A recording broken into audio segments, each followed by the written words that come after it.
All right, we are on, and for whatever reason, the there was a delay on my end, but it works. Okay, so cool. We are on. Today is February 14. We are running Ragnarok Online as we normally do. Saying this because if you watched Dota yesterday, then that's because we switched games at the end. But we are currently running free-to-play Rune Knight from 180 to 200 after popular demand. We are going to be running all the way to 200, so hopefully this satisfied that demand, and I'm going to put up notifications and we'll get started shortly.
So the picture I chose was like a Slumber with his paws open up, and it said, all right, so Slumber has decided, after careful consideration.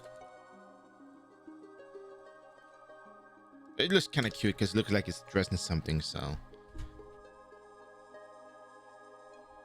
All right, so we got notifications out. We're going to be talking about a few things because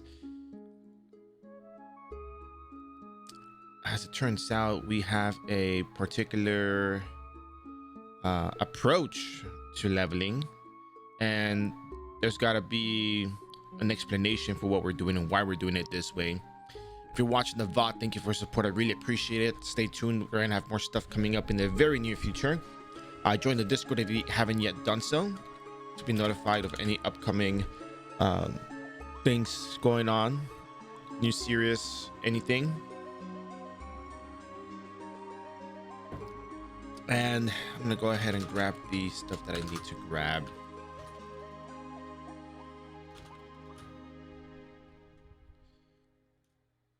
I probably could do that, but I mean, yeah.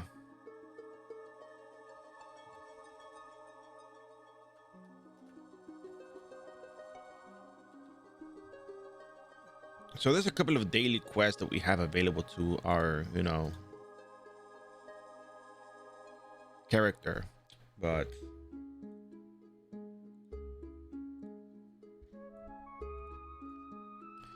let's see. Just gotta be sure if I don't need to do any side quests for,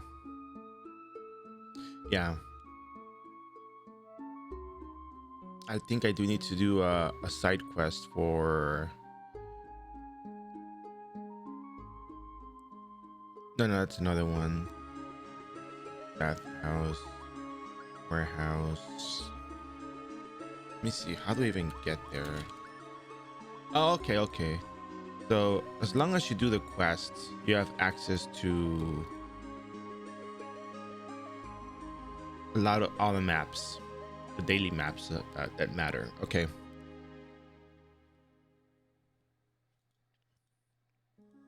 Well, they all matter, but what I'm saying is, I thought we would have difficulties getting into the this one place, but it's fine.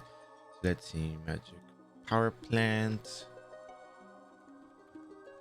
We still got our Tartarus warehouse. I'll provide you guys with the links. We're still gonna be doing the power plant. Sorry, the power plant, the sewage and power plant dailies. Those are still good. For the amount of EXP that we get, they're still pretty good, so I'm good with that. Let's see. Oh yeah, that's a lot of EXP. Way much more EXP than I thought. Okay. Oh yeah, no, this is absolutely insane EXP. And the Tartarus warehouse stuff is just, you know, stuff that we're gonna be turning into a battle menu buff. So yeah, but the Einbeck dungeon stuff is a lot of EXP. And I think as long as we stack stuff together, we'll be fine. I think that's what matters the most. Because 180 to 200, some people just think, you know what, just do the Einbeck 3 dungeons, do the Odin Temple level 4 and just log out. There's no need to be going, you know, it's like diminishing returns. You know, you're gonna be just be grinding out way too much for some progress, which in fact, it's fine to do that if you really want to keep leveling. It's absolutely fine. If you have the means to do the damage and the sustain, by all means, just do it.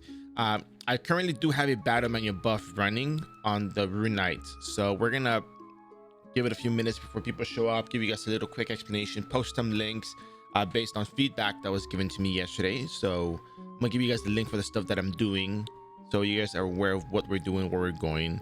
I'll post everything at first, and then I'll just post the link at the time that we go to that particular place.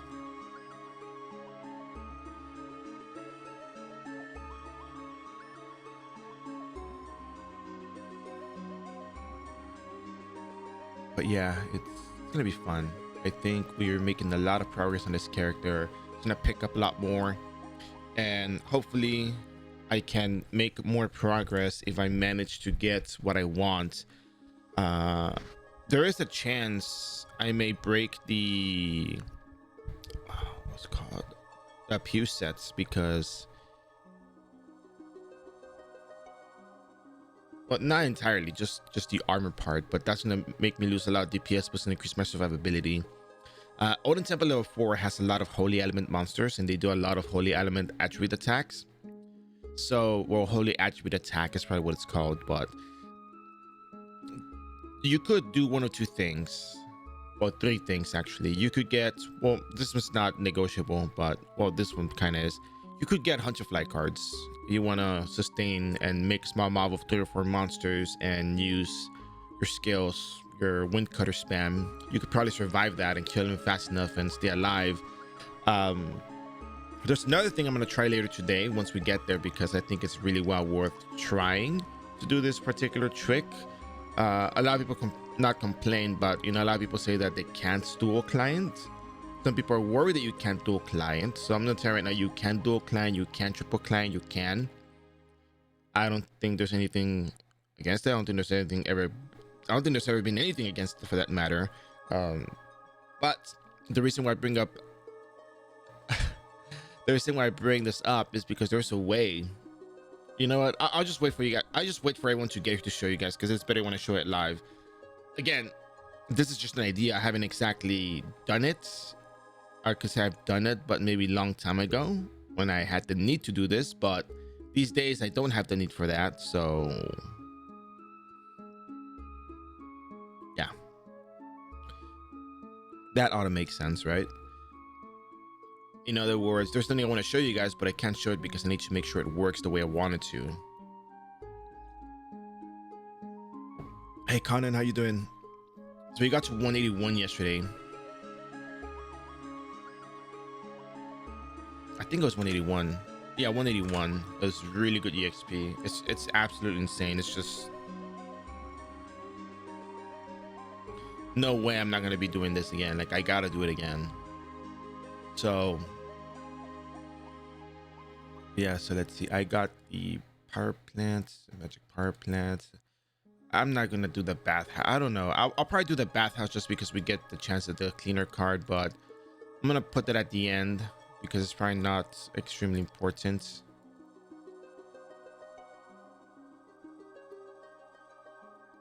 Let's see. Oh yeah, a pitaya farm is always good.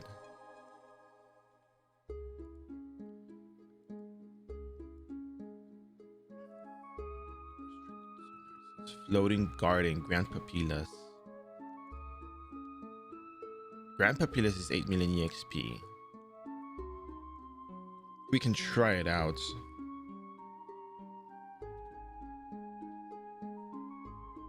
Nice.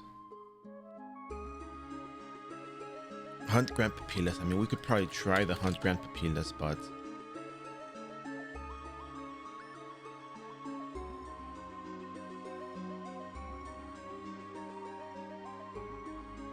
okay, so we have these street cleaning, basement level, playing with pitayas, Hunt Grand Papillas.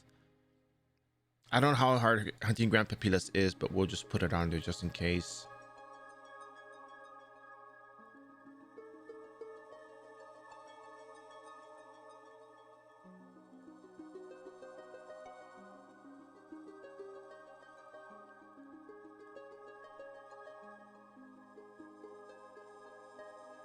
Grand Papillas is already on the list.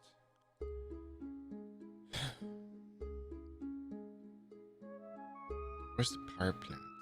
Where's power plant? Two magic power plant too. There we go.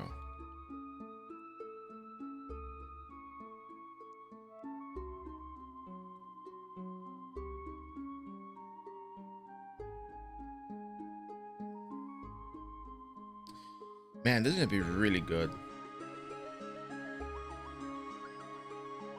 Yeah, I'm pretty sure people would pay for that. I'm very certain. No doubt about it.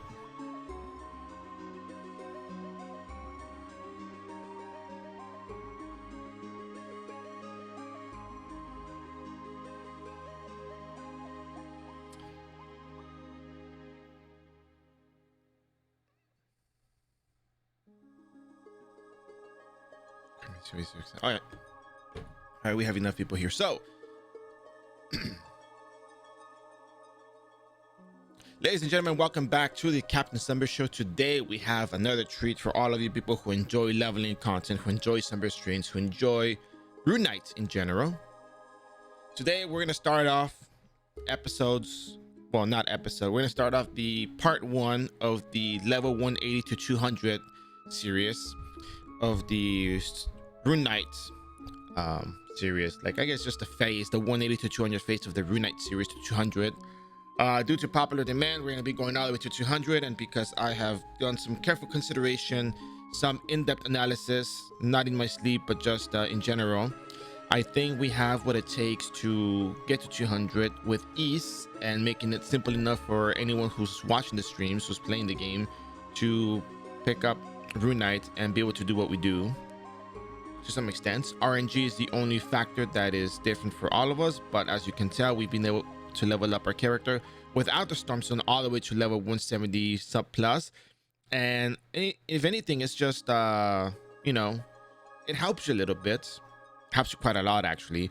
But getting to 170 plus was not difficult without the Stormstone.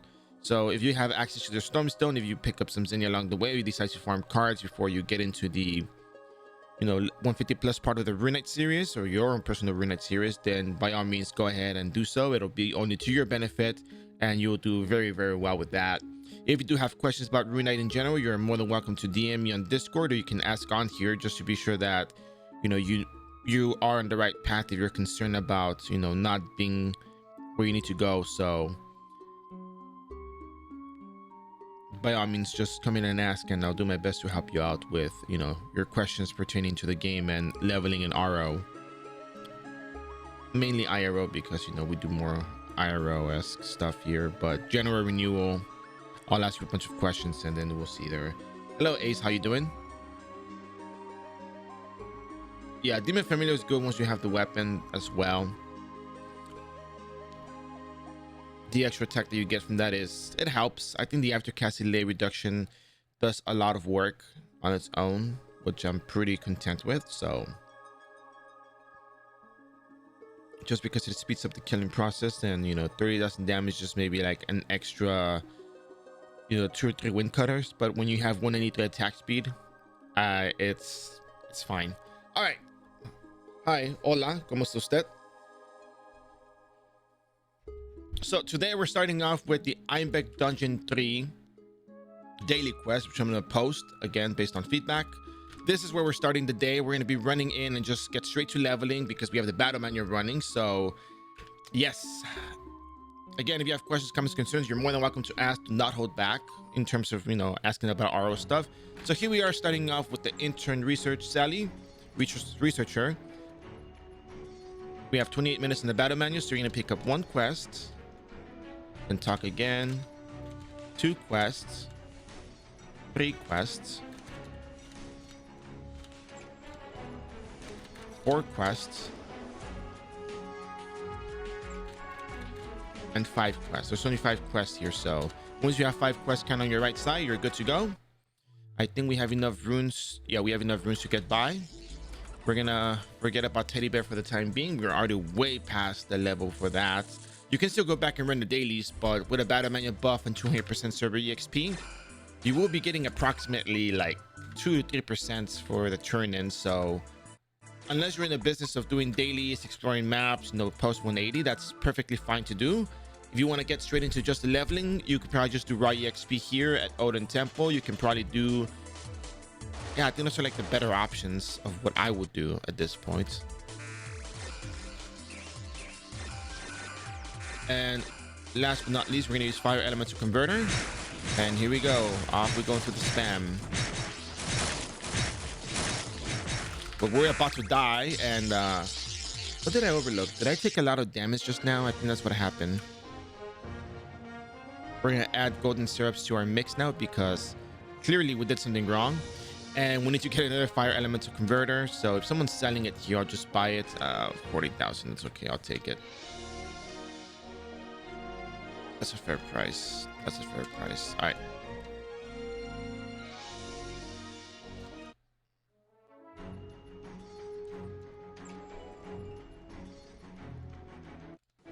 Yeah.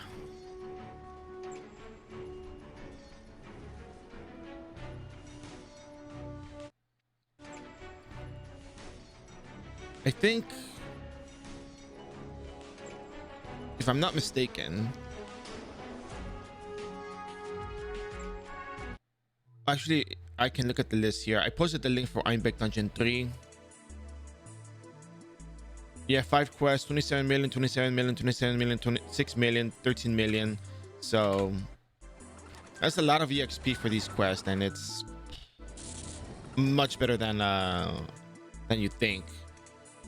These quests, 180 to 200, Odin Temple and Einbeck, should not be overlooked. This is the best EXP you're going to be getting at this level. Everything else is more like a afterthought. Like the other stuff you can do and turn in with a battle menu buff times 3 if you want, but this is going to be the major EXP. If you want extra stuff to do, by all means go do the other dailies I'm going to talk about later today, but today's main focus will be Einbeck 3 and Odin 4. So let's just make sure I don't repeat that same mistake.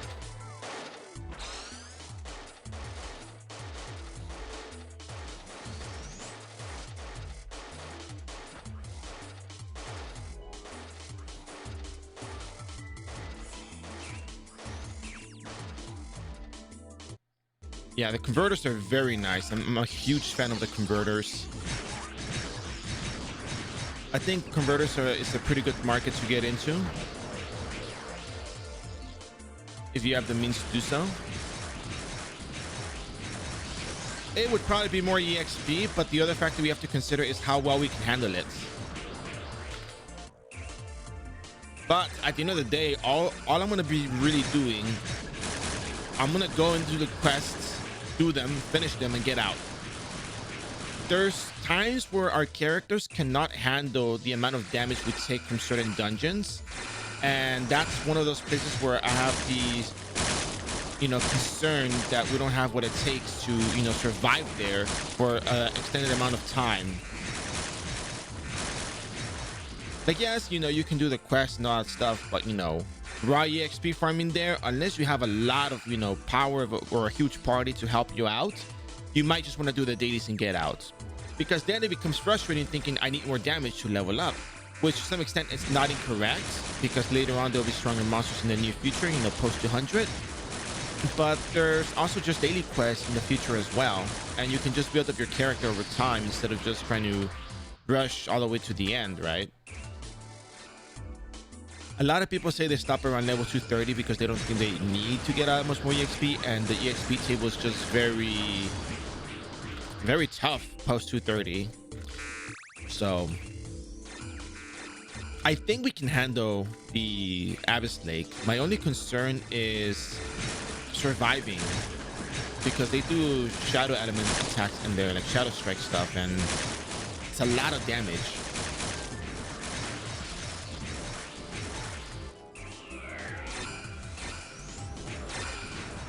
Here's a spider.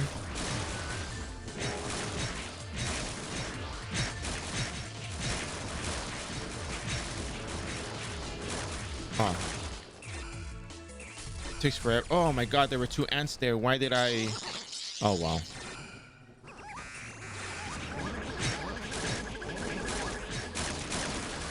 Tough. But anyways,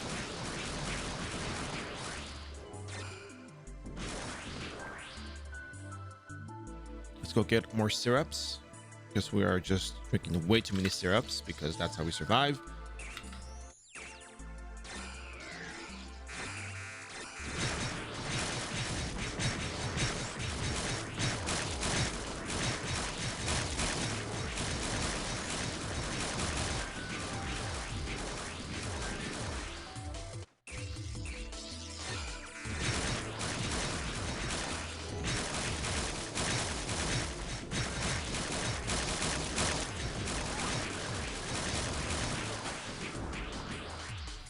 It's cool how very basic, well, not very basic, is actually pretty good. It's how simple gear, you know, not too expensive, not too out of the way. Demon's Familiar and Stormstone really, really help, you know, the case for leveling. In fact, we really need to go back and get that custom goggle stuff, because we have gone through the majority of the series without it. We tried making it at one point. We spent about an hour trying to get it, and we failed a lot of refines on that. So we might go back and do it for the sake of having it, you know, sorted out. But, you know, even without the EXP custom headgear, you're really well off. So you're more than capable of leveling without it. So even if you don't get it early on, it's fine. It will help you a lot, but don't feel the need to, you know, take too much time on it. You can still level up your character without it. It'll make it easier, but once you get one, you're good to go. That's all you gotta know, is once you make one, it gets easier, because you don't have to worry about that, and you get 30% more EXP from everything you kill. Not from quests, but from what you kill.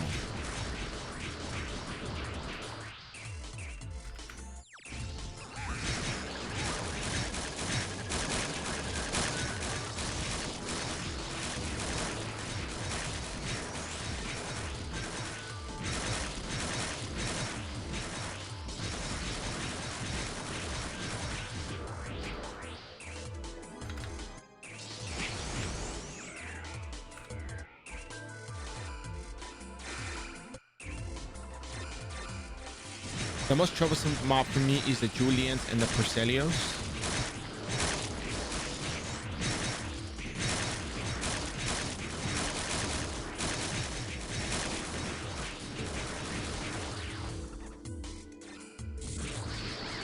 One, because the Perselios hide, and there seems to be not as many Perselios as there are Mineros and Toxis and Noxious. We can try it out today and just see, but we can do one of the old daily quests and just do the calculation for how much XP you get, and, you know, see how it compares to what you would actually get versus, well, wearing the custom headgear. You know, I don't think it affects quests. I think it's just for monsters that you kill. The description says for monsters that you kill, you know, when defeating monsters you get 30% more EXP. It doesn't say like increasing EXP from all sources or something like that, which even if it didn't say, you could still figure out if it does or not, but still.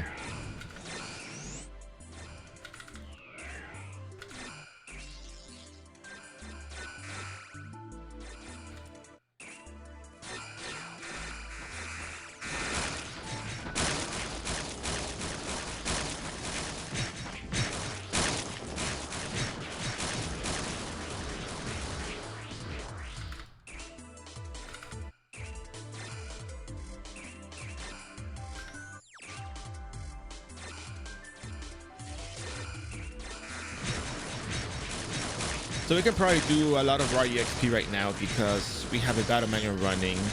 So I think you get almost 1 million EXP per kill here, and we can make nice mobs and get good EXP from them. So it's well worth doing.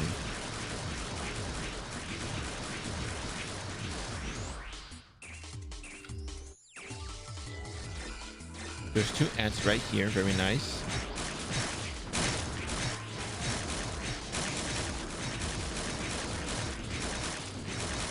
So I just need Perselios for the most part, just 1 Julian.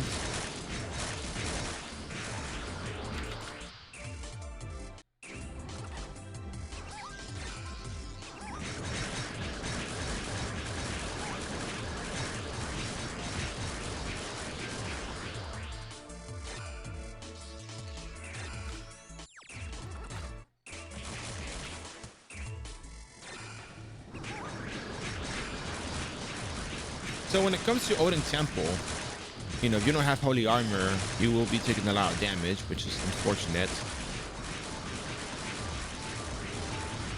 If you don't have HP leech, you might suffer a bit because they use critical wounds, very high level critical wounds, and critical wounds reduces the amount of heal with like potions and stuff, but only for things that have a, you know, like, it's not a fixed amount, it's variable.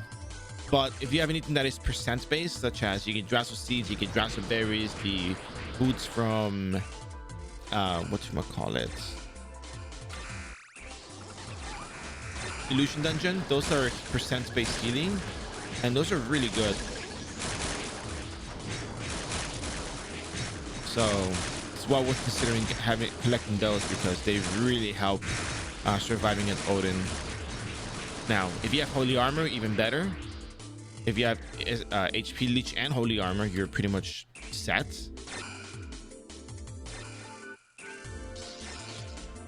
So do consider those things, because yeah. And if you can't wear the holy armor because of a set or something, just consider it. Just think, hey, you know what, I'm level 182.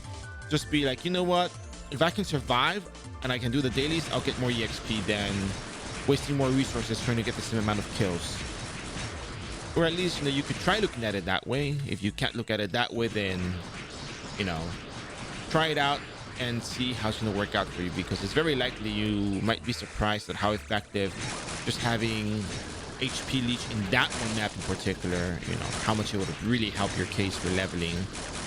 And you can always come back to Iron Victory if you want to get some EXP. So, but then again, if you were to run Odin Temple and you got a lot of EXP from there, that would be even better, because goodness, the EXP you get there, it has a nice mob density, and if you have elemental advantage, you tend to kill those mobs a lot faster than normal. Maybe, I don't know, you could say you kill them as fast as the ones here, but it is quite rewarding. There's a lot of mobs there, so I highly encourage it. And maybe once we run out of battle manual, we'll go try out something that I had in mind that may or may not work. Which, by the way, will be really, really easy. It's easy to replicate. And even if you have to use 2 accounts, it's fine, because for what it's worth, this is super useful. I don't always bring up, hey, get a sage and do your, you know, element endow, because, you know, I don't want to get people too sidetracked for a little bit more damage. Maybe in the 100 plus part of the game, you could use that extra damage, maybe elemental advantage, but still. Because there's been times where people tell me that they can't dual clients. I'm like, okay, well, let me figure something out for you. And that's what we end up with, leveling up without support characters, just because it's really not as bad as people think it is. And I remember back in the old days, pure new era, having your support alts was good. It helped a lot. So I understand where that comes from.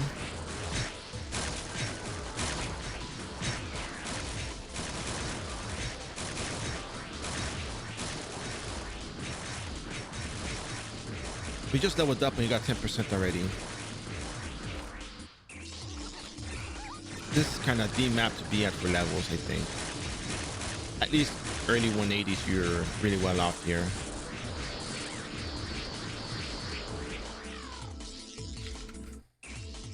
So we completed everything with the exception of the white Porcelia.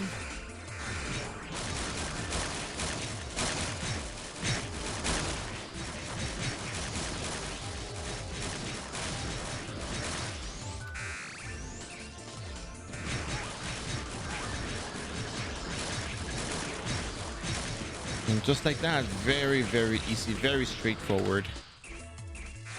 Yeah, a lot of potion spam, but I mean, when do you not use potions?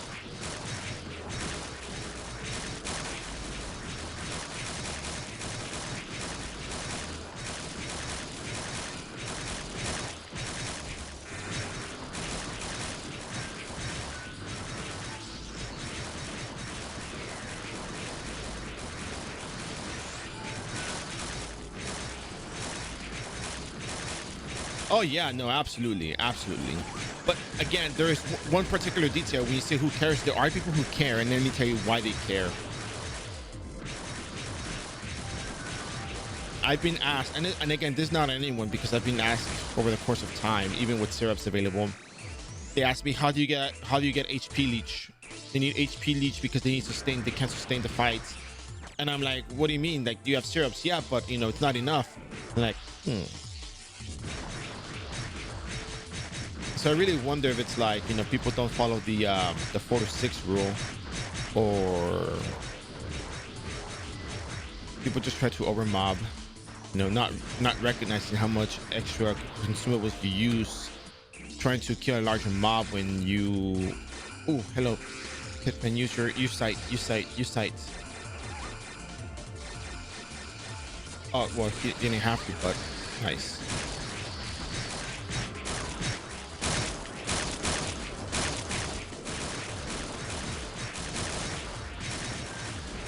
Yeah, I think it's also about getting people into the not habits, because everybody is free to play however they want.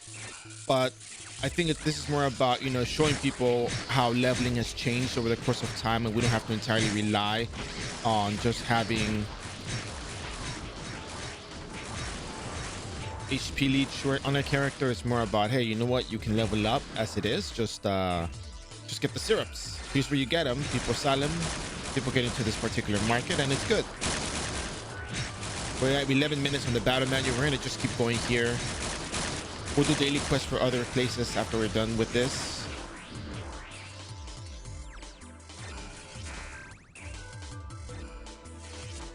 Yeah, I mean, even white syrups still hold their value at this point. I keep forgetting to use two-hand quicken.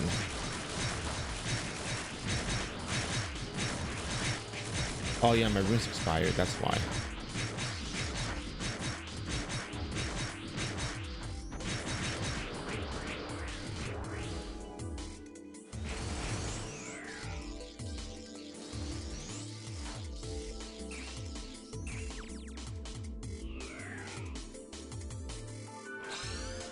There we go. Let's get out of here.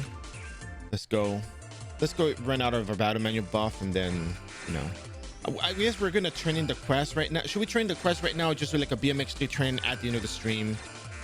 I think it's worth getting the EXP right now, but I mean, I don't really know what stats to put my points into, so it's not like I'm in a need for stats. I'll just turn it in at the end of this run before the battle menu expires. We'll just go back in the last minute.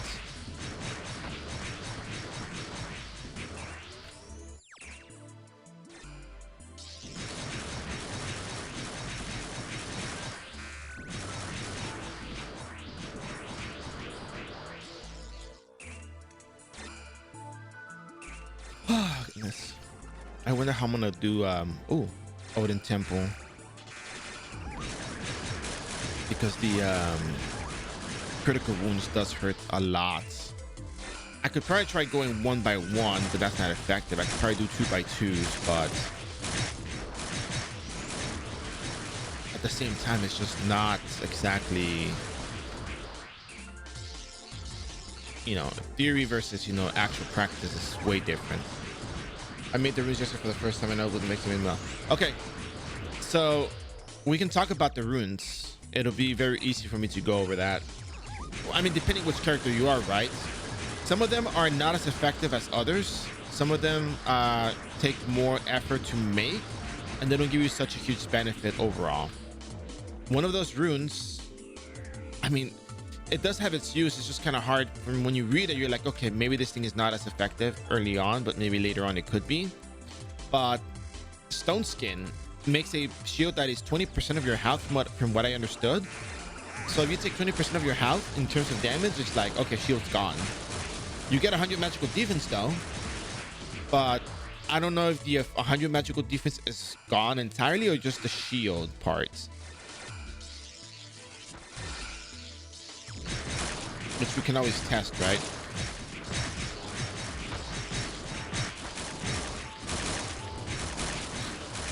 Lux Anima, for me, Lux Anima, Teresa's, Asir Runestones are the main ones. Isia Rune helps with HP recovery. You get more healing out of your potions with that, which I think is really, really good. It just cannot be overlooked. Oh yeah, no, I mean, just from reading it, like even without using it, Lux Anima is clearly the winner.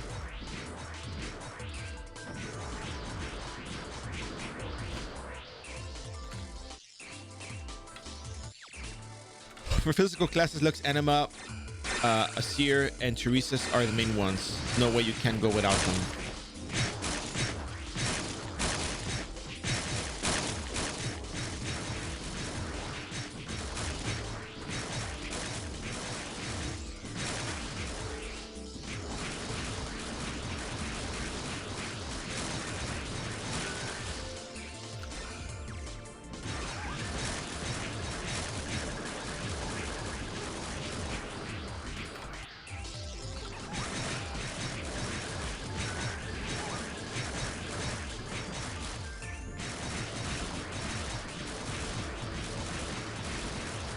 Well, you could always go on the wiki and look at the runes.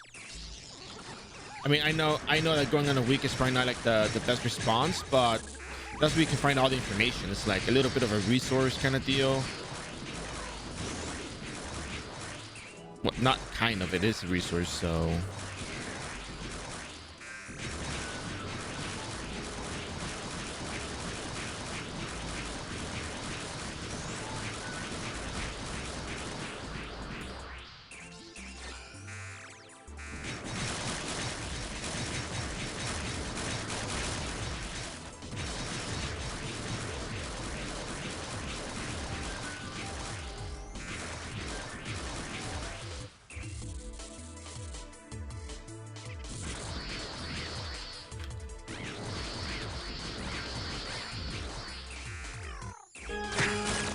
Number, since you have fresh experience on this, how long will you say it takes to complete 16.1, 17.1 altogether, or individual list of the white? Okay, so it takes about an hour. Maybe 16.1, 16.2 would be like an hour. Well, maybe a bit of an hour, maybe like 2 hours, I would say, all the way to 17.1. I just spam enter through all of 16.2. There's just a lot of places to walk through. 16.1 all takes place in the castle. If you do the Biju quest, if you do the daily, then yeah, you know, it might take a little time, depending on how strong your character is as well, because you have to clear the Heart Hunter base. So that's one of the things you gotta do there, but you could probably do like 30 minutes just clicking spam on the 16.1. Yeah, maybe like 2 hours to finish up to 17.1, because I remember it took an hour to clear episode 17.1, but then everything else was just spam enter and running around. So maybe like 2 hours from 16.1 to 17.1, like finishing 17.1. 17.2 is probably like 30 minutes or so if you just spam enter. And if you can beat the last part, which is the sweetie Garden at Dusk parts, yeah, it should be like maybe 3 hours total at most. Oh yeah, no, I've done the calculation on stream. For the runestones, the mystic runestone will give you the high success of a mob regardless of how much luck and dexterity you have. Even at level 130, you have 100% success rates, which is actually kind of insane if you think about it. People like to opt for the cheaper runes just to use them up, but I don't know. I'm not really down with that, to be honest. Yeah, but again, because there's some cutscenes, you do have to walk around a lot, but it's like 30 minutes of just spamming enter for the first one. Cheaper runes waste my mats. Does it? Yeah. It's super high success rate because the mystic runestone is like 60%. Oh, first aid. That's interesting.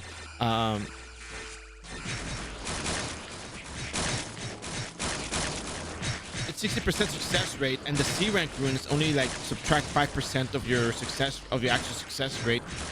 And the S rank runes like Lux Anima reduce your success rate by 20%. But when you do that calculation of just how much job level, how much dexterity and luck you have, it just makes it like super duper high. It's almost impossible to fail. At level 130 is just very, very easy.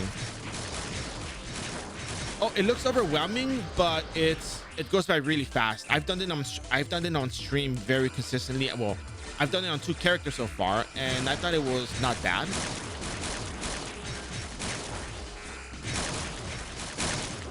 So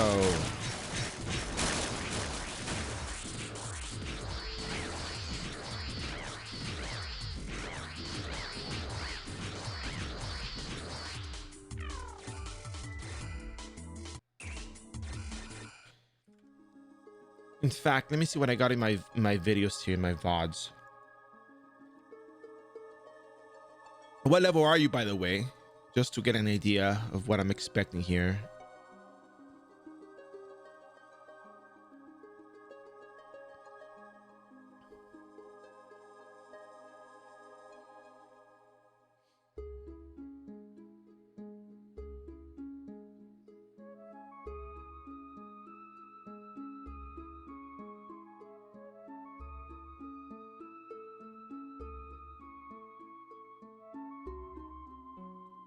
Oh, okay. No, not even fully ready to take on all questions. No. You are ready. To some extent, you kind of are ready. I think the only part where you're going to be struggling just a little bit will be the 16.2 base, at least for now, because you can probably complete 16.2 at level 116. Like Magnus Exorcismus works, that's strong enough to get the job done. You're gonna have to just like cast Magnus Exorcismus and run around, because some monsters will not die in the one hit from the wave. So you might have to, like, you know, kite monsters a little bit in episode 16.2. But how about this? Do me a favor. How about this? While you watch the stream,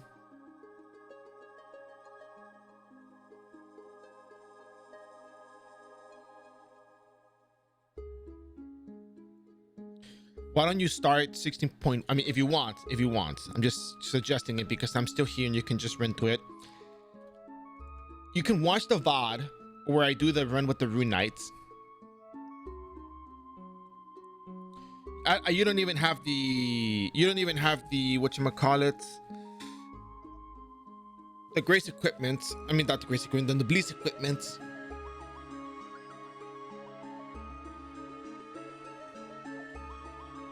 And I don't know what kind of equipment you have. I don't think you have the fixed casting reduction on that.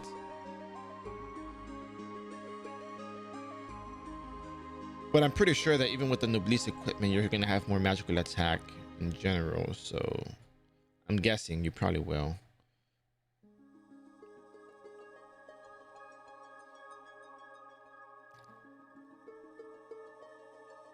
Oh, yeah, you're going to be just fine.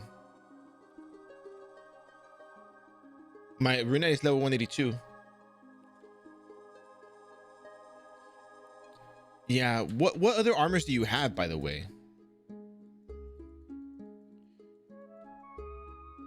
It's actually kind of interesting. I'm actually curious about this. But anyways, I think you should be able to do the 16.1 with this.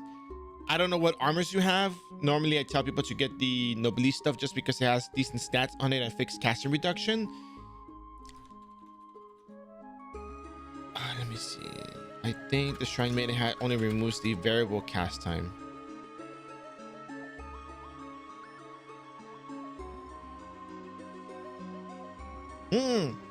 No, it reduces both fixed and variable cast time. Very nice. Yeah, no, by all means, just try it. Like, run the 16.1. I skipped to the part in the VOD where I started. Try it. You know, if you want, of course, I'm not saying like you got to do it right now. You got to do it now. I'm not saying that. What I'm saying is, if you want to try it, I think the most important step to take to get these done is just the first step. The person just got back, not even fully geared or not even fully ready. We don't even know what equipment they have. I don't know if in 2016 you have a lot of cash up equipment.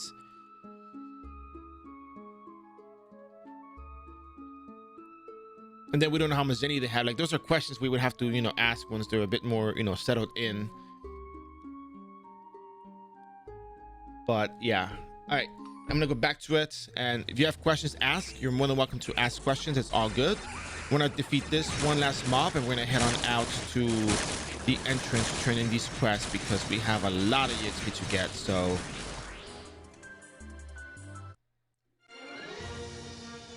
run all the way to the entrance because we don't save in Einbrock. But getting to the entrance of Einbeck is not difficult. So let's see. We're gonna go from 52.3%. Survey rates are 200%, which is kind of like almost the standard these days. Almost, not the standard, but almost there. Oh goodness, yeah, you might be well off. Yeah, see, that's the most important part. A lot of people they become a little concerned because things look overwhelming. All right, let me turn this in and watch. So at level 182 with 200% server EXP and a battle manual ×3 buff, you get, wow, 52% to 80 to 8.2 of the next level, to 35.7 to 42.5 and 56.2. We got a full level out of this. That's a lot of EXP. That's a lot of EXP. All right, so we're done with this. We're gonna go. Should I do the daily? I'm gonna go try to do the costume goggles because I think the raw EXP is not a bad idea. So we're gonna go back to Alberta. We're gonna go to the water and we're gonna go. Well, actually, we have 30 minutes on this manual. Let's go do some daily quests. Well, we have the buff just to not let it go to waste. So we're gonna be heading off to a place that is familiar to all of us. It's gonna be Glass Time. There's these dailies for Avis Glass Time that is, it's not bad. It's actually pretty decent EXP. I'm gonna be posting a link on the chat so people can see what I'm talking about. So Glass Time Abyss, there's some quests you can do for EXP. Normally you would do this in the level 175 to 180 range, but because 175 you unlock it. But it's good if you want to do the daily quest, save it and then turn it in with a battle menu buff later on. That is pretty good. It'll do you a huge favor, so go ahead and do that if you want. What I found.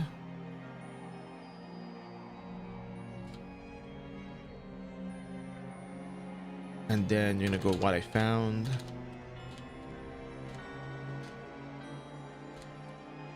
See, that's the crazy part. I actually don't think so.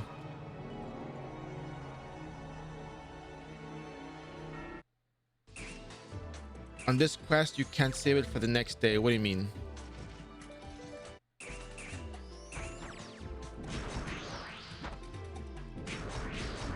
As it can't save it after the resets.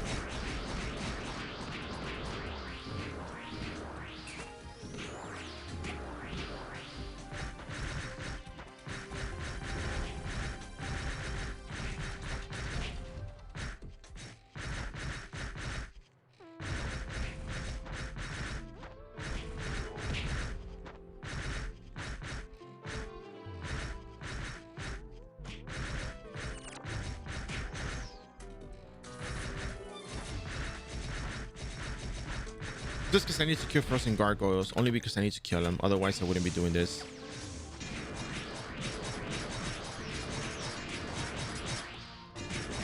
Yeah, yeah, but wait, what do you mean? What do you mean saving though? Like, what does that have to do with?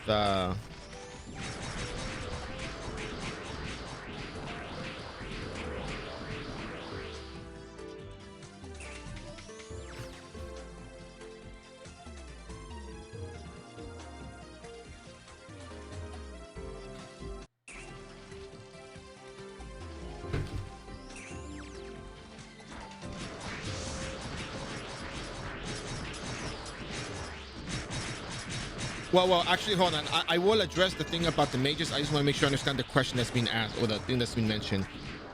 If it is close to reset this time, you lose. Yeah, but I don't think you would not finish the quest. I think. Yeah. Oh, okay. I think I get what you mean. I get what you mean. I get what you mean. I don't think I would ever tell anyone to save the quest for the next day, but I think it would be best to encourage people to get their quest done the day of. So okay.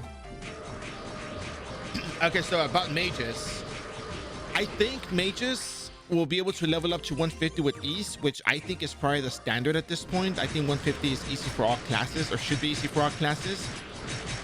The thing that throws me off about the magical classes is how much damage. Give me 1 second real quick.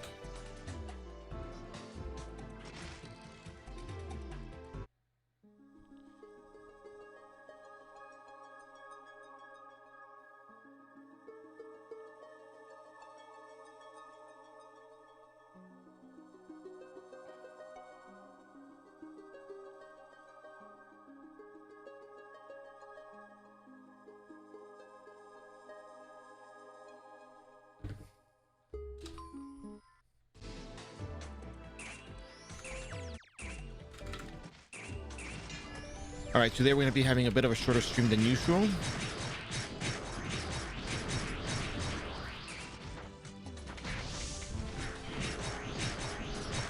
I got stuff to do. But we're going to finish our daily quest, train with battle manual buff, and be done for the day. So in terms of mages and leveling,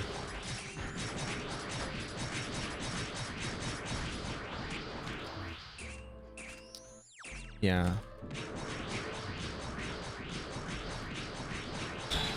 I need to see, because I know that warlocks get the reading spell book.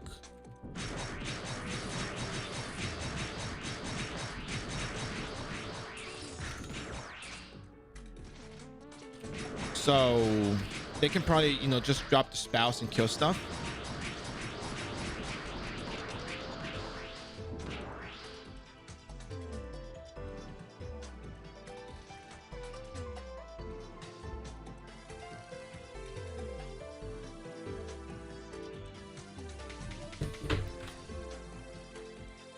Give me 1 second. Give me 1 second.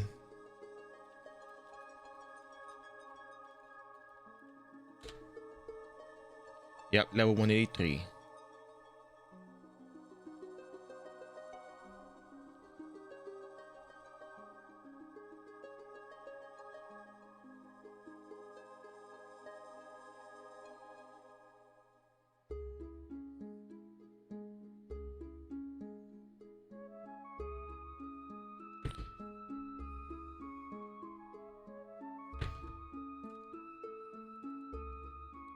Yeah, we're currently level 183, so it's gonna be pretty good.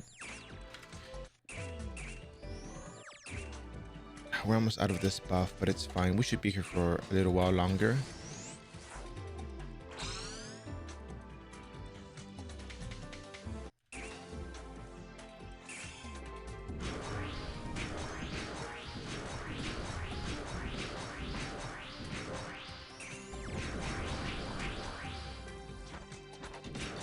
We gotta get the Rage archers and everything. Like, the EXP is not like, oh my god, it's such huge EXP. It's like, it's good EXP. It's still relevant. Like 8 million EXP for turn-in is not that bad.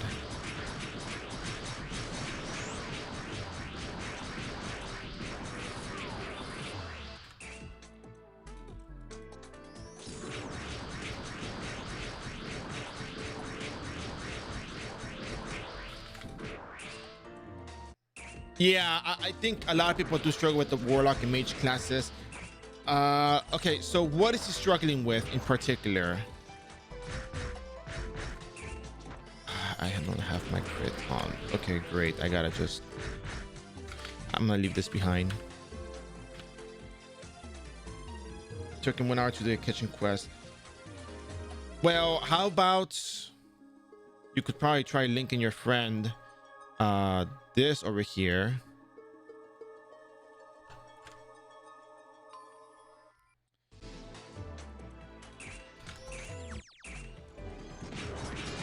It's probably not even the wiki, I think, because I think the wiki does explain stuff. Maybe it's just I think there's just so much information in the wiki just to easily be able to you know, navigate it through and be like, okay, so this is where I gotta go, where I gotta do.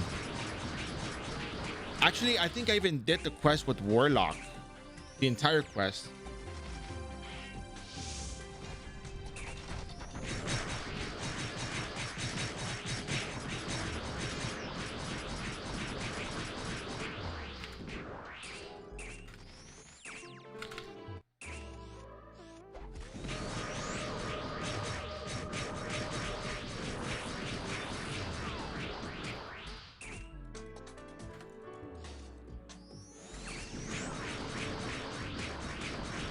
But the episodic content stuff is timeless.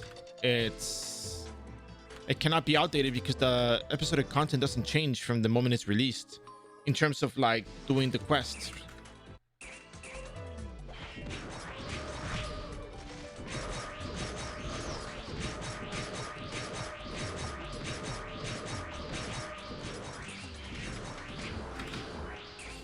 All right, I guess I'll have to work on a walkthrough that would be to my satisfaction.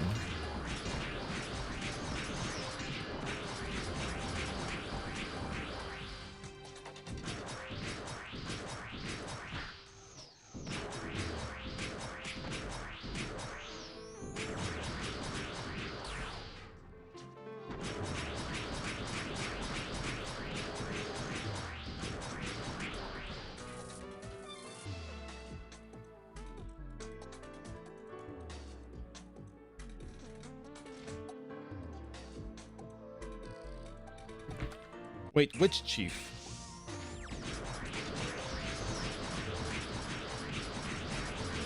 The guard captain?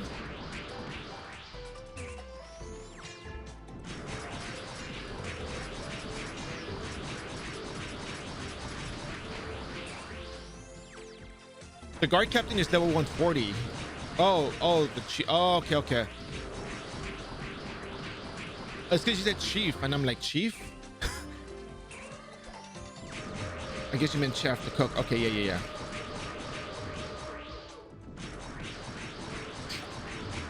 The problem with the DPS Archbishop is that a lot of times people will almost always recommend cash up equipment.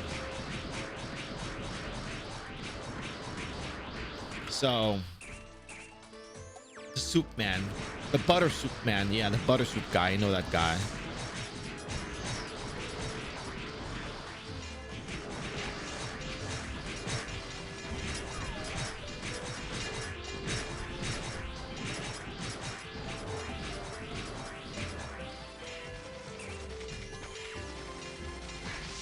I mean, at the same time, though, I mean, don't get me wrong. I'm not like trying to be contrarian, just to be contrarian, but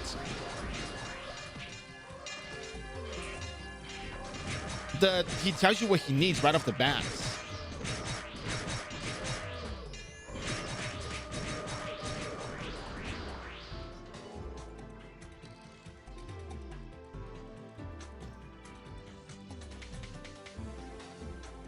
And the kitchen is actually a side quest. It's not part of the main quest.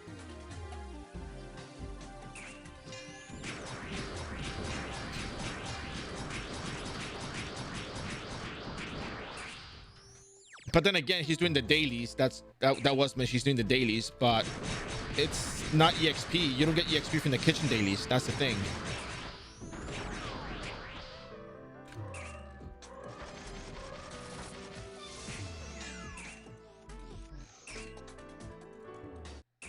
I dislike the chef because the chef doesn't repeat himself and I don't listen. That's me right there. Chef, can you repeat yourself?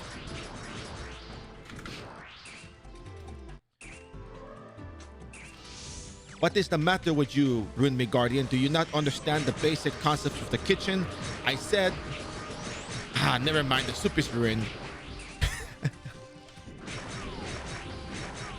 And it's like, anyway, so bring me the other ingredient. The what now? The soup is ruined. Good job. You Rune Guardians, you can defeat Satan Morak, but you cannot make a soup. Like, Now, you know what? Here, how about you go kill Satan Morak? I'll wait for you in the kitchen. How about that?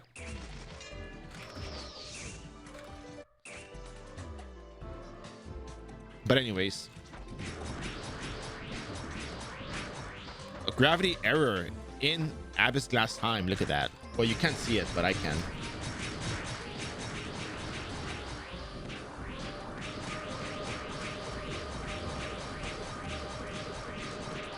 So I have a question. It might be, I don't know how your friend would feel about it, but does your friend watch the stream, or like, you know, come by, say hello, bear, I'm a warlock, I have troubles leveling, that kind of stuff? Like, I mean, if your friend did that, probably tell him myself. Probably be more explicit with the way I answer things. I'm not saying that you don't answer it in the right way, which you probably do answer in the right way, but I think people learn differently from different sources. Because it's funny, because one time I had someone explain the same thing that someone else explained to me, and I understood it more from the second person than the first. And I don't know why, but I was like, okay, I get it now. He's also, I got distracted. I looked away for a second. That's on me. Nah, it's not about sucking and explaining stuff. It's just, I think the more you play iRO, the more you realize how exact some things need to be done. Exact.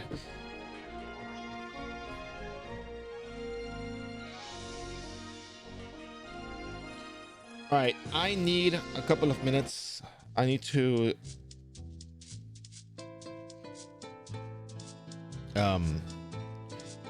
I need to do something real quick. I need you guys to wait for me. I never ask you guys to just wait for me on something, but I have something that's coming up right now. And if you guys can do me the favor, sticking around, just hanging out, chilling, talking. No, I already ate breakfast, but something else I gotta do.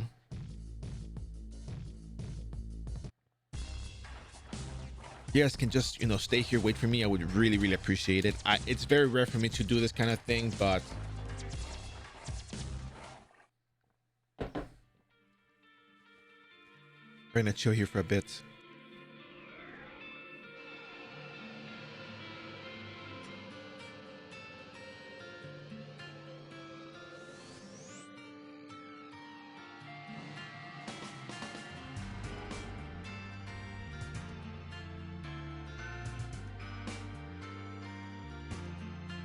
All right, guys, somebody comes in, just say Bears BRB taking a call.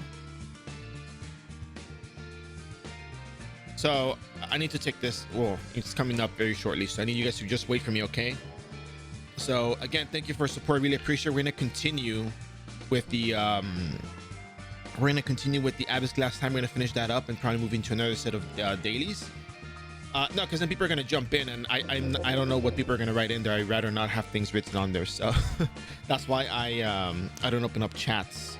Oh, you mean lock the chat? Yeah. Private. Okay, private. Limits 2 people. Okay.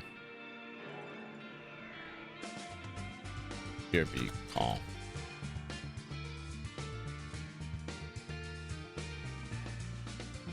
Oh, I have to enter a password. Okay, cool.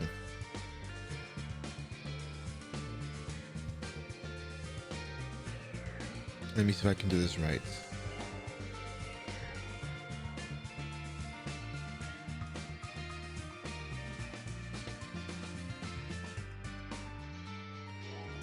All right, there we go. that should be good enough. So yeah, I'll be back, and thank you for waiting ahead of time.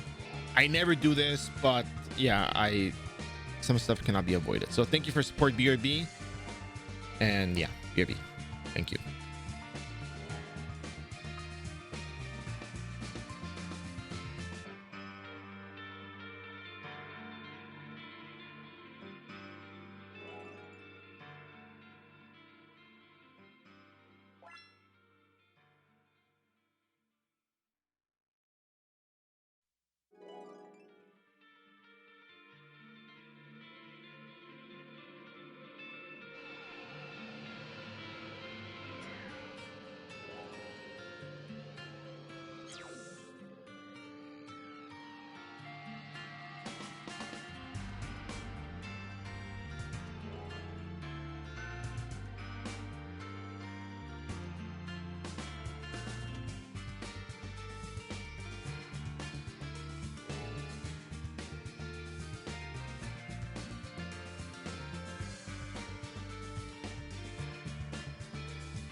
Goodness. No, no, no, no, no. I'm right here. I'm right here, Milky. I'm right here. I know you're still here, but I'm right here. I'm back.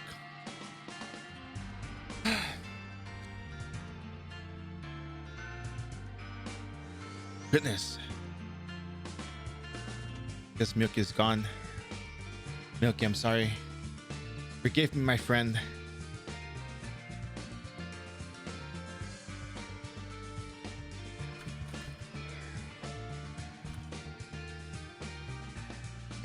Anyways, let's continue on leveling. We still got to finish the Abyss Class Time quest, and then we got to move on into 17.2 dailies, and then jump on over to the, what is that place called? Olden Temple level 4. Do something, try out how well we can manage that place. If we can manage that dungeon, well, handle that dungeon, then we are in good business, because that means that our EXP is going to just skyrocket from here on forward. We're going to hit 190 in like the next 4 streams or so.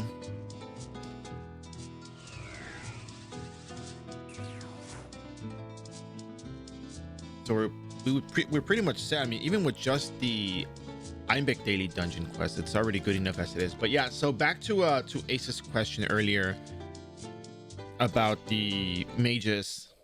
I think warlocks should be capable of clearing content with reading spellbook.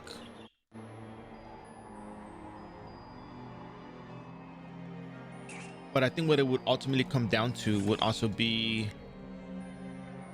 covering mostly just daily quest, because the difficult part about leveling a warlock is the fact that, well, the magic class in general, you don't have a lot of variable cast reduction early on, and some of their abilities have very high variable cast time, especially the sorcerer, I think. So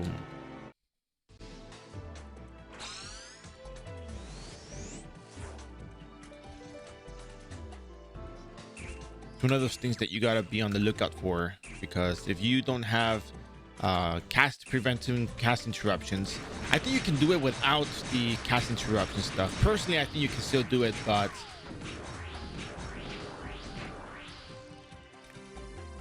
a lot of people keep insisting on, you know, fan and this and that. I think I might redo the wizard stream from 1 to 99 just to give you guys a different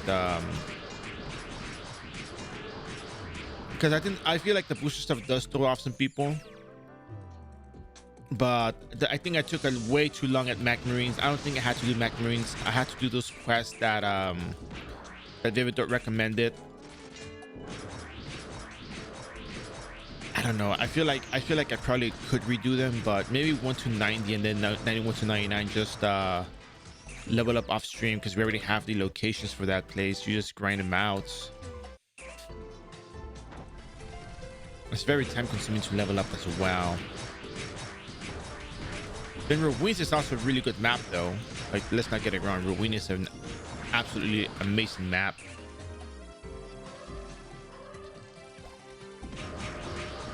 The cast reduction gear or interruptible gear is still fuzzy to me. In what sense? Let's figure that out right now while we are on.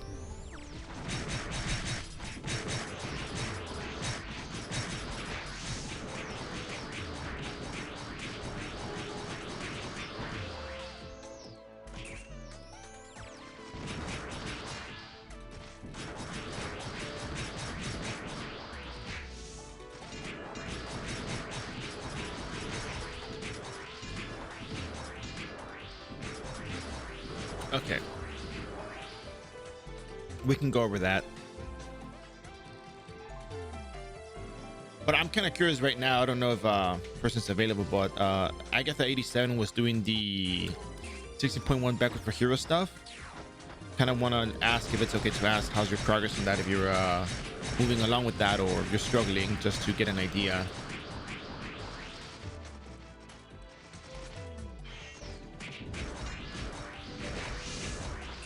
And then the gears that are proper for mage class in that sense. Well, there's a lot of equipment that you can get.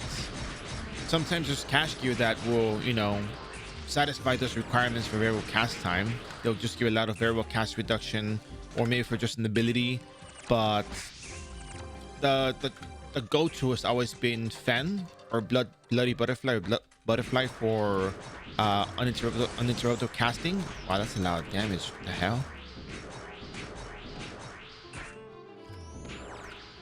There's also Coyote card, but that reduces your HP and SP pool, I believe. So that's probably not as ideal for Mage.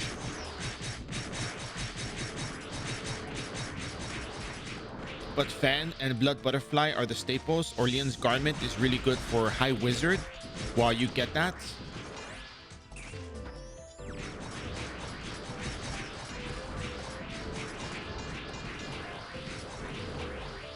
It's also great for Scholar as well, but once you hit 3rd class, you might want to, you know, consider getting Fen. But you can actually get Fen along the way by doing the Overlook Water Dungeon. So that's one thing you can do. Organic quest, working out. Oh, okay. Yeah, 20th anniversary is totally recommended. I highly recommend doing that while you still can.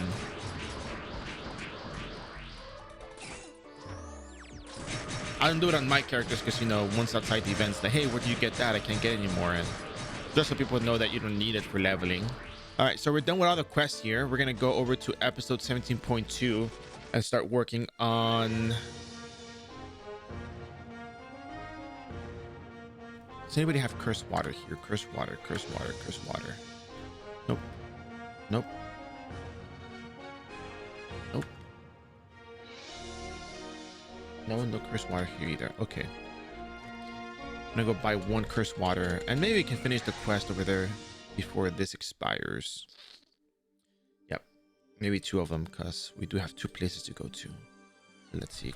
Cursed water.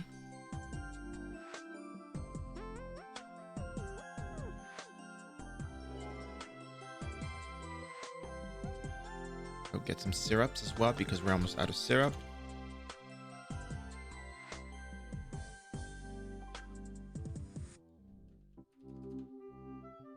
Oh, 7.6 million zenny for each one. I mean, 7.6 thousand, not million. What am I saying?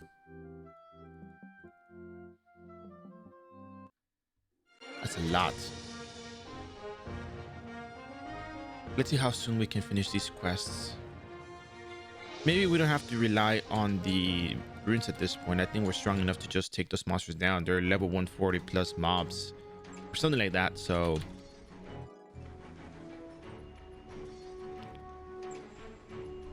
yeah, Fen card is the best one in the sense. Yeah, in the broad sense, it's one of the best ones.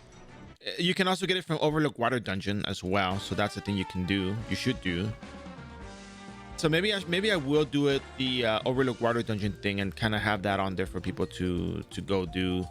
Zenny may not be the easiest thing to get early on, but if you can get 2 magical reset stones and get the mini VIP and do Overlook Water Dungeon, I think that just goes a very long way.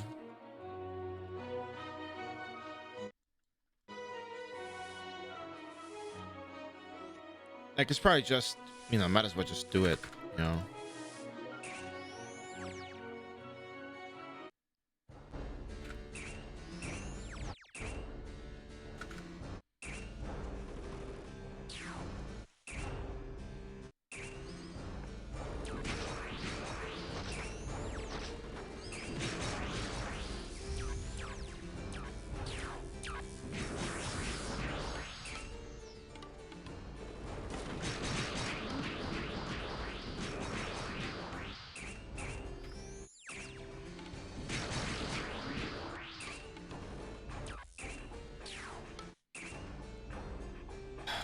I kind of wanted to do whatchamacallit, Gunslinger after that, but because there's people that play Gunslinger that need the help with Gunslinger. There's way too many classes that need to be covered.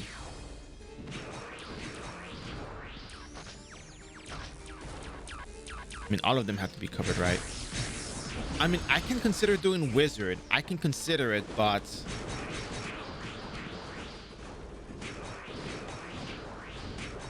I'm not like super well versed in the art of Wizard. But I think it might help to do.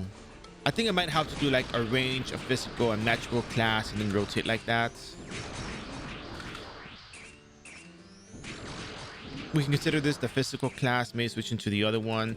Like, again,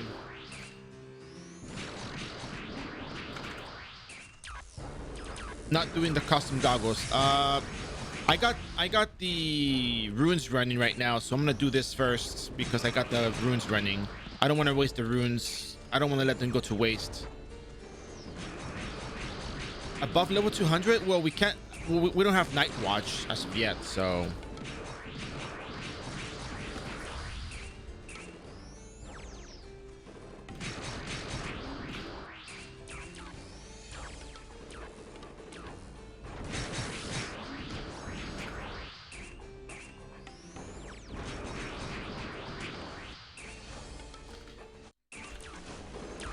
I think Gunslinger lacks the damage potential that Rebellion has. Oh my god, wait, I didn't talk to the NPC. I didn't pick up my quest.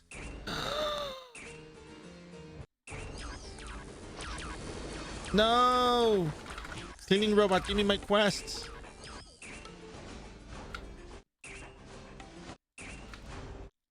Ah, silly bear.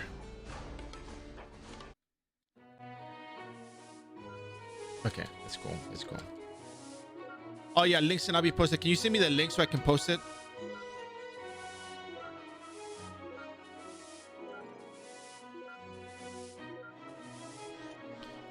Supposed to finish in record time anyway, so.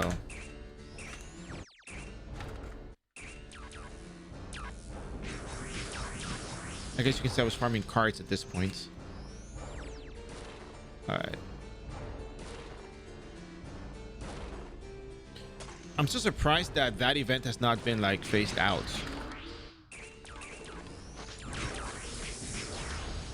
I'm surprised.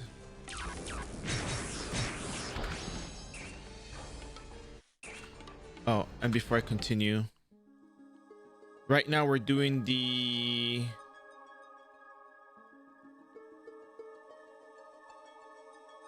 these quests right here for the record.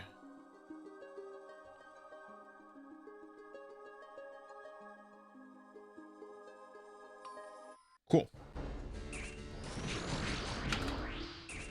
All right, guys, I have a question for y'all.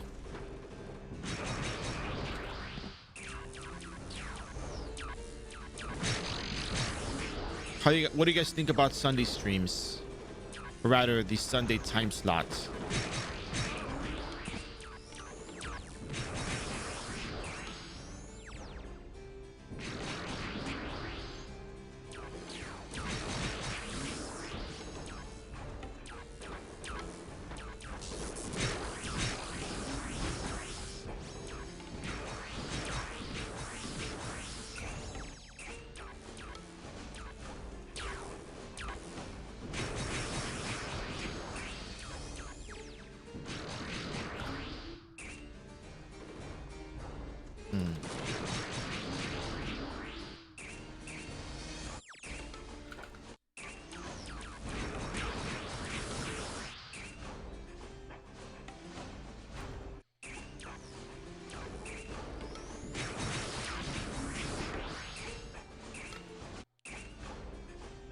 Yeah, I know.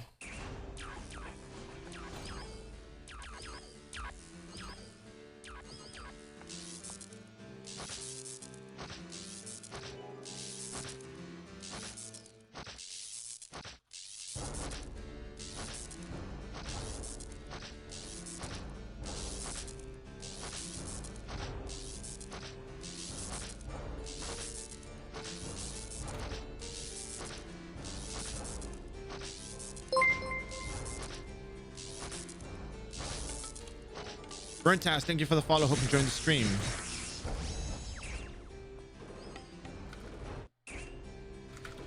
I don't do it because so the way you're out underneath your butt.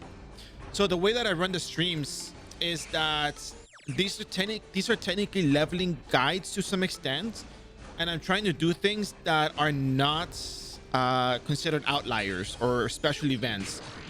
For example, if I was to use a special event to level up, it would not be reflected months later when someone picks up the guide and starts leveling their character, or wants to figure out how to play that class right now. Because if the event goes away, then that factor goes away, and people would think like, oh well, that thing made it so much easier to level up, now I can't use it, it's going to be harder to level up. The same reason why I don't really get a whole lot of cash up gears, because I don't want people to think that they need expensive cash up gears to level up. But these things are very basic, very cheap, and they're always going to be in existence. But you went and bought cash when that factor. No. Expensive stuff. If you wanna go at it, Warage, like in terms of like, you know, that particular topic, I actually talk with people so much. People were telling me, why are you not getting the Stormstone, Sunbear? You're level 150, get the Stormstone. Why you get the Black Ribbon, Sunbear? Why you get it? You haven't gotten the Black Ribbon, Sunbear. And I'm like, guys, listen, there's a reason why we don't get those things right off the bat. I wanted to get to level 170 at the very least, or get closer to 180, because there's 3 things that happen. 1, even if you don't recommend cash up equipment, people would always buy the cash up equipment if it's available and it's a recommended item. Second of all, people do want to buy cash up items from time to time because it makes the leveling process easier.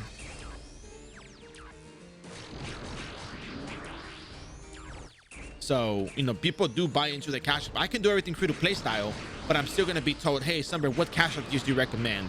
It's happened way too many times. So you can think of this as me adapting to the audience's demands, to the audience's needs for the way they want to play the game.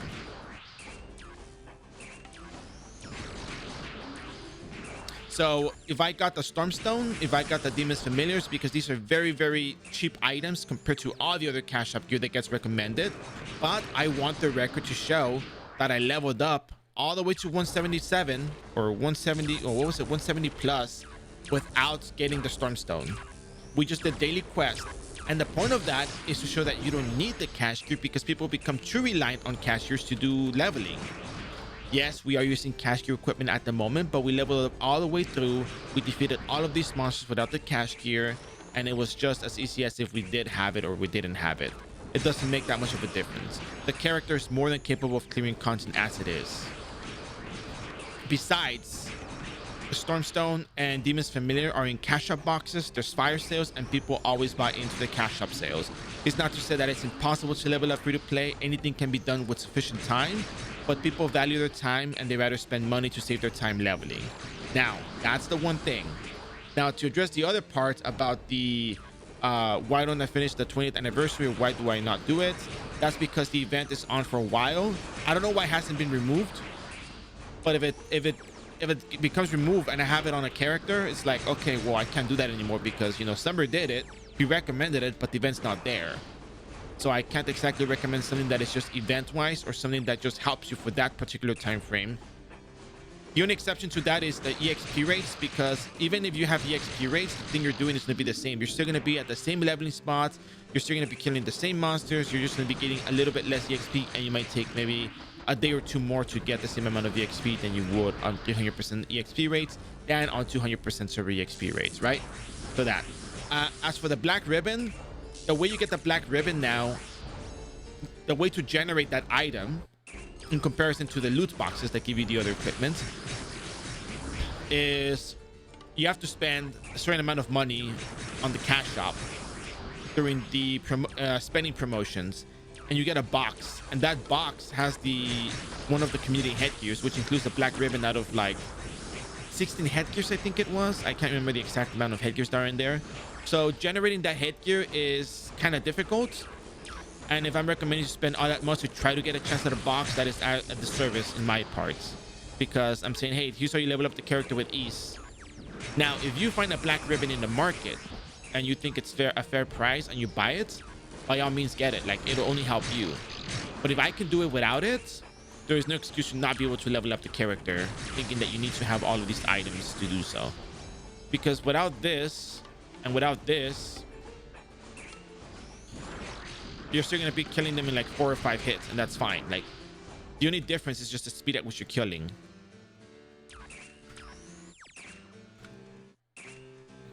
And that's not even that big of a factor. It's just like, okay, I was leveling like this all the way to 170 plus. So this is only to facilitate the process, which is going to be a thing that everyone is going to do anyways. But hey, at the same time, I recommend people, hey, you want to do the 20th anniversary quest, go do it. It'll be good for you. Go do it. It's only going to be beneficial. I don't do it for the sake of consistency and for the sake of not having things available to me that would not be available to another player. That would be slightly unfair. So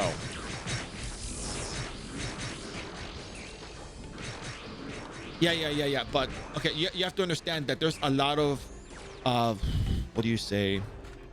Outside of iRO, outside for us, people that come in, a lot of people are under the impression, because of the recommended gears of the YouTube videos, that you need to have a lot of catch-up equipment to level up a character. People think that it's impossible to make Zenny as you level up a brand new character, and you have to make a new character, level it up, make Zenny on it to gear another character, which is not the case. And that is exactly the purpose of the stuff that we do on here, which I think sometimes gets missed. Yeah, but we don't do PvP and WoW here. Like that's not. We're doing mainly PvE, and we're trying to address the leveling problems that people have. People don't often come here to tell me about WoW and PvP. Just know that it's non-existent at this point. People come in more about the leveling process and how it's difficult to level up in officials because they heard something somewhere else. And that's kind of the thing that we address here, the leveling process.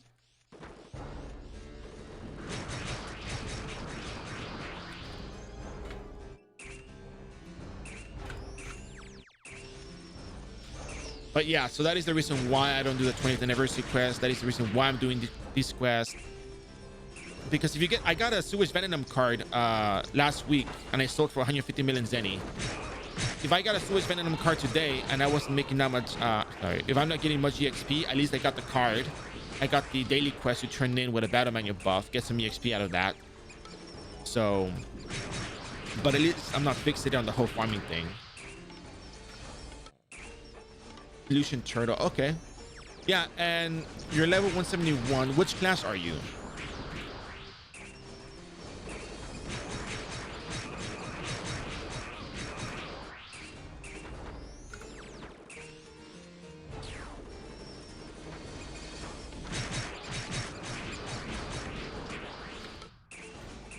GX. Okay. Have you done episode 17.2, by the way?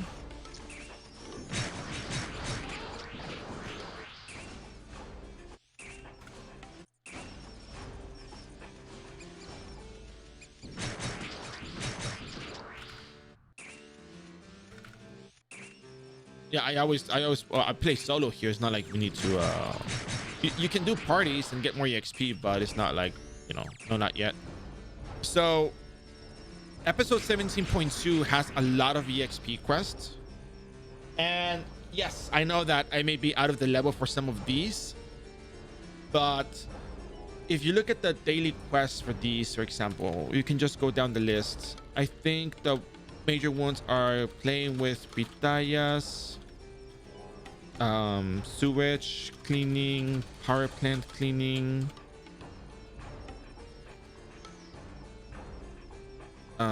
Tartaros warehouse, basement, and street cleaning.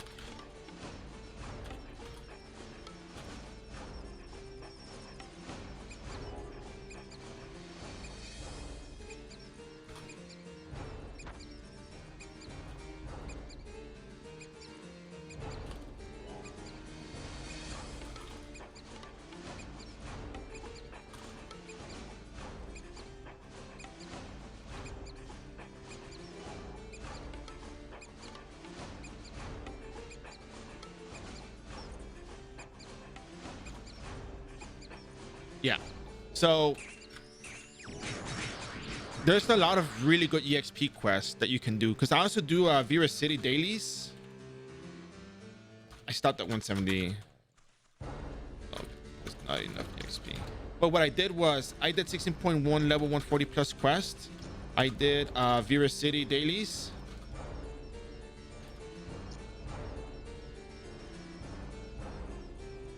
It's a police quest. And I did what else did I do?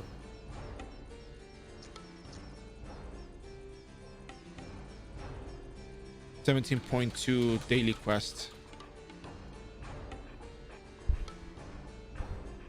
I turn in with and illusion of frozen and illusion of teddy bear and abyss daily quests and Luanda level 160 turn in with BMX3. Yeah, I think before the build stuff, you know, because I did want to ask.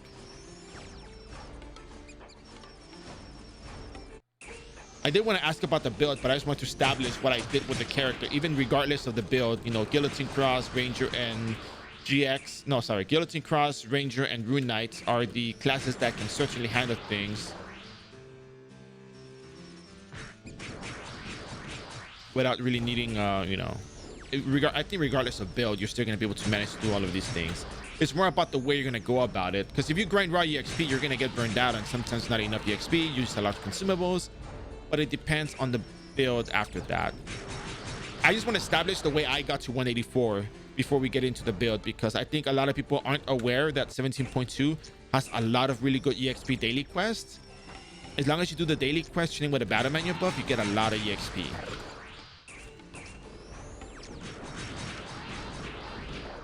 Yeah, so you do. Okay. Man, this is kind of why I want to do Guillotine Cross. I think Guillotine Cross also has it really easy. Because Guillotine Cross, Ranger, and Rune Knight have buffs that increase their damage significantly. We have the runes, GX has the poison bottle, and the other poisons that they use, and Ranger has no limits.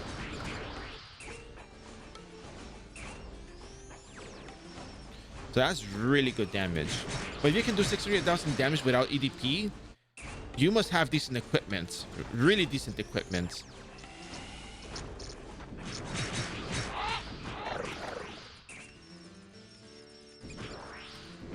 So you might be better off doing raw EXP if you have that much equipment, but if you want to make it a bit easier, you want to go to different places, you want to get EXP from quests and turn it with a battle manual buff just because you want to go to different places and not get burned out, you'll be good to do 17.2 dailies.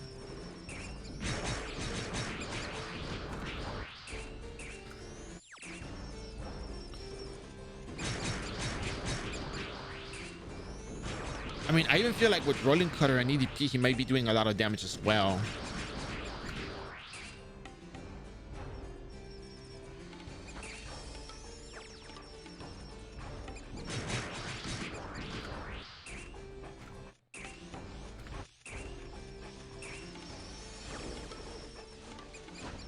Probably also has Bala headgear, I'm guessing.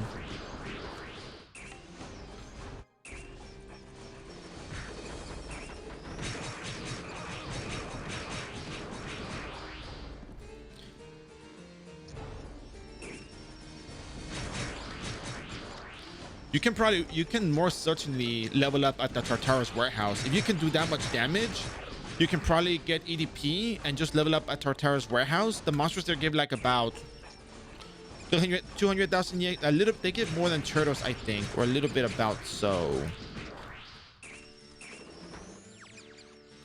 Can someone help me double check that? Tartarus warehouse monsters versus turtles, EXP wise.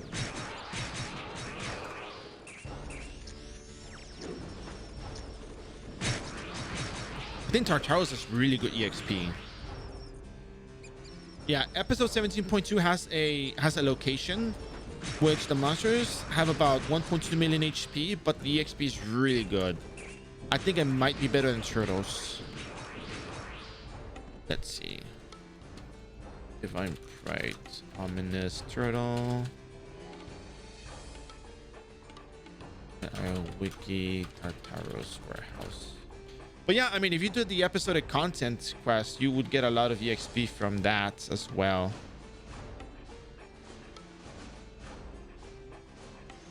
So the monsters give good EXP, so broken guard beta on first floor. I don't think it's that bad. Only up to 150. Does it start getting worse? Oh wow, 100. Yeah, actually Wow, actually that's really good EXP. Yeah, so the monsters at Tartarus Warehouse give double the EXP than turtles. So if you just teleport around and you know, cross impact, you should get decent EXP from that. Plus you get the daily quest as well. If you turn in with a battle menu buff, you get a lot of EXP from that. So it's like what, like we got like 9% with battle menu buff times 3 turn in, and it was just 20 monsters. Yeah. No, of course, but that's the thing. What I'm trying to do here is I'm trying to get you to become familiar with more maps than just turtles, because I think a lot of people just end up going to turtles because that's like the recommended place to go to. But a lot of people overlook episode 17.2 content. They overlook all the other daily quests that you can do from illusion dungeons. Can the Moonlight Dungeon Pros? Moonlight Dungeon Pros? Pros?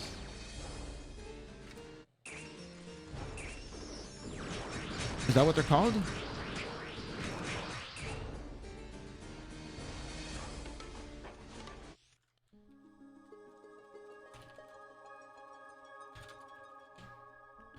Let me see.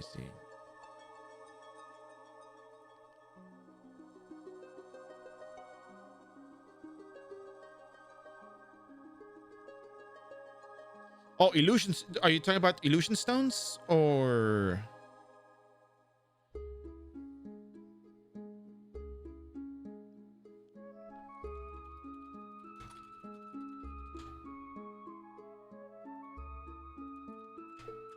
Here we go. You're talking about this, right?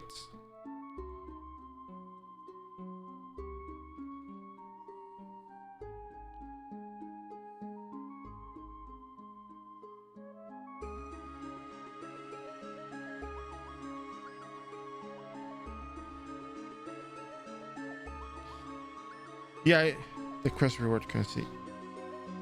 Yeah, it's got to be illusion stone.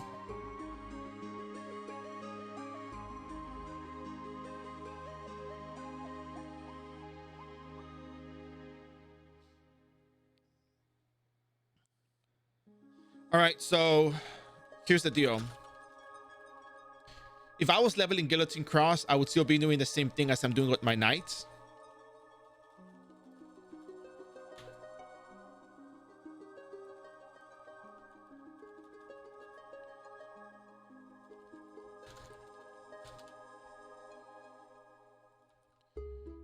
If you do these quests,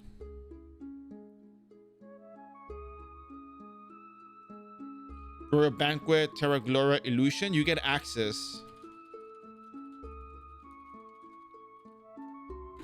to 17.2 Legacy of the Wise One. And I think it's well worth going into, because the daily quest to give a lot of EXP, it's not just raw EXP you're just doing once and that's it. You can get battle menu buff on it and turn it in for more EXP. I'm still working on my own bone circuit. Okay, so you're still gonna be doing a lot more damage. Still not having the security enchant. Okay.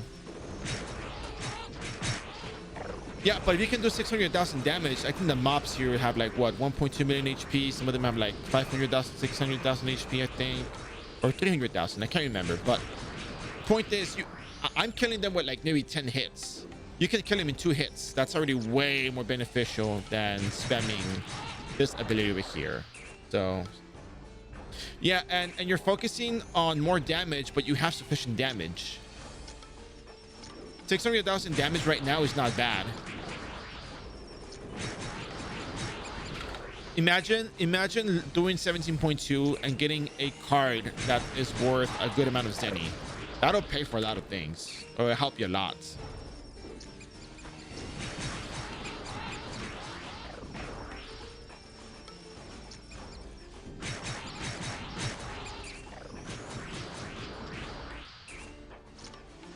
I think there's too much emphasis on trying to one-shot stuff, in my opinion.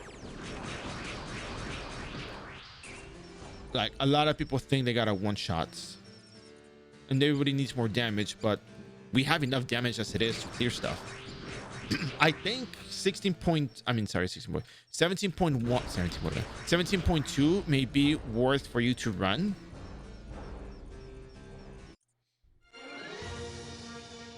I really think you should do the episodic content stuff, get to 17.2 and level up there.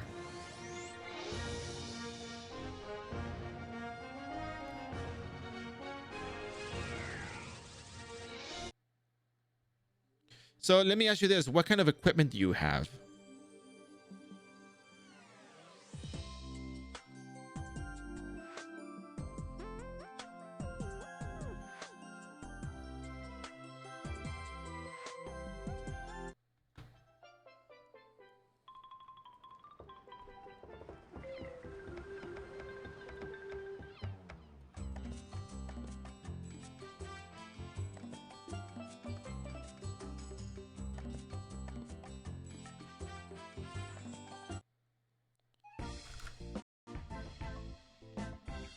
EDP is hard to craft. Okay, tell me about EDP being hard to craft. What are you struggling with?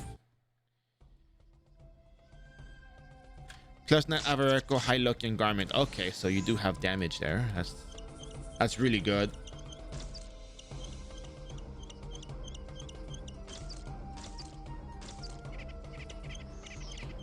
Demonic How Judgment. I love seeing it on that thing.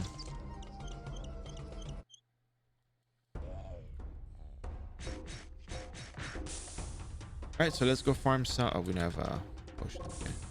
Yeah, it's cheaper this way anyways. How much you spend on stuff? Yeah, I mean, I actually, before we ask how much, I think what I want to know is what does Bogin Basik sees to be difficult, finds difficult about crafting the poison bottles. That's my question. Better.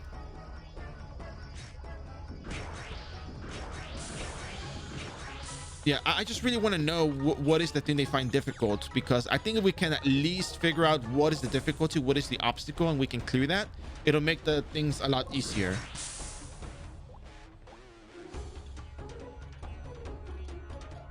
Okay, so you made some zinni off of that.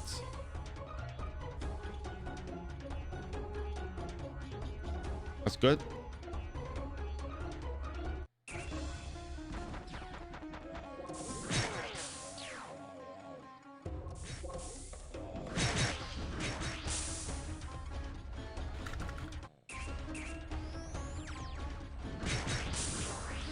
Okay, so what is difficult about making poison bottles for you?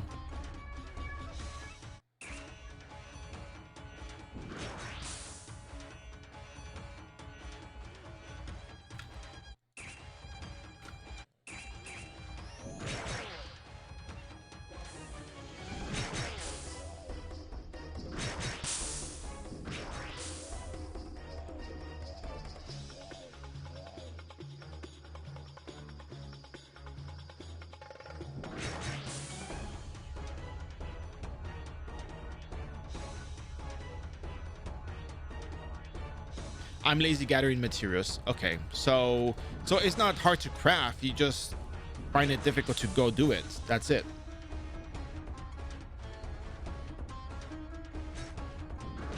That's what I'm understanding from this. So the only way you can really resolve that is by actually, you know, taking the step initiative to do it.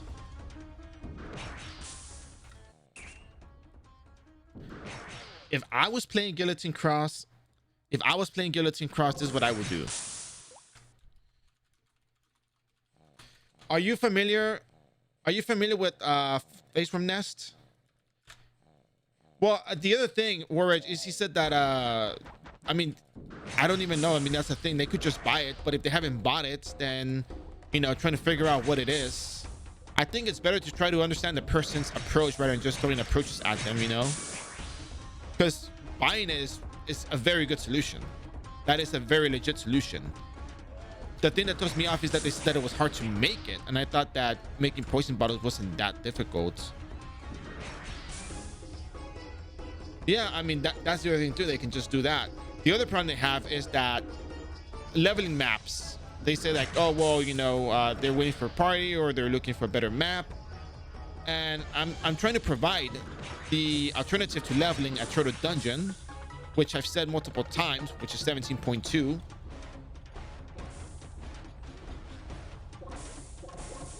So I'm just trying to figure out, you know, how to go about this, just to make sure that, you know, they can figure out the issue of leveling and they can proceed.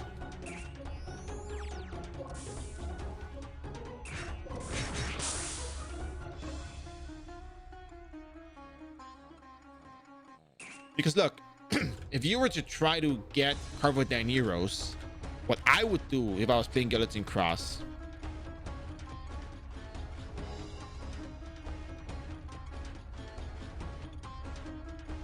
you don't tolerate yourself on Cash Shop. What do you mean you don't tolerate yourself?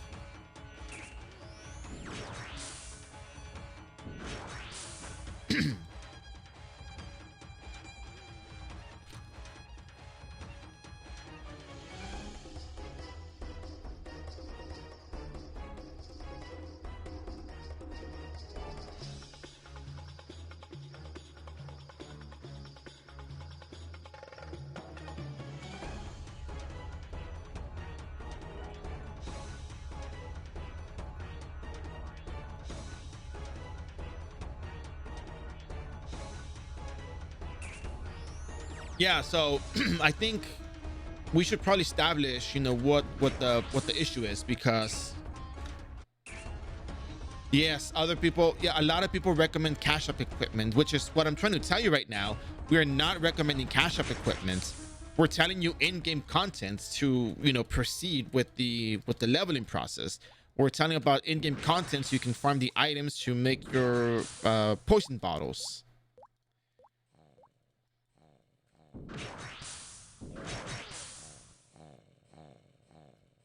Okay, do you know about the buy shops?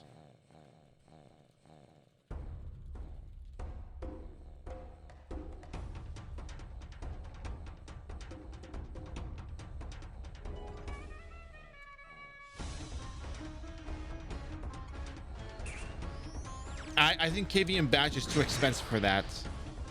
Actually, let me check that real quick.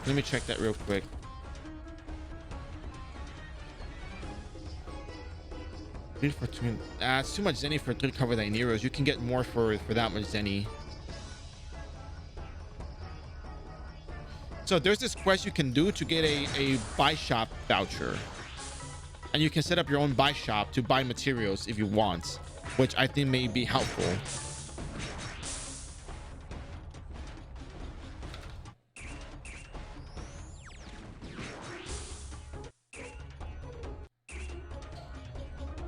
So yeah, Ace. So this is why I also wanted to do Guillotine Cross as my next character, because it's a very popular class as well.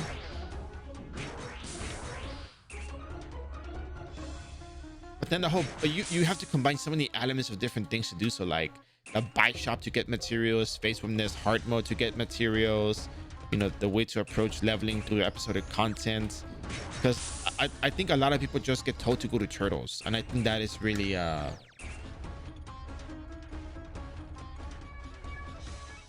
No. It's okay. Like we're not saying anything bad. It's the opposite. We're trying to tell you about it. Like everyone is trying to tell you about all the features that we have to level up the character.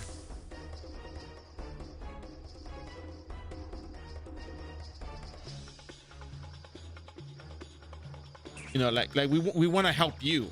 That's the thing. Like we're trying to tell you about all the other things you can do to level up, how to get materials, how to set up a buy shop. I do not like, yeah, before anyone says this, I don't like to recommend Cash App equipment. These are really cheap in the market and they help the character a lot, and if you can make the Zenny to buy them, that's good. And I taught people how to make Zenny, or how I made my Zenny, which again, RNG, but hey, you never know when RNG is gonna strike. So no, you can do it. No, you can do it at level 140.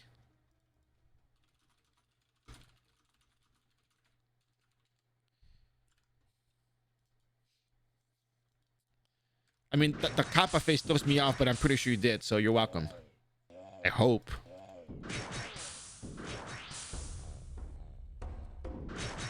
Yeah, actually, you can start doing face room nest at level 140. You are capable of doing that. Yeah, the instance opens up at level 140. Here.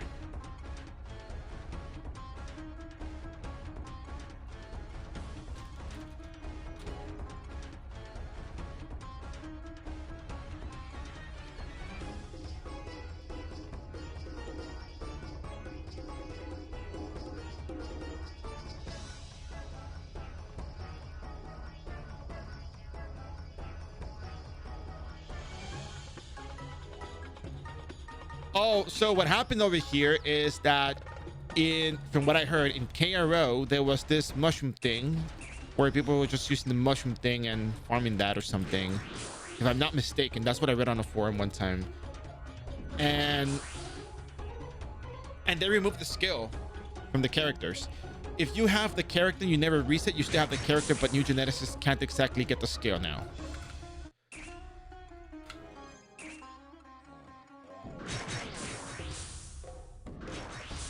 So,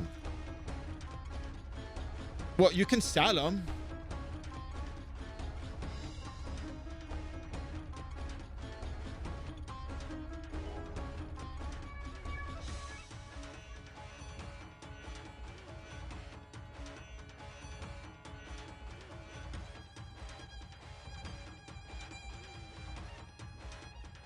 Yeah, pretty much.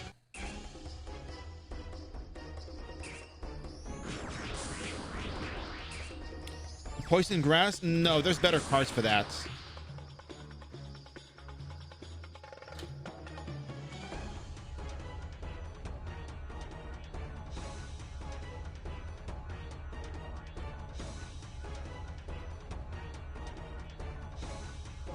I think Purple Furious card is another good one that people use, but I don't know how you feel about the minus 5% HP.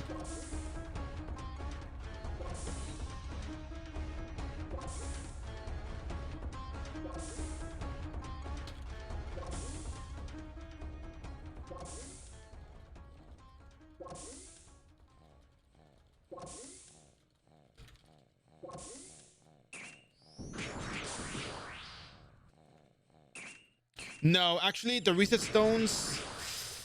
I don't know. The reset stone is that much more zenny. Is it? Can we like calculate this?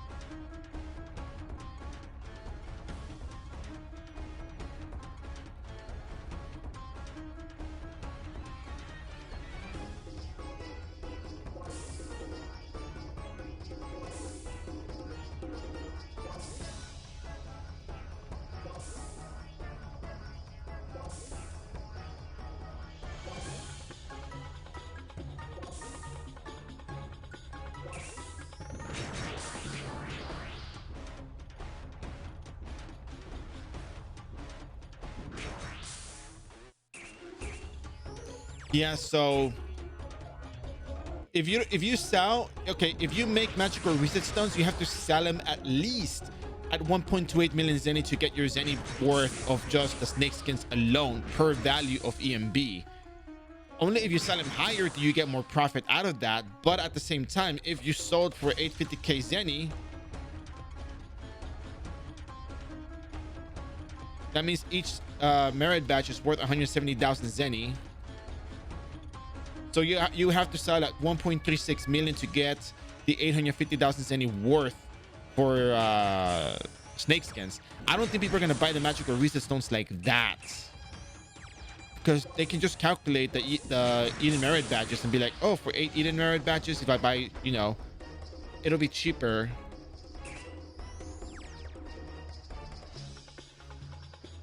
Yeah, you can get more poison bottles that way. Right now, I'm just showing the calculation versus the magical reset stone because there was a mention of magical reset stones for selling. My EMB for reset stones and sell it.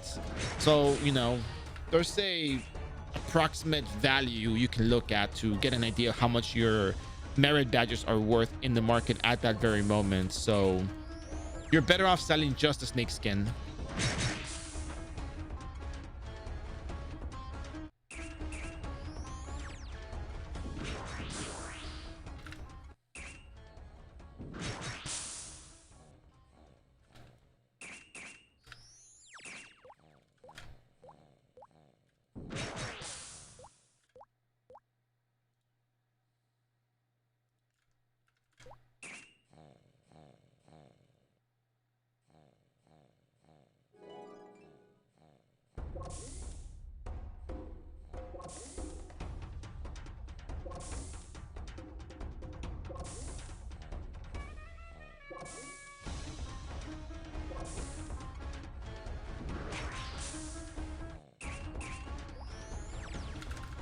Oh yeah, you know what? Let me go try these. One, two, three. Let me get a few more.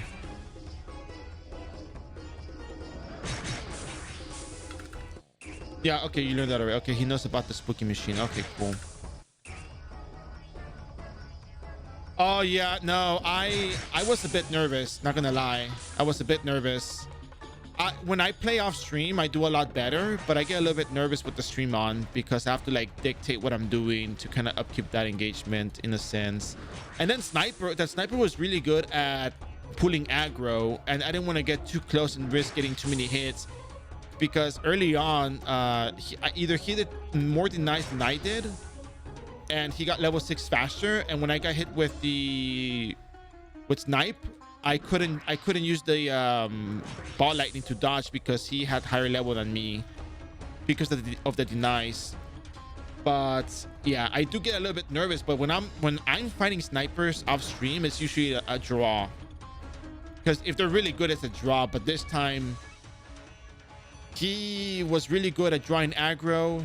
He was getting the headshots on the denies, so he did more damage on the denies as well, so he got better denies than I did. And I died early on trying to, you know, risk my life for the runes. So yeah,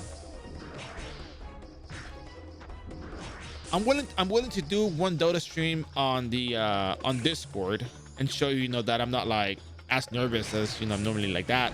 But then their lineup was also kind of had me kind of shaky a little because they had the Pudge, they had the Night Stalker, and it's just like, okay, there's just way too much stuff going on.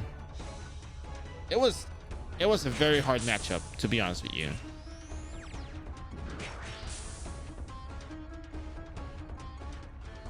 So, and even when we were in the middle of a team fight and I zipped in to try to grab the sniper, it was just bad business all around because he was just much stronger than we were.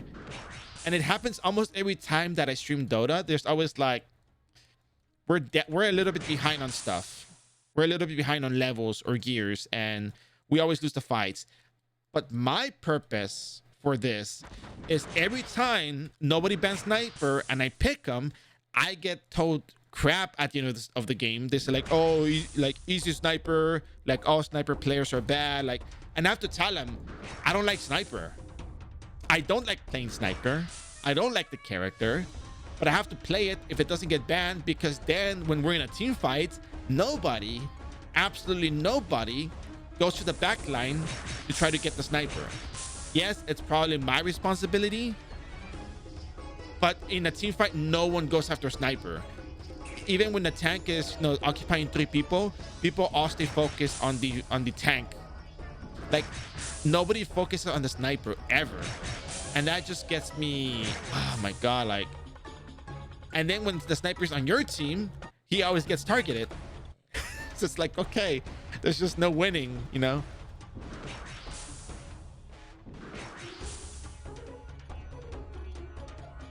Yeah, like every time I stream it, it just doesn't go well. But when I'm off stream, I'm like zipping in, grabbing 4 people, zipping in, grabbing the entire enemy, level 25, you know, bouncing the ball lightning, not the ball lightning, the overload bounces on the targets, refresher orb, you know. It's like, it's really good stuff off stream, but when I'm on stream, it's like the total opposite. So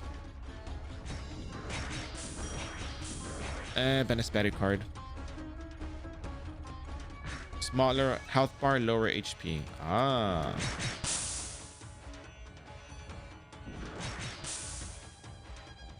Not very lucky. Not a card that I really wanted to get, but still. I mean, besides that, I would also play Troll Warlord. I mean, Troll Warlord might have been a lot better for that game, but since you can't tell what they're picking until the very end, you know, I just wanted to zip zap.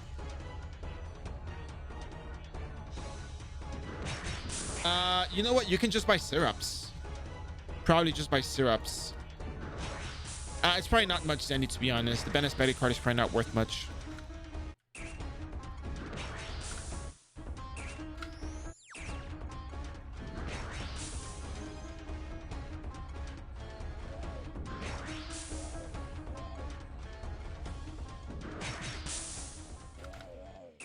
You don't need the Incubus pet. You can just use syrups.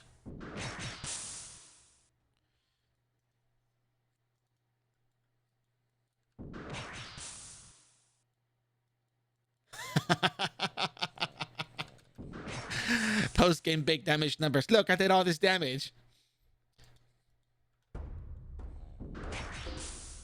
Sniper kills me. Sniper tips Storm Spirit. No, not the tip. Not the tip. Because it's like nobody was chasing after the sniper. Sniper was getting free hits. It's just, it's gonna happen like that.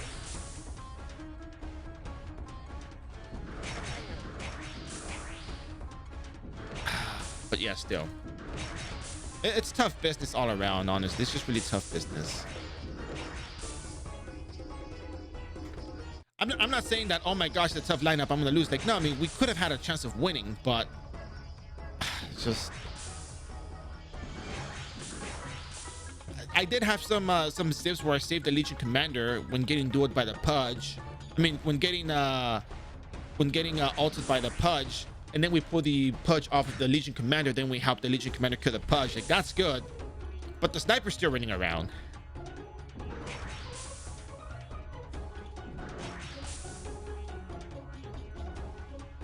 It's rough. It's rough. Those syrups cost a lot. Well, how much? I've been leveling up with syrups the entire time.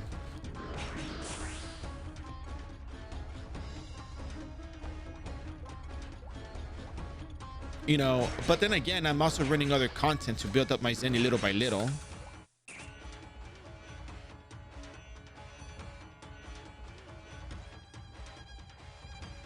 You lose the pet is gone forever. There goes however much millions it cost.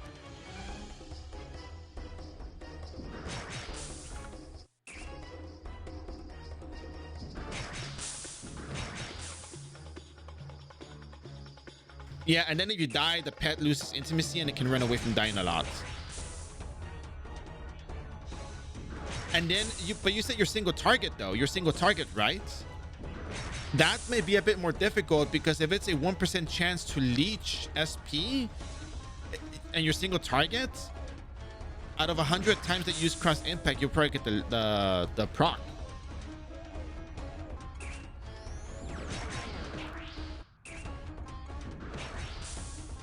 Yeah, a lot of people have auto feed and they still forget that when they turn the pet back into the egg and they bring it back out, the auto feed is reset.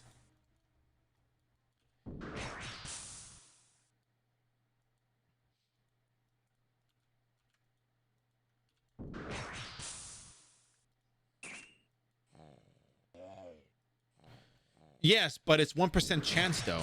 1% chance. What if it doesn't proc? You know, that's the problem. Do you have any other SP leech equipment on you?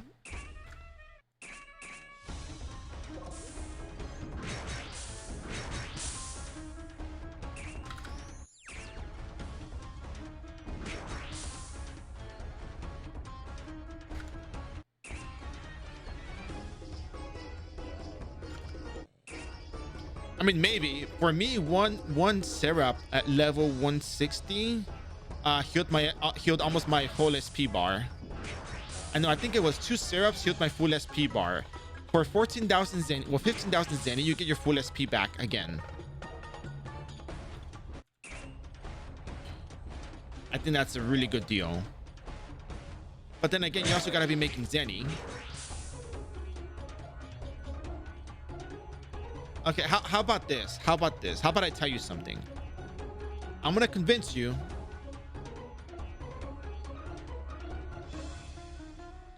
to do the episodic content stuff right now. I'm gonna convince you. I'm definitely gonna convince you right now.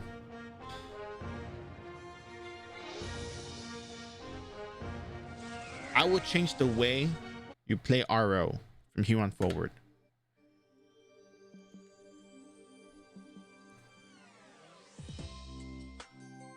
Watch. So if you do episode 16.1, you get these things called honor tokens.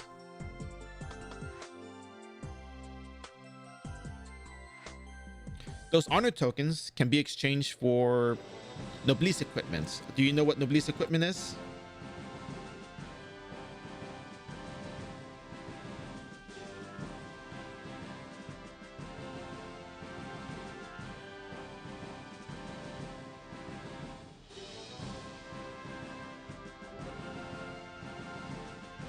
Okay. So you can buy a ticket to refine an equipment to +9.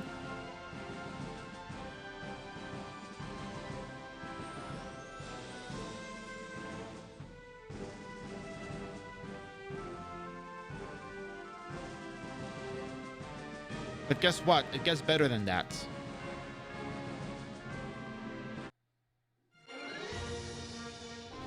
There's an NPC in iRO called Eat Gear Mimic. Currently, we're talking about something you can do right now in the current market, because the market's always changed. If this stops working, there's other methods to make Zenny, don't worry. You equip the +9 armor that you got. You talk to the Eat Gear Mimic. You're careful about what you're giving it. Noblesse Breath armor. 2 safe certificates.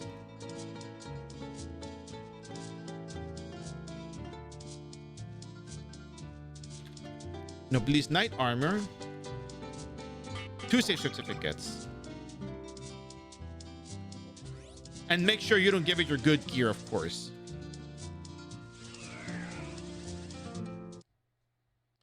Hey, Burnt House, how you doing?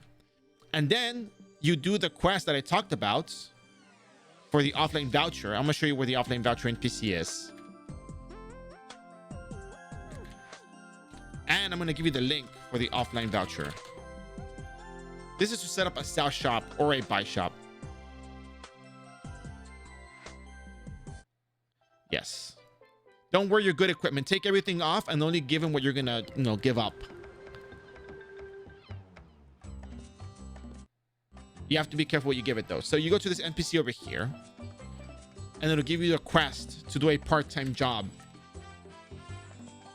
You can do the expert level request, and if you don't get the one that you want, you can reset it. You can just cancel the request and do it again.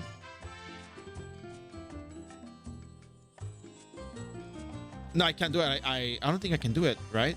Because I still have the thing. You know what? Let's do it. Let's do it. Expert level request. You have to go to Battle Labs. Okay.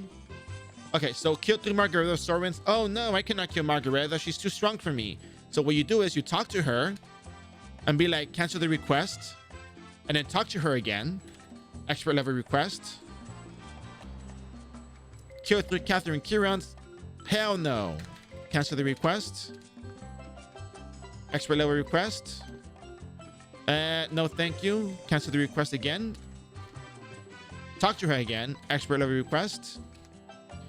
Catherine Kirans, no thank you. But watch this. Just wait till I get the good part. Till I get to the good part. Hold on. Okay, so there's this data retrieval card, okay? So what you do is you go back to the eating group.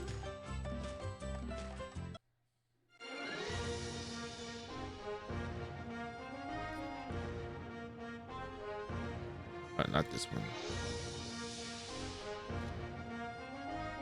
But I'm not done yet. All of this is going to be tied together so you understand how the game works together. This is the best part of the whole, streaming stuff. You can show people like really, really good stuff. And it's entertaining too.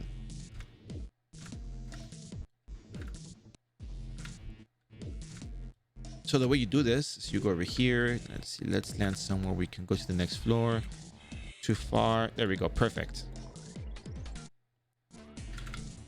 You go to the 3rd floor. You have to have piece of boat wing or just a lot of fly wings, because if you use teleports, the skill teleport, there's a chance you might get hit when you're using the skill, because teleport makes you break off of the 3-second grace period. Whenever you teleport, you have 3 seconds before you're attacked by a monster.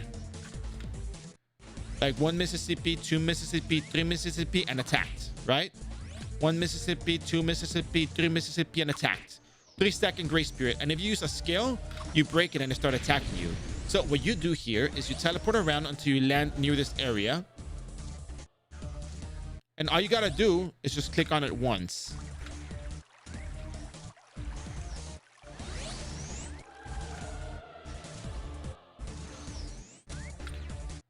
But you gotta land there though. So it'll take a while, but when it does, I'll tell you when. Just keep your eyes on the screen. You can probably walk down, but if there's monsters there, you'll die. Okay, so we're close enough. They're being aggroed by the other stuff. So you just click on this, and then that's it. You're done.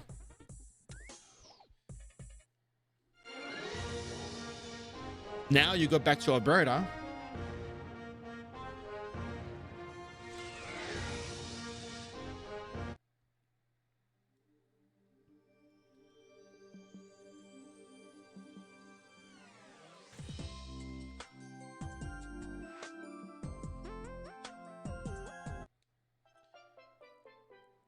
Yes, but not everyone can afford the 2 million zenny. Or maybe some people don't want to use the 2 million zenny for that.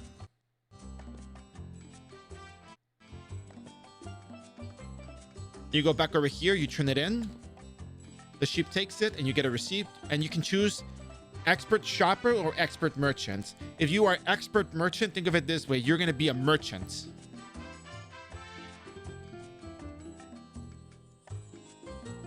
If you're a shopper, you're buying stuff. So if you get the expert shopper, you can set up a shop and buy your materials. Or if you get the expert merchant voucher, you can sell the snake skins that you get in the market. So that's the thing to go about, you know. So I'll think about it for a second. And I don't know how long I have to take, but yeah. Let's just get the merchant one. This one's about to expire. 2/15 expires tomorrow. So we're going to go get our thing. And there you go. Once you open it, it expires in 10 days. Oh yeah, you can also buy them. You also get the option to flaunt your money. So you can pay 500k zenny, 1 million zenny, or 2 million zenny for that. So yeah. So then wait, this is where it gets better. We're gonna go back to Frontera.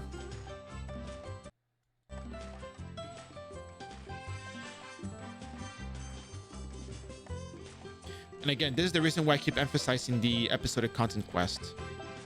Let's go over here.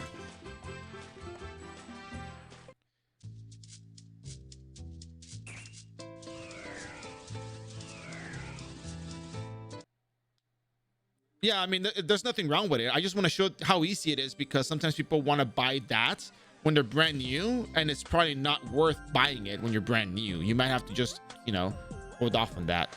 So we have save certificates from the exchange that we did.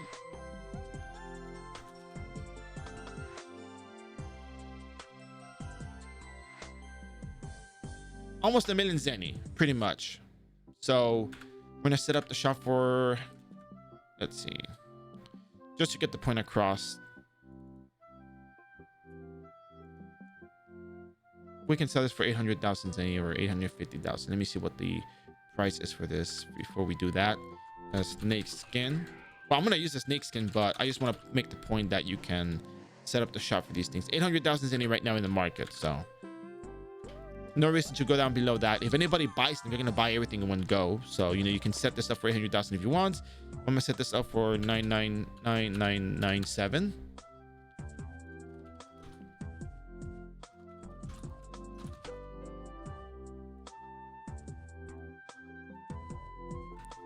Just set it up. Where can I set it up? Maybe I have to be here in the middle. There we go. Save to 7 armor. You set up a shop. You're selling it.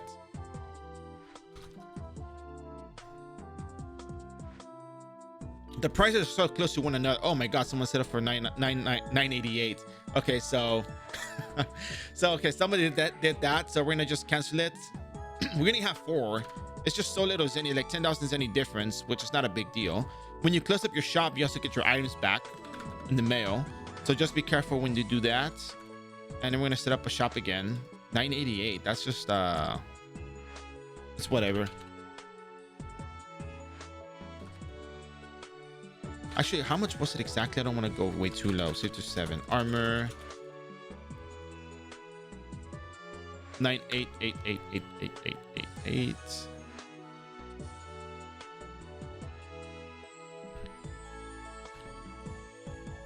Like 1 zenny less, but it's only 4 of them. They're not going to be bothered by this. Save to 7 armor.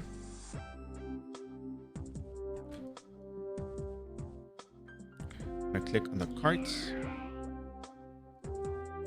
Oh, I'm covering myself, but if people look for the save to 7 armor anyway, so they're gonna, you know, see it and buy it anyways. It's a very, very popular item.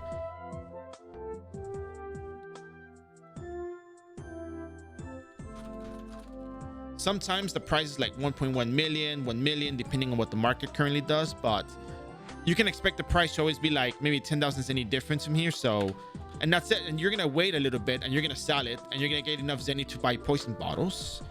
Poison bottle. So 989. Yeah. So you can buy 10 bottles for every safe certificate that you sell, which is not bad. And if you were to buy Carvo Nero and you were to farm the other stuff, that's way too expensive. That doesn't make any sense. You can set up for 25,000. You can set up for 26,000 zenny each.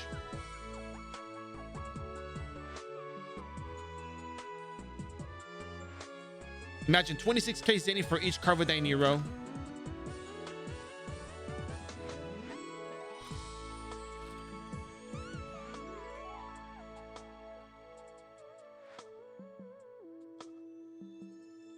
That price doesn't make any sense. That doesn't work. And then people pay for poison spore. I mean, poison spore is so easy to farm. I mean, and then what is the other thing? I think it was the poison sting. No, bee stinger. No one's buying bee stinger, so you can set up a shop for 1,000 zenny. So effectively, oh, by the way, I think so. I don't really see that very often. I see people using the hero weapon, so that's easier for them to do that. So yeah, so imagine 26k per Carvo Nero, or find face from nest daily for snake skins, and that's Carvo. And then let's look at poison bottle creation, because poison bottle creation is not difficult. Like, come on, like poison spore, bee stinger, cactus needle, venom, canine.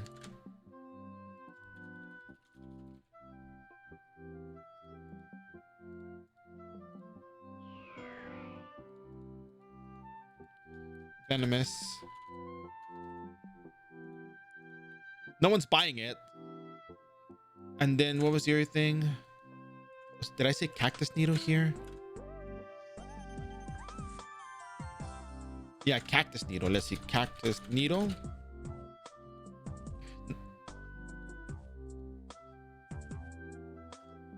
Okay, let me find just cactus. Switch partial. No one's buying cactus needle either. Oh, it was 80,000. It was 98,000 zenny.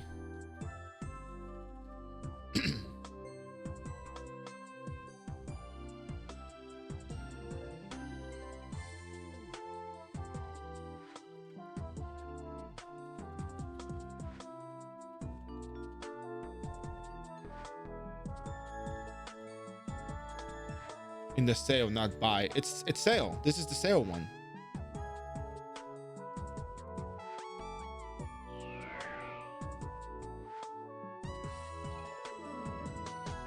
Oh, in the buy. Okay, I thought you said sale, not buy. I read it backwards. People are buying it for 65,000 zenny, and they're just reselling it at this point. I'm almost sure of that.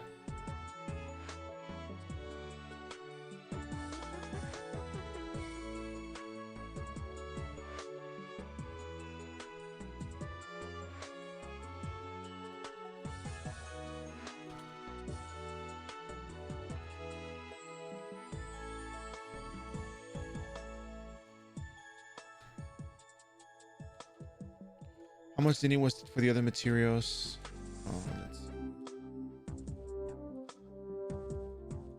Oh my god, where is my stuff here? Poison bottle, poison bottle. Create poison. 1, 2, 3, 4. 4 items. Plus 8,000 zenny.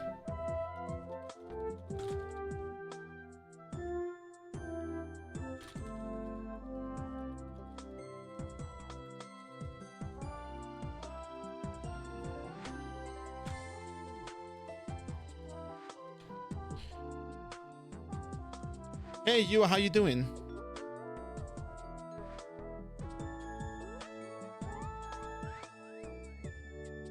So yeah, I mean, that's the way I would go about if I was playing Guillotine Cross, which now I want to play Guillotine Cross.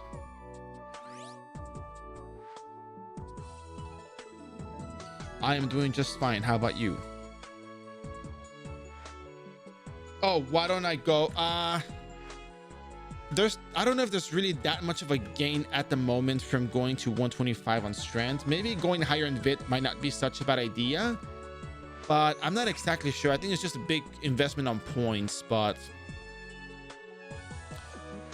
I need to, I want to see if I'm going to be lacking hit for the monsters post 200. So that's a thing. 25 in the buy tab is 25,000 zenny. That's why I said 26,000 zenny.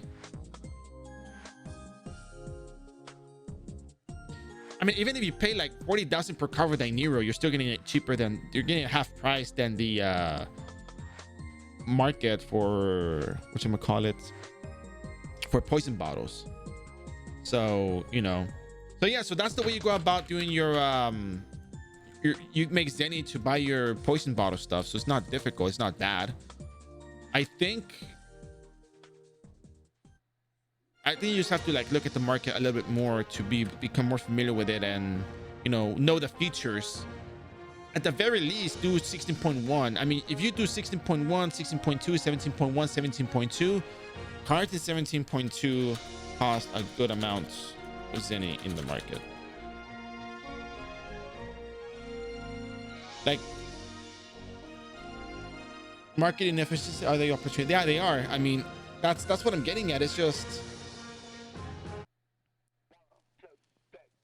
how many poison bottles can you make from sports and carved in here? What do you mean, how many can you make? You can make as many as you want.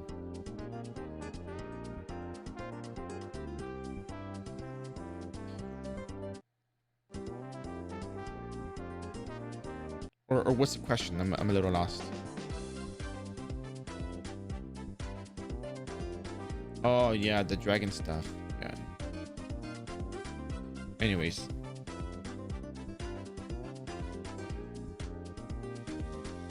Yeah, it's one of each item. I mean, if you look at it here.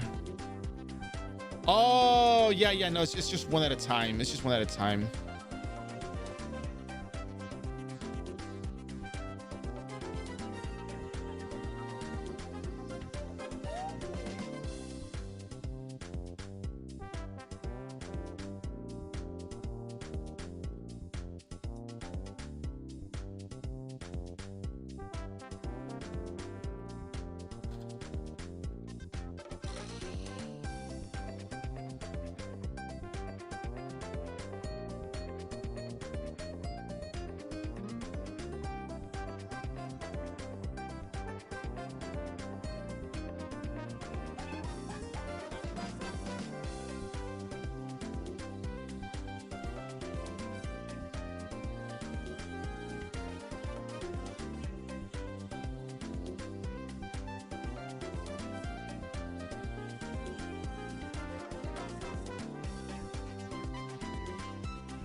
Yeah, making poison bottles is probably not that difficult either. Lemon should be fine.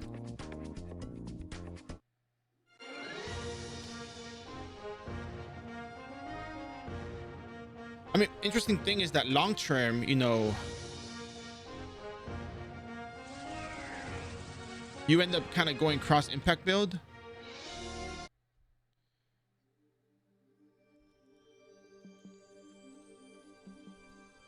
I've done the episodic content and I read the entire thing, but I didn't do all of the side quests. I think I will cover all the side quests on the Guillotine Cross, but I've done the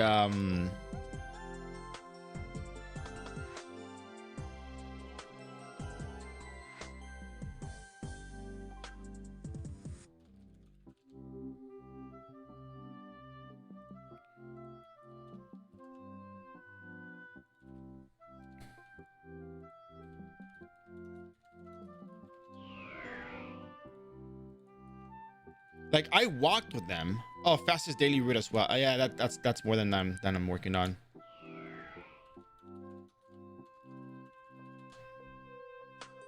I don't think I did illusion. I think I only did those two.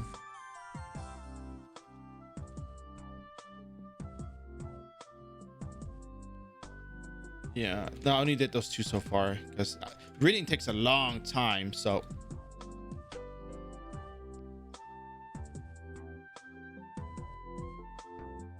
yeah. The reason why I haven't done it is because I'm going to be doing that on multiple characters and people are going to be watching the stream catching it as well. I mean, I know I probably should do it as well. It's just kind of hard to do all of those things at once. Um,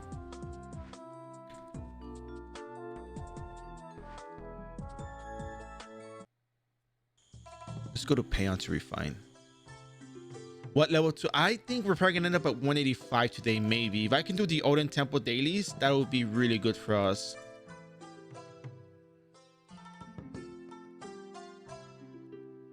All right, let's go ahead and refine these things that we gotta take care of.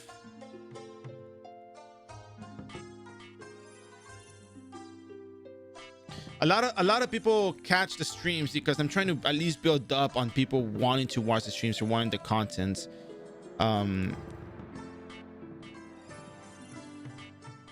So not very good with the video editing. It would be way too long as a one-shot YouTube video. Yeah.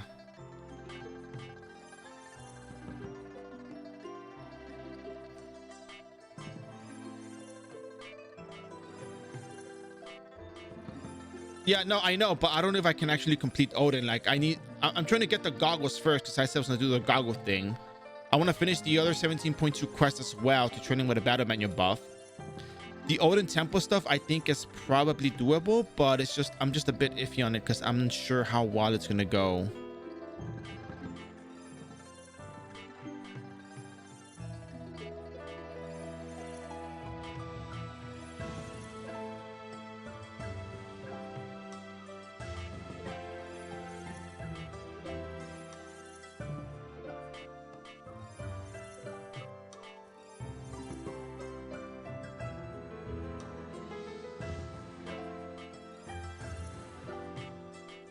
Yeah, it hurts because of the holy attribute attack, but I have a solution to that, which is going to change the way you play Ragnarok online.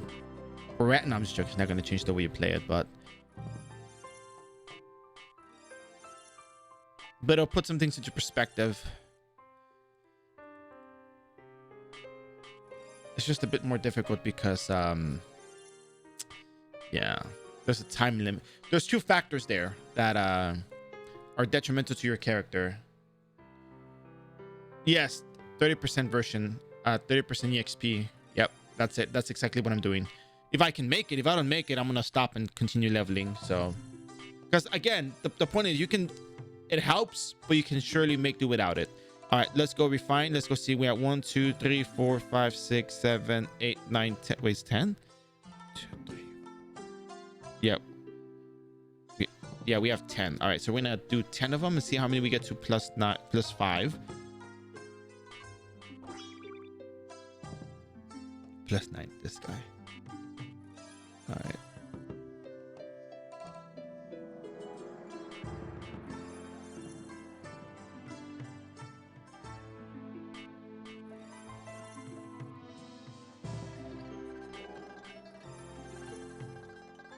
Like I said, I'm only in it for the dailies. You don't have to be there the entire time. Sure, go ahead, ask it. That's what we're here for. Wow. Ah, tough business. Okay, so we got 6. 2 plus 5.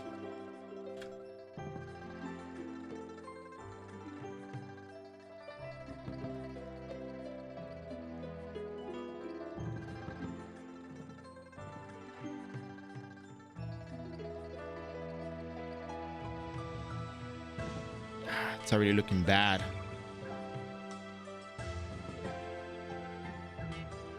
Bad to worse. From worse to okay. Okay, that's bad.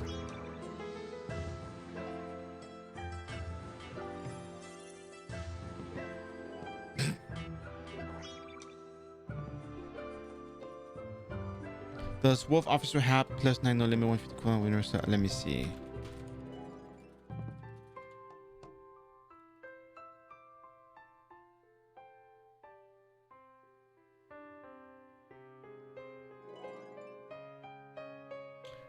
You know what? That's a really good question.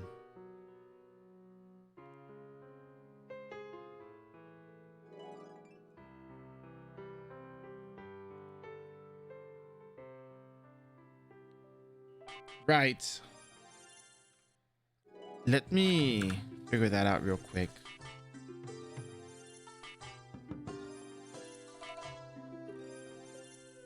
Give me a few seconds. Let me finish the refine first.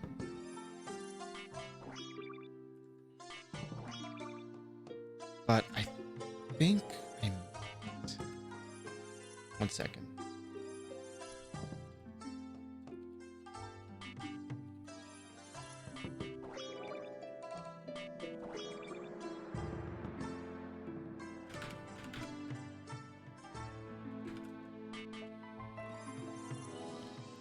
Okay.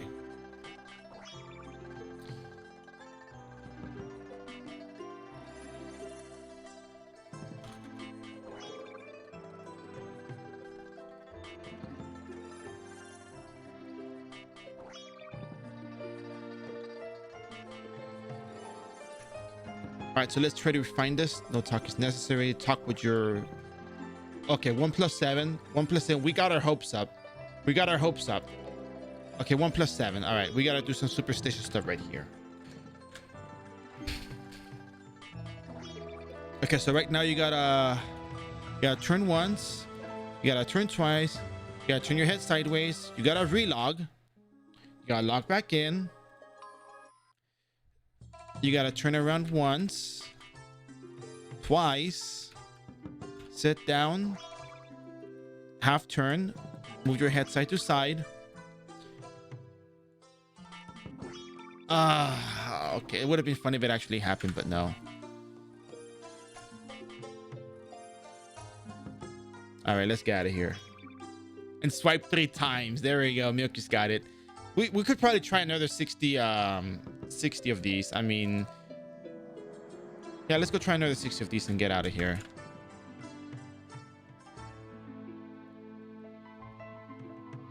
It was heartbreaking, but you know what? It's okay because you know what? It's just a game.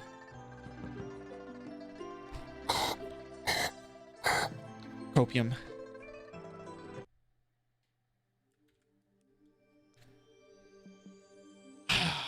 So anyways, the way you move your head is Dory Dory.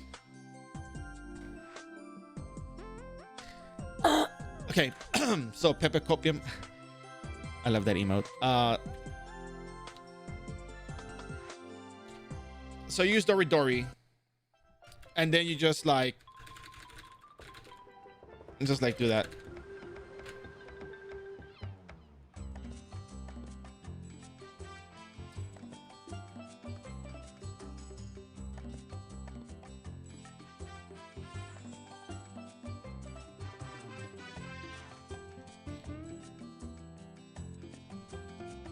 Yeah. Anyways, let's go back to the water.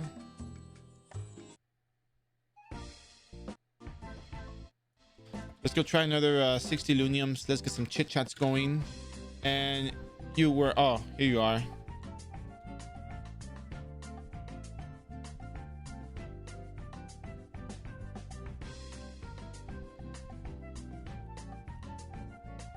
Oh, wait. Wrong cap. Wrong cap.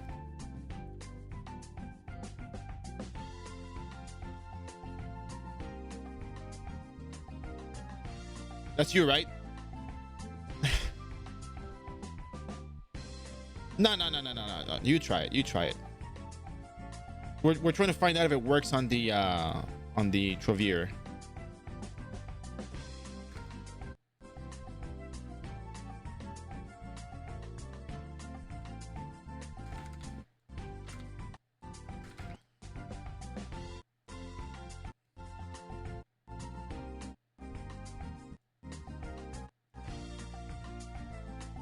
Well, we're trying to find out. I have an out tab. I'm not even looking.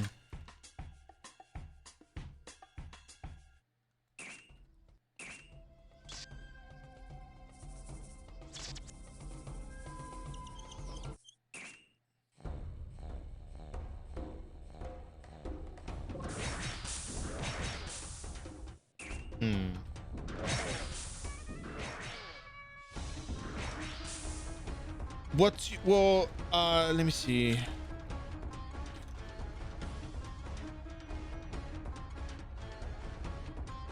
No, the cooldown is 5 minutes. The duration of the ability is 150 seconds.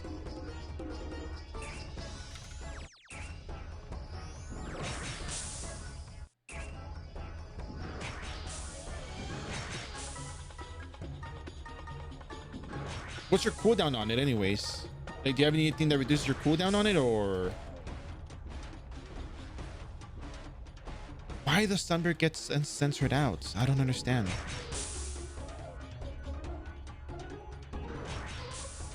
Oh, so it's 300 seconds. Okay, so you got like half time on that then. Oh, okay, very nice. So it does work. All right, take care. Hopefully the tips help you out. You're always welcome to come back and ask questions again. So join in next time, same time tomorrow, and we can help you out if you're still struggling. All right. Oh, okay, that's really good.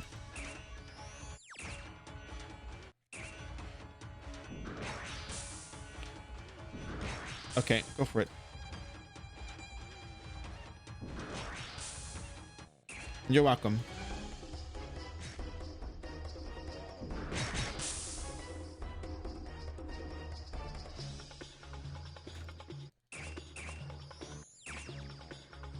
All right, take care, Agatha. Thanks for stopping by.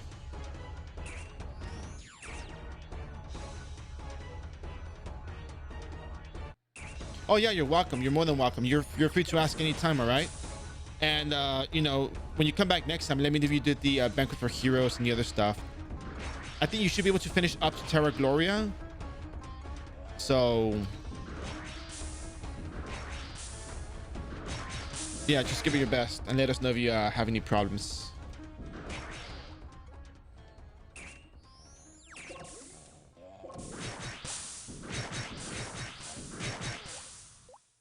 Oh, that's right. It's not like you can swap it out. Yeah, you know what?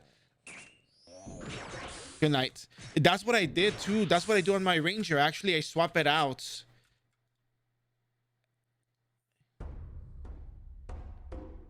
That's what I do, I think, to have the 0 cooldown on it. Oh, I left the Illunium up there. It's up north. Let's see if I can go get it again.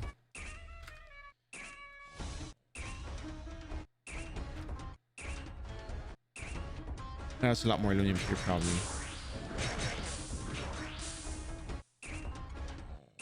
Nope, no Illuniums. If I can run and get it, I'm cool. You're welcome. Hopefully that answers your question, and you know, grab it. There we go, I got it.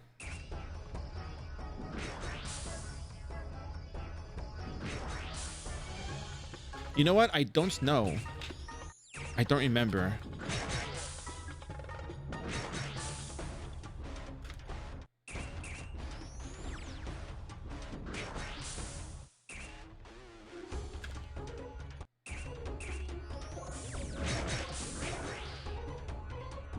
Looks like you do.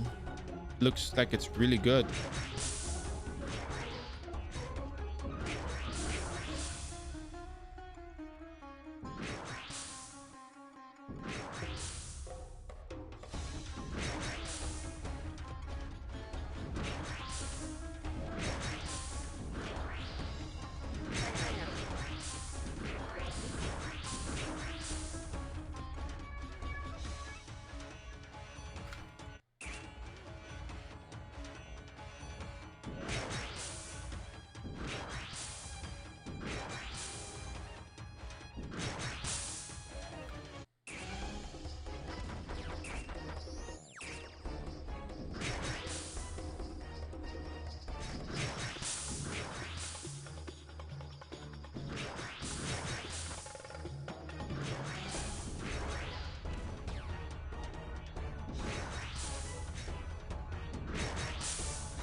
You know what? I have another idea.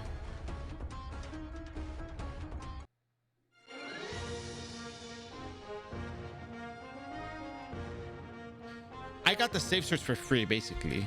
So why don't I just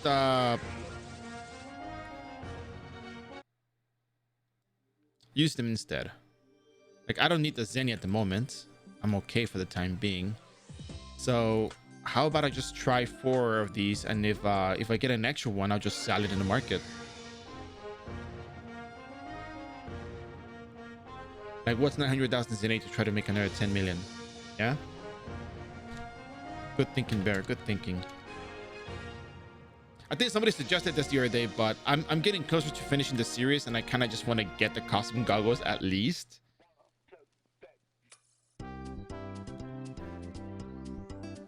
Because it's taking up too much time, and I really want to get to 200. I almost want to play Guillotine Crossover the Warlock now.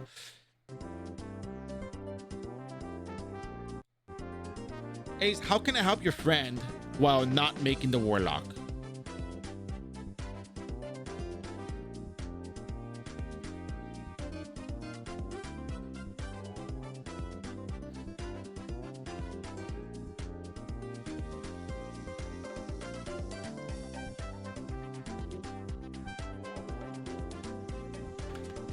Oh, actually, you know what? Here, let me show you what I got.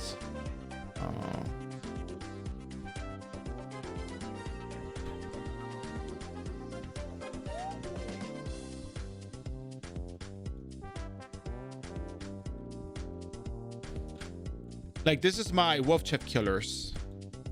My Wolf Chef Killer. It's just, I think Guillotine Cross would be just like... But the Guillotine Cross... Yeah, but your friend also needs help. You know, I'm trying to be considerate to your friend too, because, yeah. I only do it for Wolf Chef. Oh yeah, did you finish the Central Laboratory stuff?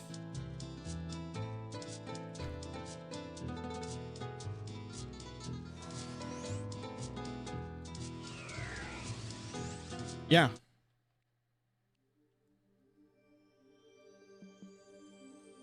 It's fine if you didn't. It's all good. I'm just curious. Direct X9, do your job. All smooth now. Oh yeah.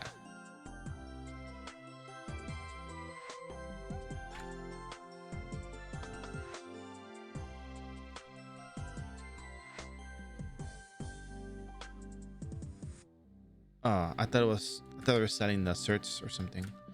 All right.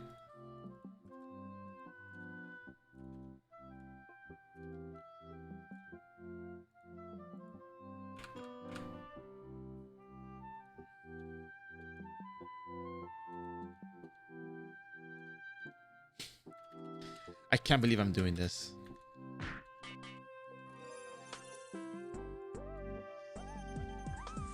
May the RNG work in my favor, please.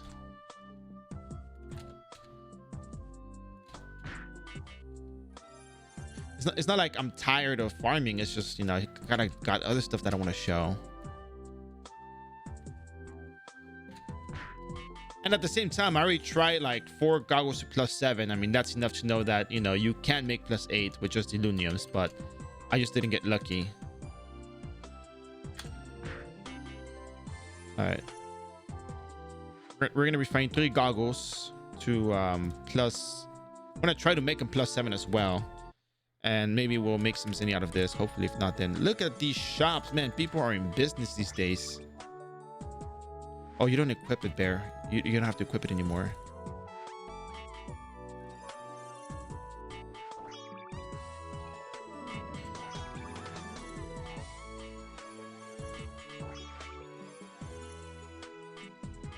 I might be lacking some Illunium.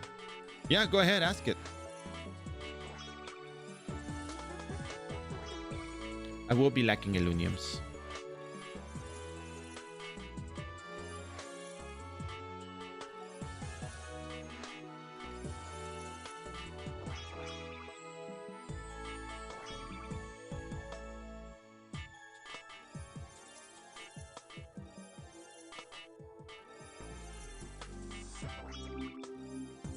It broke right away. Okay, so we got 4 Illuniums, I think.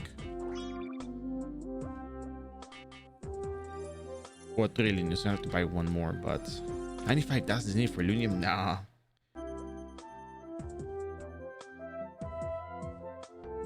Mighty Black threaded armor be better over illusion armor until I can get the ignore?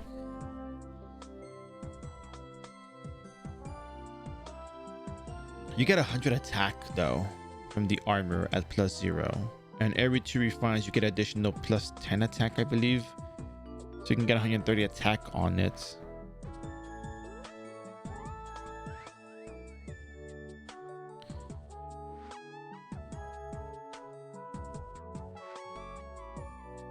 I feel like if you can get it really cheap, it might not be so bad, but then again, you also get attack from the, yeah, actually you also get attack from the threaded armor. So yeah, no, the mighty black threaded armor would be better than the illusion one. It should be, because you get the defense pierce and you still get some attack. The illusion armor gives you 100 attack and +10 for every 2 refines. If you were to go to +7, you get 130 attack, but you don't get the defense pierce. I think the mighty black threaded armor is probably worth it. If you're trying to get the full 100% defense pierce, it should be good. That's your goal. You still get at least what on +9, 10 attack base, then 20, that's 40. You get 80 attack, right? I don't even know. Yeah, 30 and then 20, that's 50 plus 20, 70 plus 10 on the armor itself. Yeah, no, it's definitely better.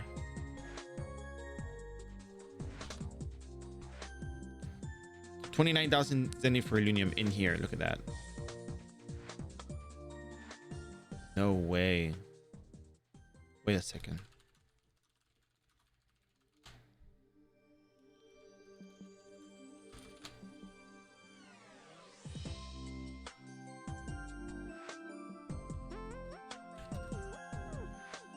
You're very welcome.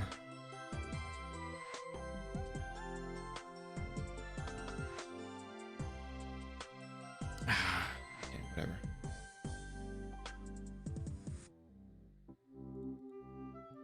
You'll see.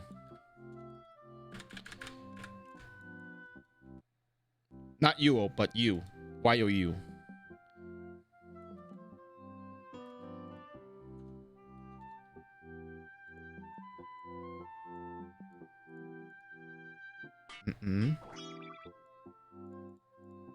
Finally, +8. All right.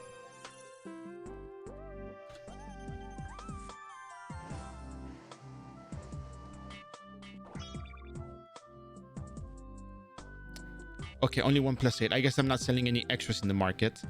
So when you have +8 goggles,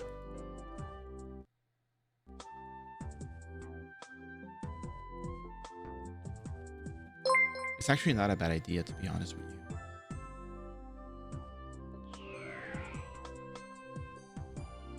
Android V, thanks for the follow. Hope you enjoying the stream.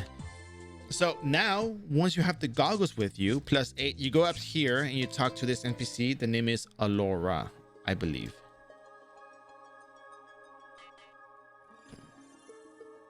I want a custom headgear. There's some headgears you can transform, and I think the headgears you can do is goggles, crown, tiara, voice cap, and there's one more. I can't remember it. So now, once it becomes custom goggles, you get 30% EXP from monsters that you kill with it. So now you get more EXP, and it's a custom slot. And I can still wear my voice. Oh, I can't wear my Criteria Academy hat over it, but yeah. So now you have that. The other headgear you can do is voice cap, and I think voice cap is really fashionable. So I should have done this earlier, but it was kind of a pain to get to it. So yeah.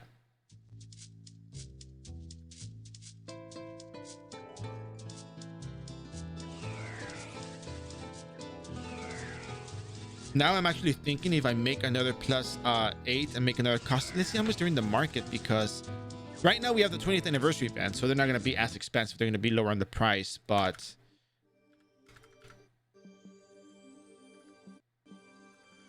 you know, if you were to sell custom goggles at one point, you know, you're trying to get into that market, you know, you might want to take a quick look and see what you got. So let's look at costume goggles. I know 13 million. Yeah, I mean, you could probably sell it for like 12 million or something, 10 million. The recent Yeah, Ring of Storm spot gets taken, so you can't use that.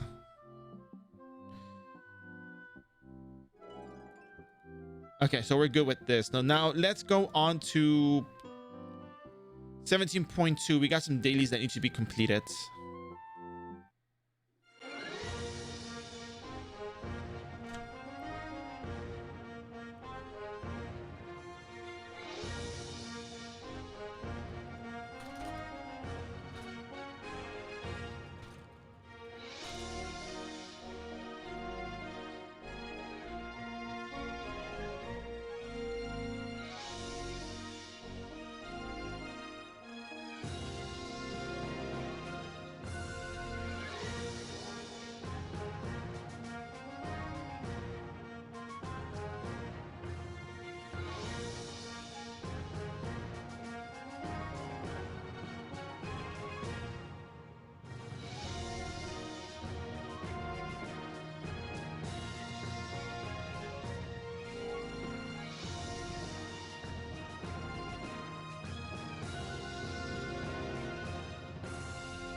So I think we can finish a lot of our daily quests really fast now. Let's go ahead and do that.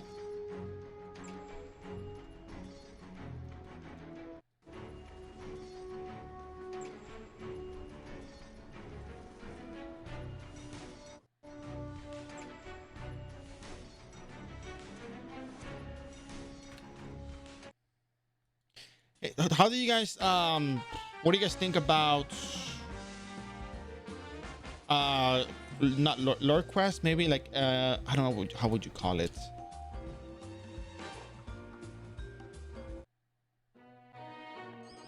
Like story quest, not exactly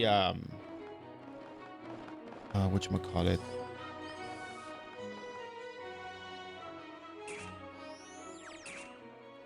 not exactly episodic content quest, but like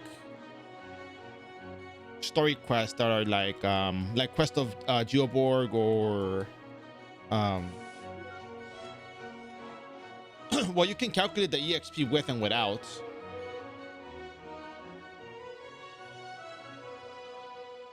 Like, it's just server rates. We don't have VIP or anything else, so it's gonna be like double the amount.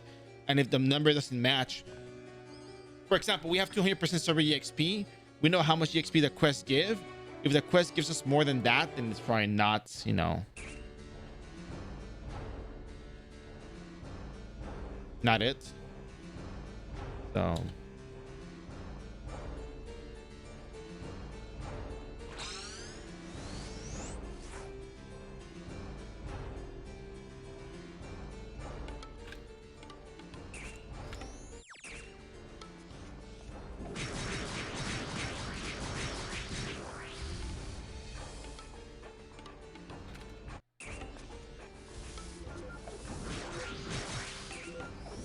what boots are you using? I think there's better boots for you, no?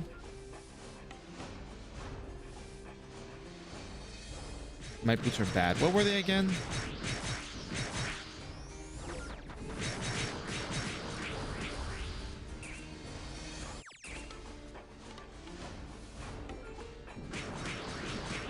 So one single Heart Hunter is 248,744 EXP.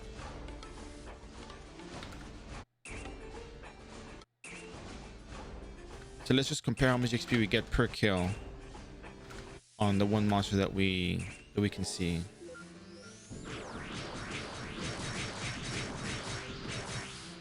So yeah, 191 to 248. That's almost 50,000 EXP. The costume goggles are absolutely worth it. Next time on the next character, we're gonna go rush this early, and I'll make a note about getting these as soon as you can because the impact is there. Oh, the grace boots. Ah.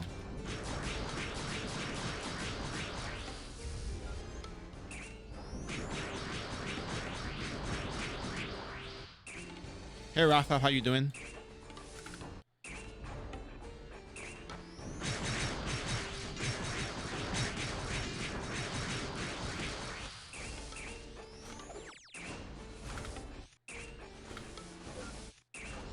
I think there were some boots for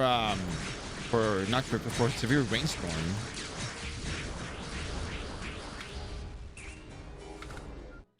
Ah, the fixed casting time. That's right.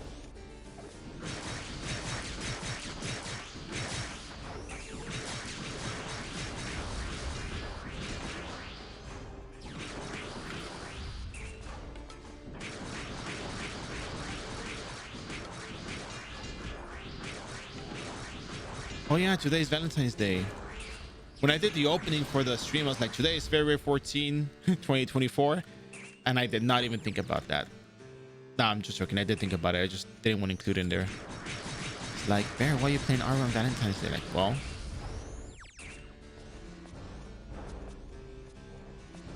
Nah, I'm just joking, yeah. Today's Valentine's Day. And we're doing the same thing we did yesterday. Incredibly enough. I don't know, because we have no Valentine's Day event here on iRO. If we had a Valentine's Day event, then why play R on Valentine's? Because well, if there was a quest for Valentine's Day, we would be doing that. Absolutely. In fact, they should have added one for this week. Ooh, Heart Hunter card. Wait, is this the regular Heart Hunter card?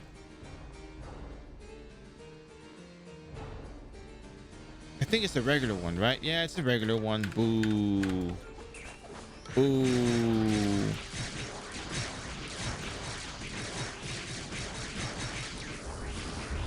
I don't know if it's as good as I would like it to be.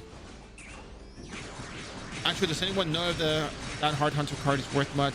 Because it looks like the old card from 16.2.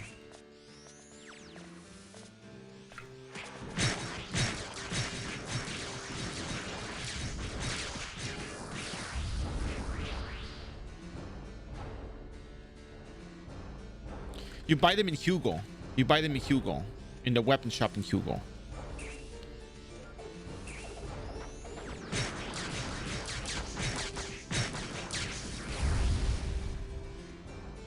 Yep.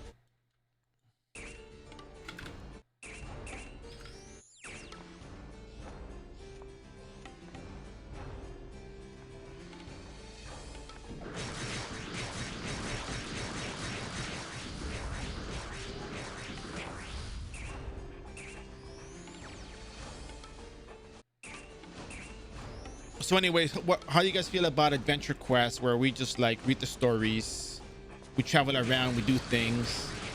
Not the side quest, that one takes too long, but you know, just quests in general. How you guys feel about those? You guys ever do them? You guys know about them?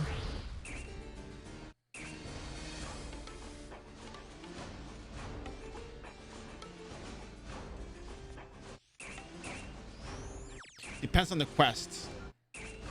They don't give you XP. We're just doing it for the fun of traveling around. A little bit more of a comforting type of stream. Relaxing. Not like I am on a mission. Like, I am Bear. I am on a mission to get to level 200. And I will not stop until I'm at 200. No, not like that. It's just more like, oh, hey, so we're going to go do this adventure quest today.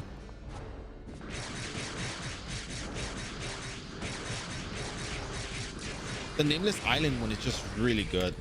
That one, yeah, that one's really good.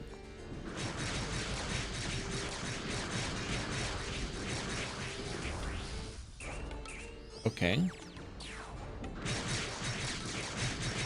It was a good story.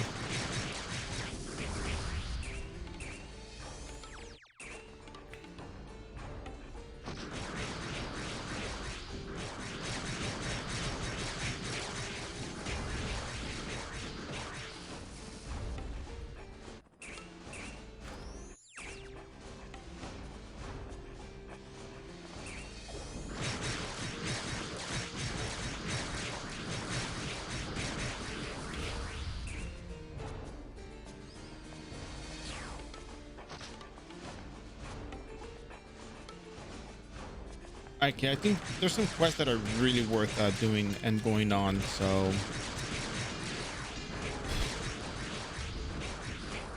axe, pride steel, hit +4.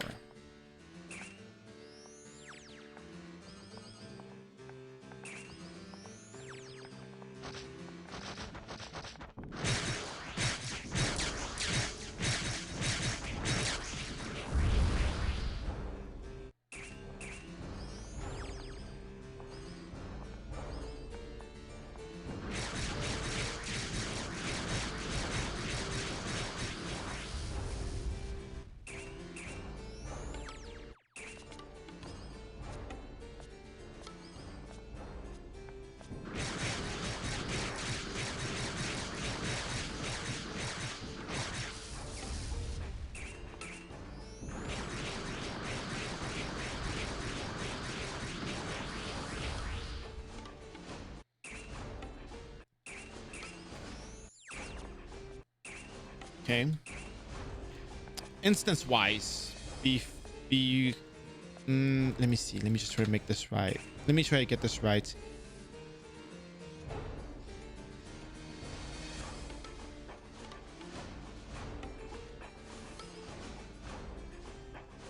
Instance wise, I guess a lot of people are not exactly familiar with all of the instances.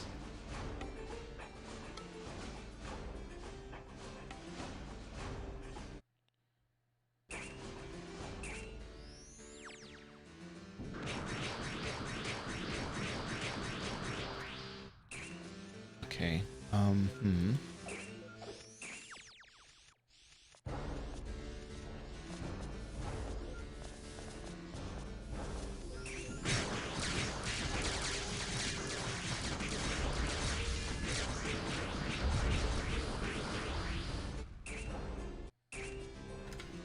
Hey, Roostwick, how you doing?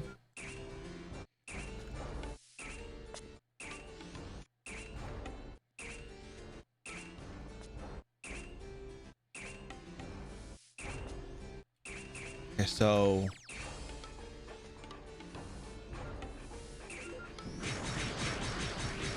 instances, well, instance rush, and then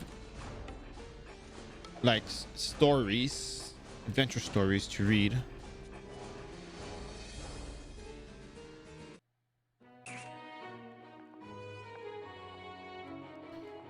Okay. Avocado omelet wraps. God, so good.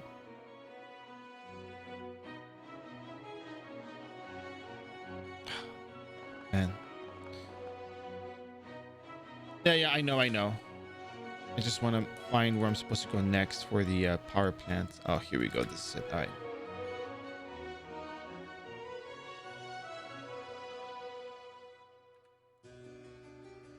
Oh, goodness. Am I out of syrups?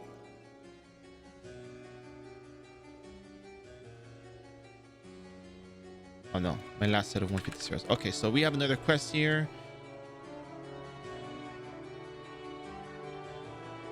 Potato chips.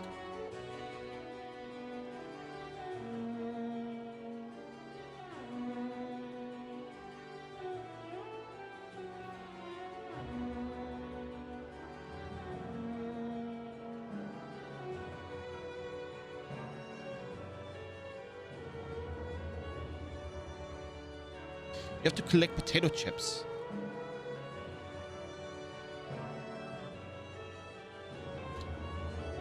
Okay, that sounds like fun.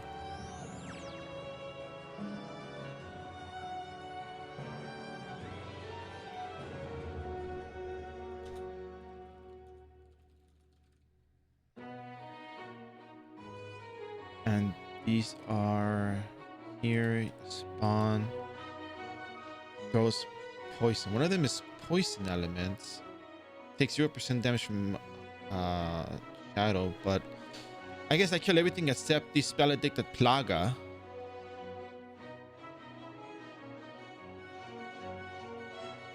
Wow, that card is... Do people use the magic poison Plaga card?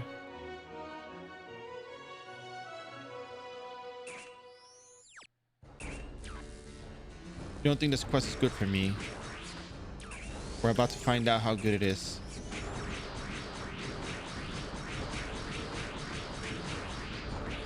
One potato chip.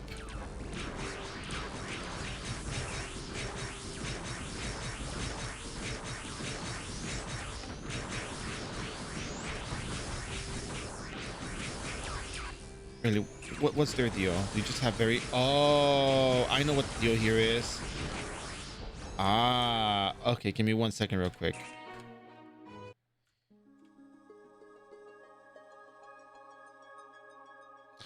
Hit requirement 569, 594, 591, 562.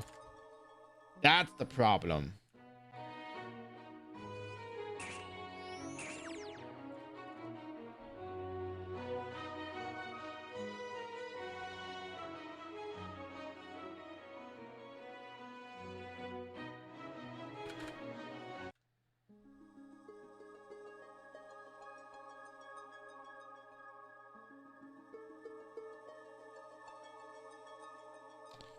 Okay.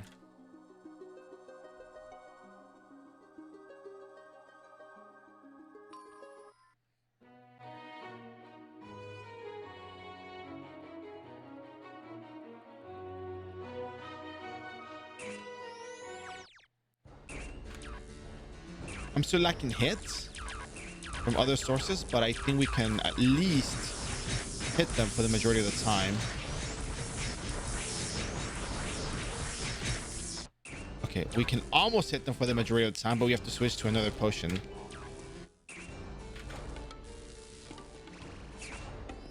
Okay.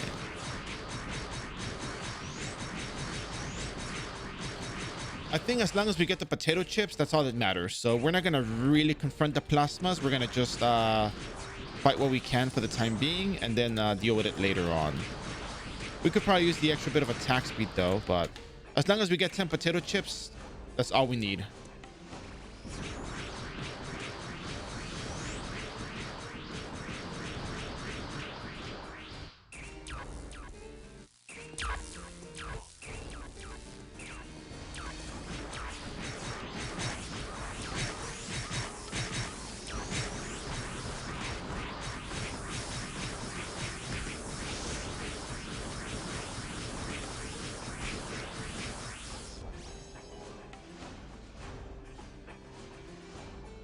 I actually can't eat them.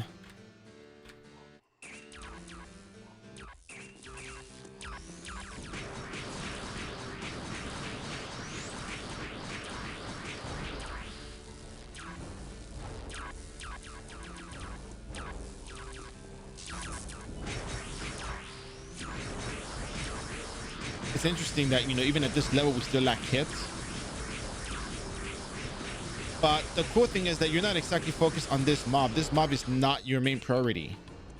Your main priority is the mana addicted snares.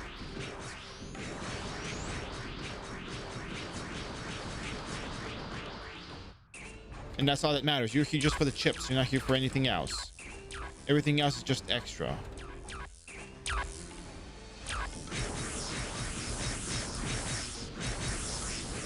Okay. Let's see how much damage we do without... Yeah, 100,000 damage. We're going to go back. We're going to get some Berserk potions. We're almost done with the potato chips, though, but I don't know if I want to just, you know, go without the other stuff. So we're going to go get some food from the inventory. And they're not as good. This one from yesterday, this one's not that great. Heart Hunter card, I don't think it sells for that much either, so...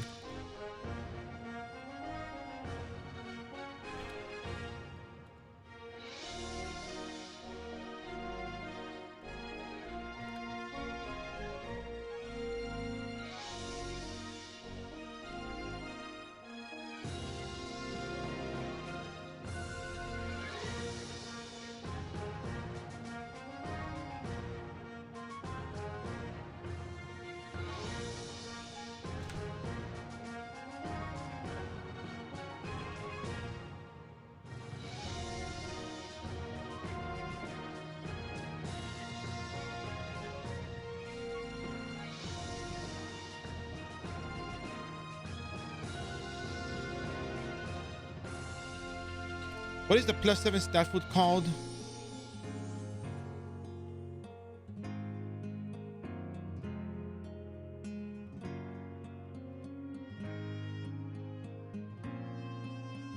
So, oh yes, so haunted bread. I'm looking at it right here. All right, cool.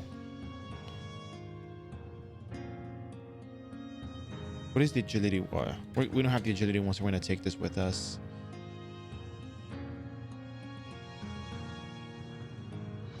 We're not dirty level. We're just for the potato chips, but we might as well just get the bit that we have here and use it. So let's see. We're gonna use 10 of these.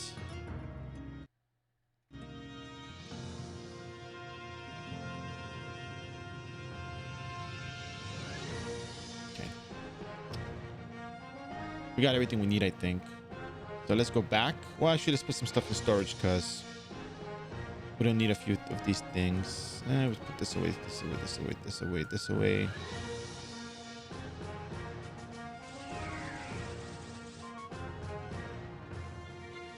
It's fine like that. And this one.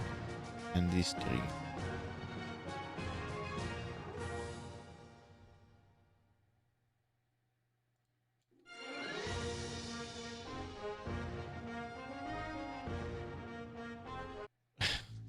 Yeah, I will. At least these do. They're magical. It's magical food, man.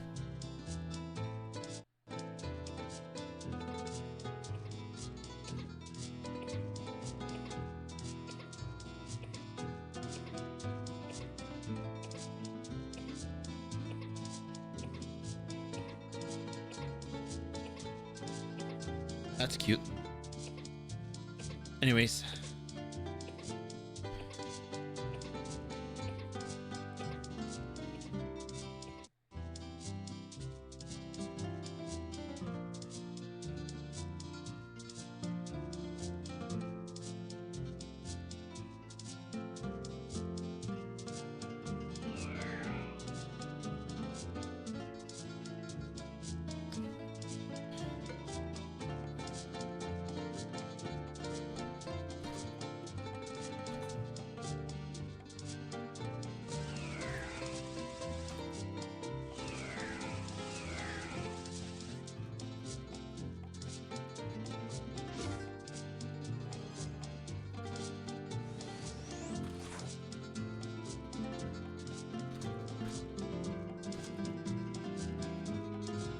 Yeah, there's also the Thanatos Tower daily quest. They're unlocked at level 180, so we can probably go take a look as well.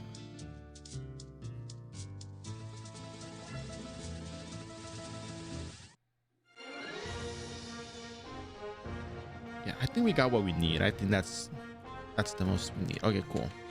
Teleport service. Einbrock. Back to 17.2. Back into that area and... Oh yeah, Ace. So I ended up using the stats for dexterity. Just because I don't have enough hits for a whole lot of things, but... Yeah, it's probably more beneficial for me to just get that while I'm there. The little bit of extra EXP and to not die when mobbing these snares. As I'm using Cursed Water. So there's either Ghost, Holy, or Shadow in there. And I'd rather kill the Ghost than the Holy because the Shadow one has the healing debuff. So it's better for me to take care of the other ones instead of the Shadow one.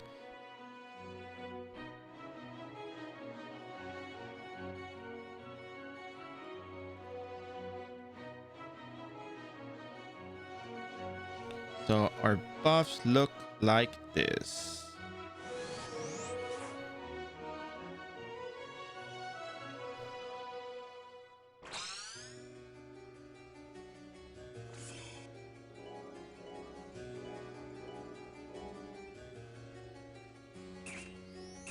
$596 and we needed 594. We're good.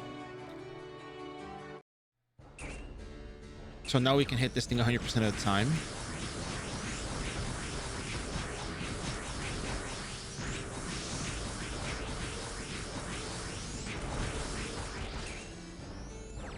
Uh-oh, not this one. Gotta avoid that.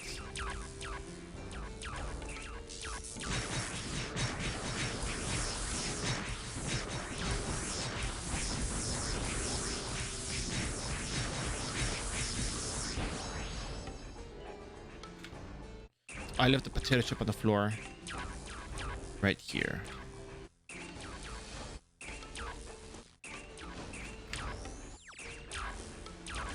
I can make a run for it.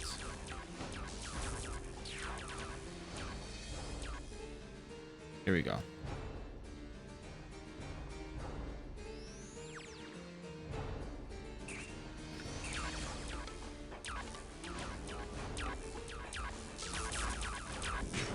Nope. Don't want to deal with that guy over there.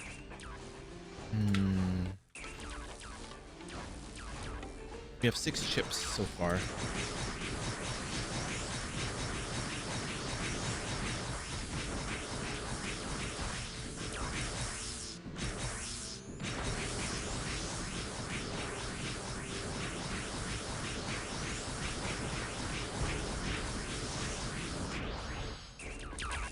Nope. I don't want to deal with the debuff ones.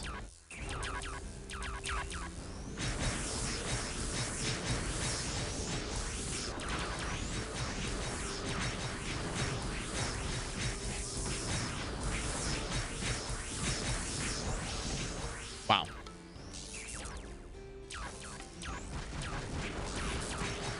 These plasmas are relentless. Look at them go. Are you doing 17.1 dailies or ignoring them? 17.1 dailies? No, we're way beyond 17.1 dailies at this point. I'm done with Beaver City dailies. I'm done with the Frontera honor token dailies. Right now, we're just focusing on the leveling quest, the daily quest. Because if we try doing them all, there's just way too many quests to do. At some point, certain quests get phased out unless you're interested in farming. But if the goal is to just level up, I kind of want to focus on the leveling aspects.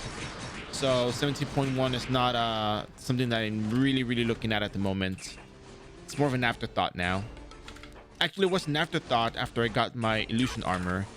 The only reason why I did illusion was to get the illusion armor to do to get extra attack, to get Evil Dread armor on there to level up. So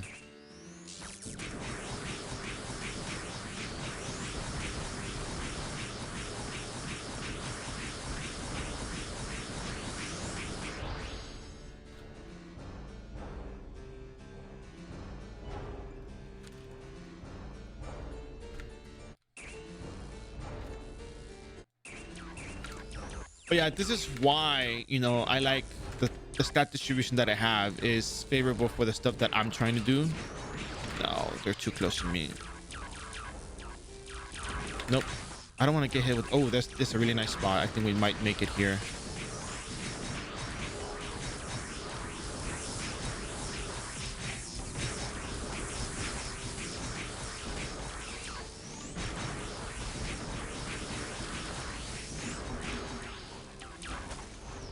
I got hit with the debuff, and that's fine. Let's see how bad the debuff is. I think I missed the potato chip, but I got everything I needed. Yeah, it's not that bad.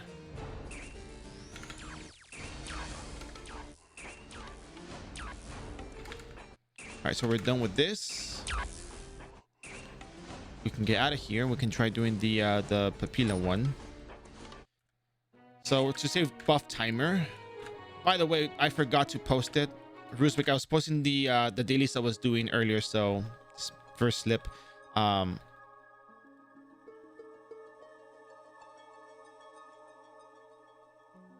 We did this quest over here. Where is it? Power plant 2, which is just collecting 10 chips. So if you collect the chips, you're pretty much done. Defeat 10 of them if you get lucky. And did they remove booster boxes? Yeah, booster boxes were removed long time ago.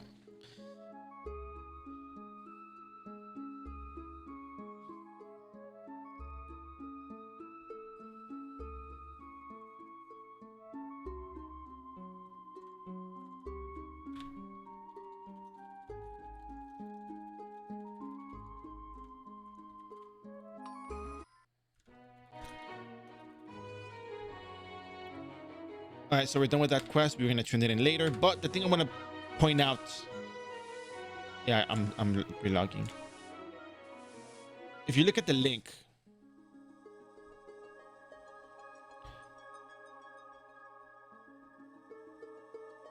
oh, and by the way, I just realized something just came to mind right now that I probably overlooked. You said hello and I missed it. You can say hello again because I don't know what's doing. I was just kind of caught up with stuff. But if you're here, thank you for being here today. I really appreciate it. So if I miss your message, be sure to ask me again. I'm looking at other stuff on the side here on my desktop because I'm trying to sort out the stuff we're doing for today's stream. Big dungeon, Grand Papillas. There we go. So now we're gonna go do this other quest. This is called the Hunt Grand Papillas. I guess it's the hard mode for this instance we did yesterday, not yesterday, the other day. I don't know how capable we are to complete this, but we're gonna give it a try anyways, just because. Why not? It's apparently 8 million EXP on turn-in. Hunt Grand Papillas. And it's 8 million EXP for completing it. So does it drop good stuff? There's the Grand Papillas that look at the people say you can farm the Grand Papilla. Not the Grand Papilla, the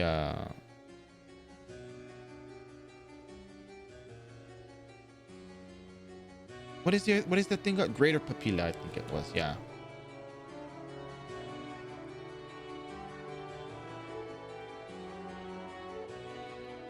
Hunt Grand Papillas. Papilia.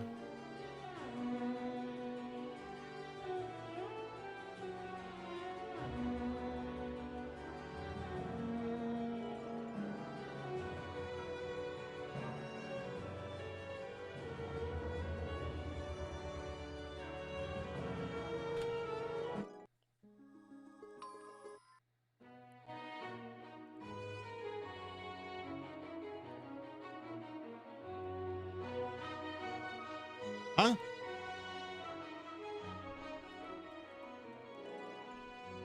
What do you mean I can't enter? Hold on a second. Yeah, Hunt Grand Papilla.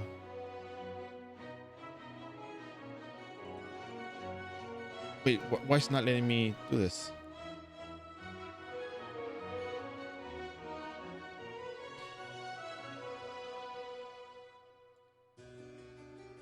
Okay. Get all the quests. We can get all the quests.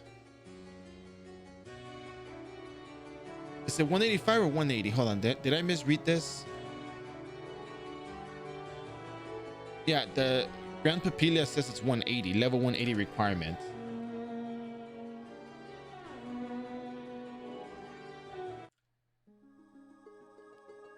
Just check this real quick. Get the Gardener one too. Hold on a second.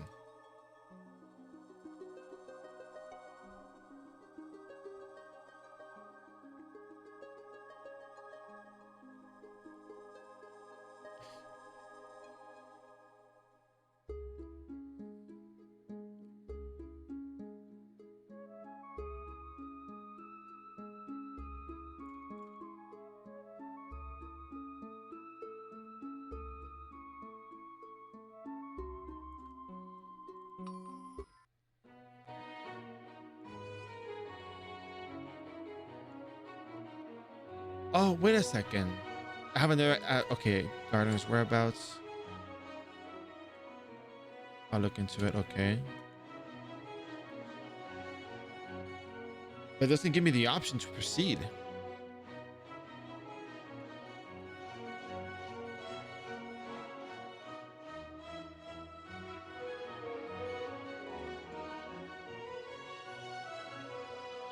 Yeah, exactly. I did. I'm selecting the Grand Papilla option, right?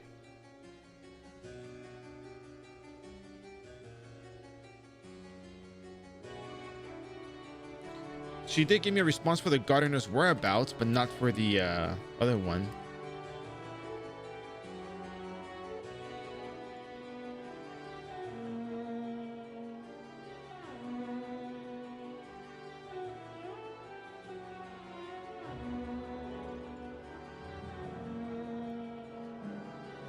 I know, but a dungeon has not been created. She doesn't let me make it. Yeah. But it says me, oh, can you do the Grand Papilia? But doesn't give me like a quest. I guess I have to. But then she tells me like, yeah, can you go in there? Yeah, I'll help you. So am I supposed to do the other part first, then go back in again, or what? So you go into the eating group, by the way, Molar. You go into the eating group, you go to the second floor, and there's gonna be a mailbox. You enter the mailbox, and you go into the mail annex from there. Or you talk to the mailbox. Well, I guess this is what we got. She doesn't let me do it.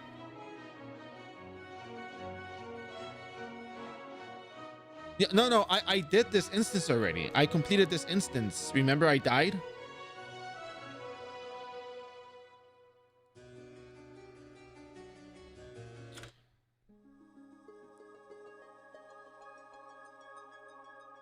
Because you unlock the garden daily quest and the garden instance from completing it. If you don't have it done, you can't do it.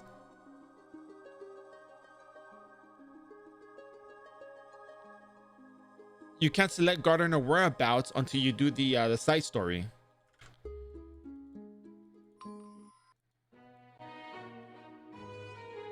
There's another section. Okay, let's go. I already selected the other papilla thing, so I don't know if I can really do it, but let's go. I guess once you complete it, you get the antidote, but the thing is, okay, I see. The thing that throws me off is that it says it's unlocked.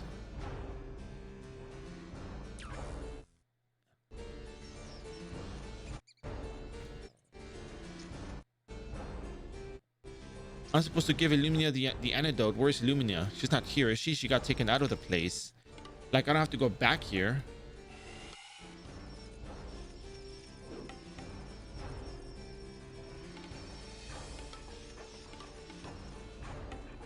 Yeah, I did this. I certainly did this.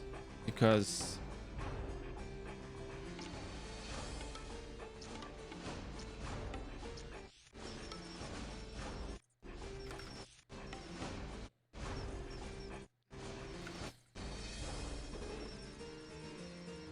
Because I know for a fact that you cannot select those options until you clear the instance. Yeah, I think I need to talk to her, but I talked to her and she just disappeared. So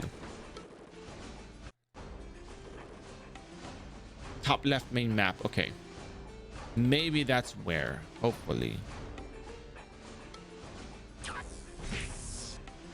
I hope that's it.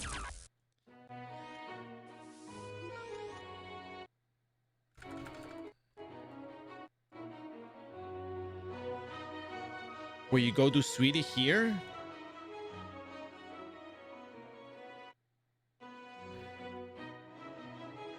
No, Illumina's not here. Oh, yeah. I know where you're. I know I was going there, but you said the place where you find Sweetie. I'm like, Sweetie, the airship, the barracks, the barracks, the barracks. This is...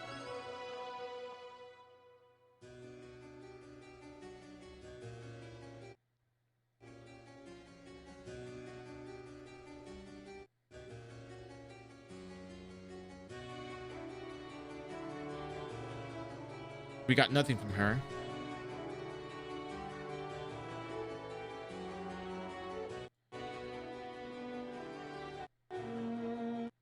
Going more?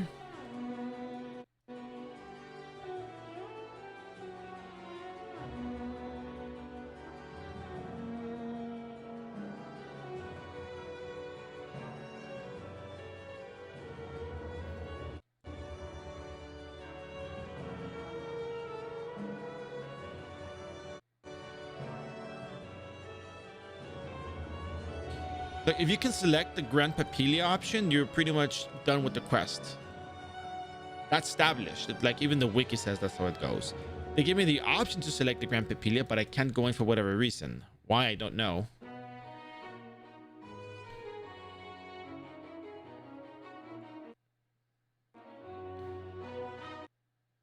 The level requirement is 180. Go back to bottom where they are again. Back to bottom where before I go over to the other side of the map. Walk closer to the guy. Which guy? This guy?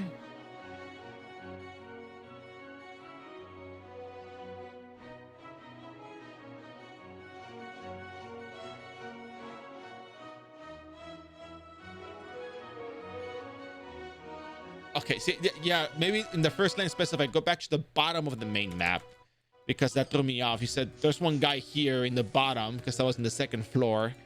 It seemed to go to the bottom and there's a guy there. So I'm like, okay, there's a guy here in the bottom one. So I talked to Lumin already, and he was like, hey, I like something. I'm gonna go look at the robots. Walking closer, nothing. It just disappears.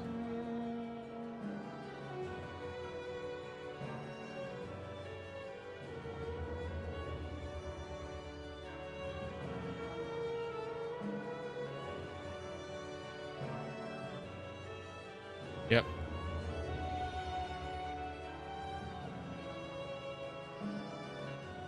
Wait a second. Hold on.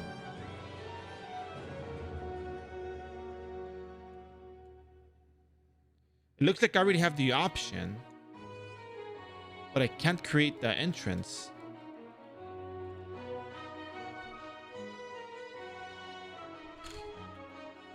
Oh, that's why, because you is the leader. Oh, that's why I was getting the gate guardian thing. That's why. When I was in Frontera, I saw I got like an instance popping up. I'm like, what is going on? No. It's okay. I'll go. I'll go. No, it's okay. There we go. All right. Case closed. No, it's not your fault. It's not your fault at all. It's just funny because we're like, what is going on? And we get all lost all over the place. And like, party, are you in the party? Oh, Ruspik solved the mystery.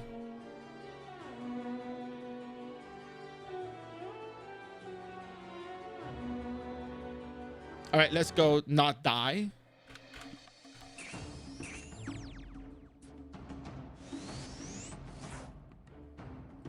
And it's peculiar because I was looking at an instance popping up and I was like, what is that? Like, what is gates? Something about a gate.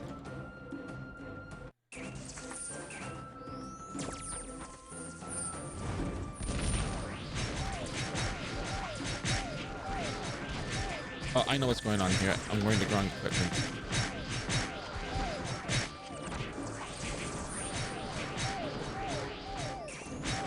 Oh my god, these things are strong.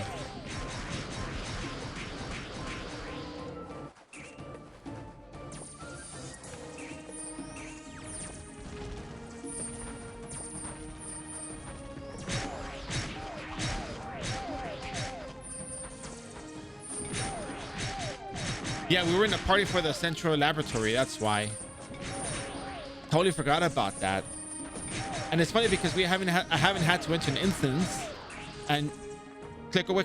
Oh god.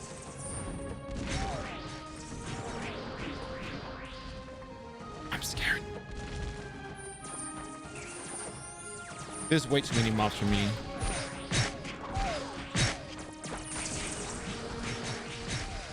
The yellow syrups though, the golden syrups come in clutch, as the kids say these days.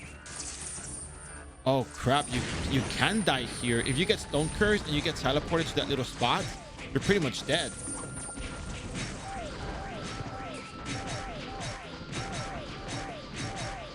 Oh my god, this is gonna be difficult. How's a direct ignite? Honestly, I don't know. I don't really feel that much of a difference.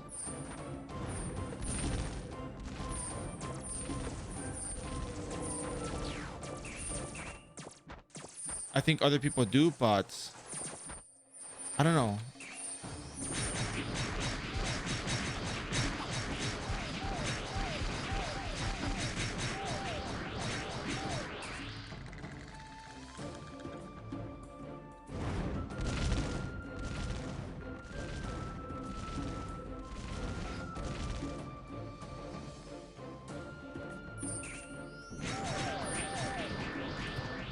Okay, so how do I dodge these in the next part? Because they have the...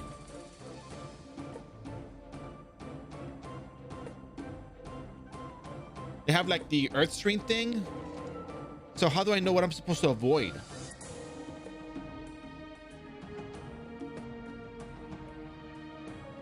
Okay, tell me more about the chessboard.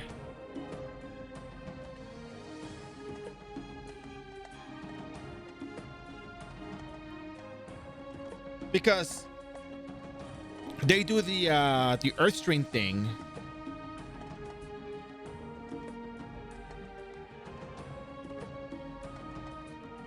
You move to adjacent squares if you're in the AoE. But how do I know what is the square I'm supposed to be away from? Yeah, but they have a lot of HP now. I can't just clear it ASAP. There's one spot where I know I don't get hit. I'm gonna try it, see where it hits. I'm gonna try the bear method. I'm probably gonna die here, but... So we stay here first, right?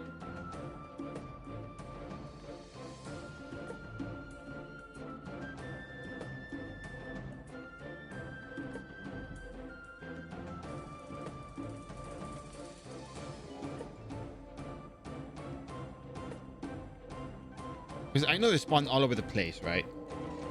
But I can't even see where it hits. It's just like a earth strain out of nowhere. Oh.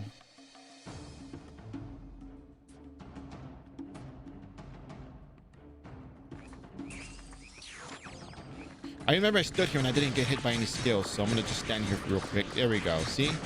I don't think I get hit if I stand here, though.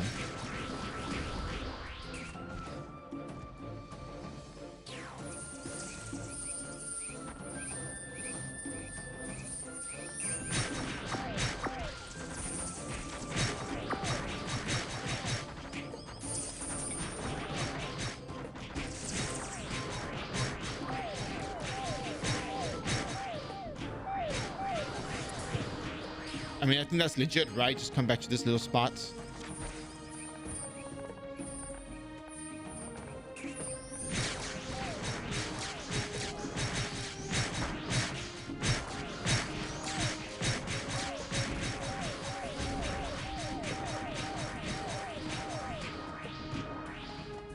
I think I'm gonna die here. Oh no, I don't die here. Oh, because the line of sight is cut. Oh.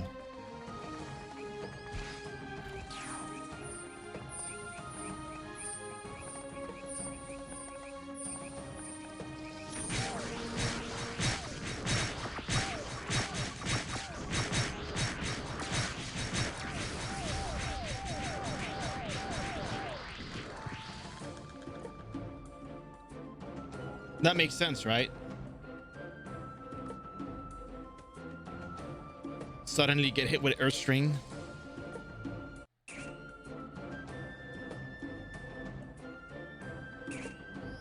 Okay, that was good. That was good. That was very good.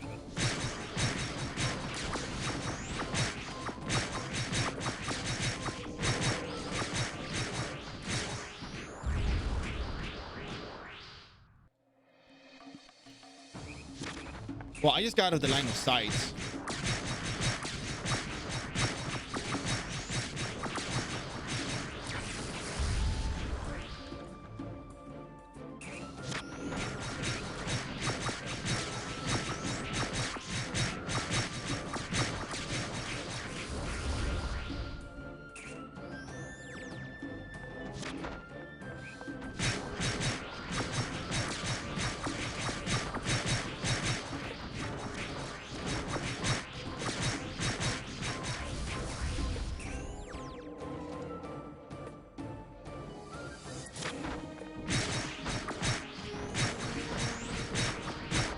The question is, worth the 8 million EXP?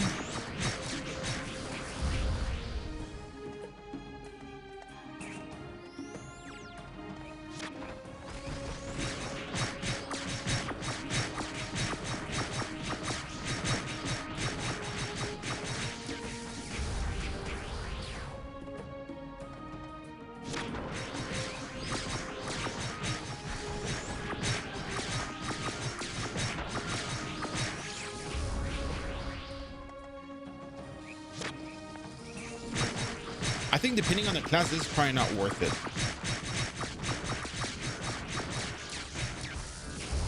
We are out of the regular syrups. We're only down to the golden syrups now, so.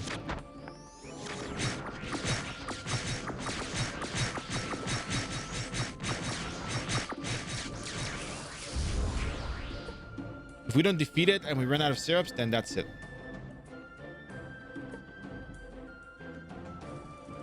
Over. It's GG. I think after this, we're gonna head on over to Odin Temple.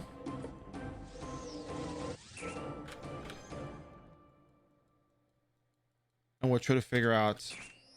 Do we have to defeat all the mobs here or just the big ones here in this little spot?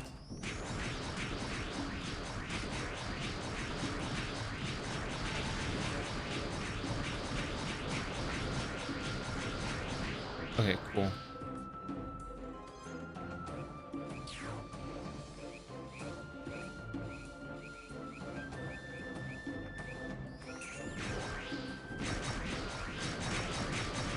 Find the the gardener. That's right. That's right.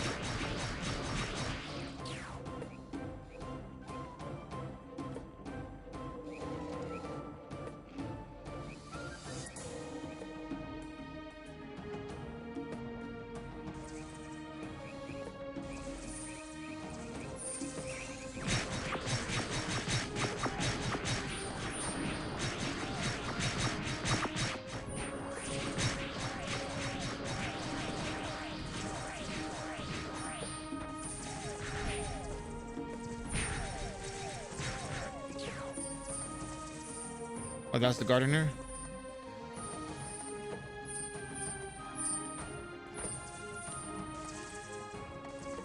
They blind me a lot in here. I really can't handle these. Wow, they give a lot of EXP though. I'm running out of green potions, so I'm just gonna proceed.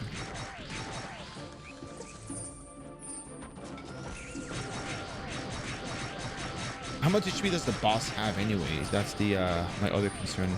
It's only got 55 syrups.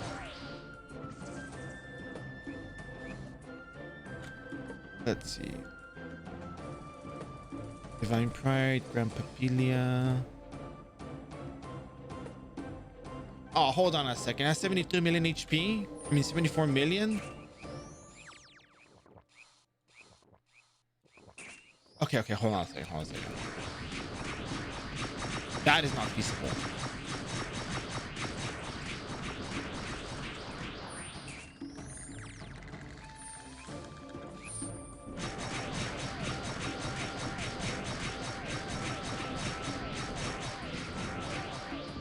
I don't think I can kill that. I'm gonna run out of syrups before I can even get there.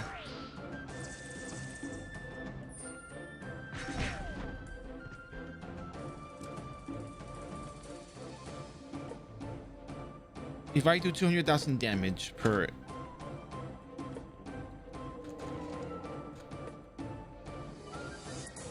That's 370 wind cutters.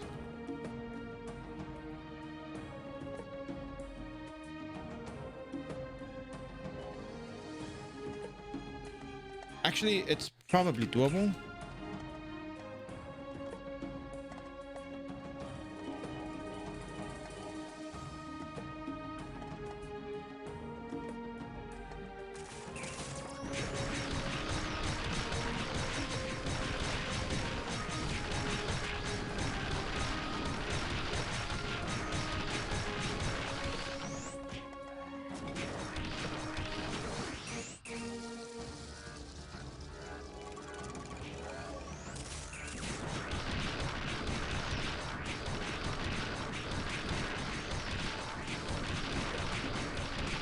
Every 5 is a million.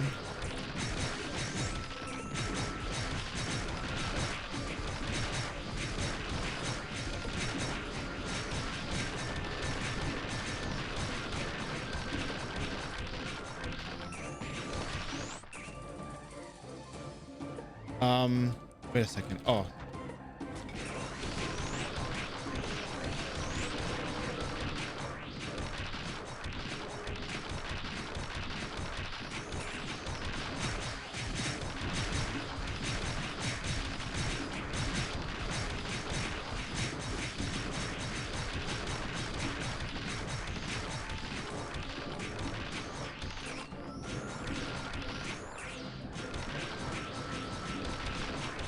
Is it normal to not get teleported anywhere?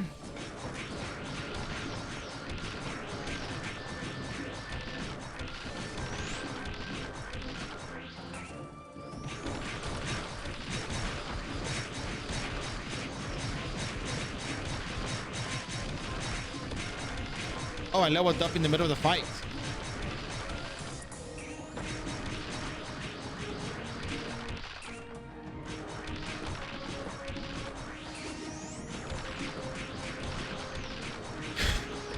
That's cool.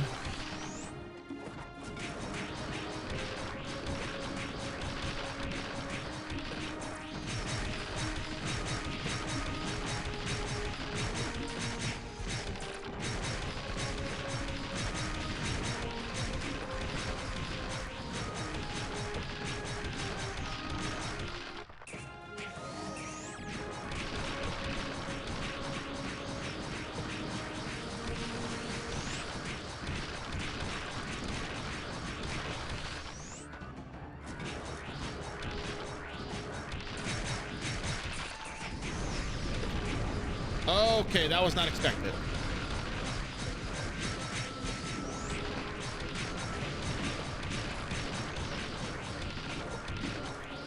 Can someone check the HP that it needs to cast Earthquake on Divine Pride? I really can't look away from here. I really have to stay in front of this thing.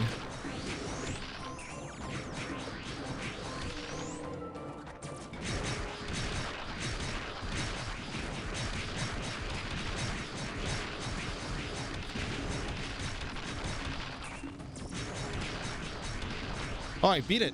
Wow.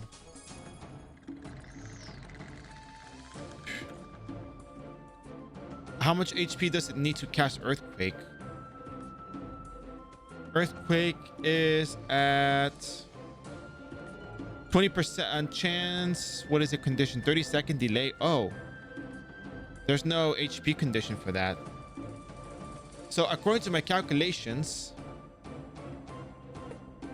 74 million HP divided by 200,000 damage is 370. So 370 times 18 SP cost. I need 6,660 SP apparently.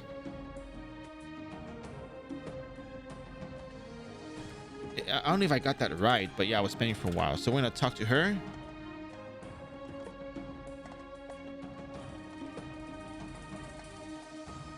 Was this worth it? Probably. So we're not gonna talk to them.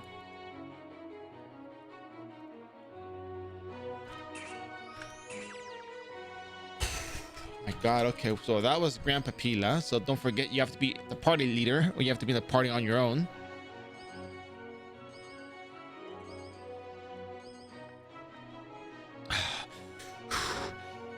Man, that was intense, man. Let me tell you.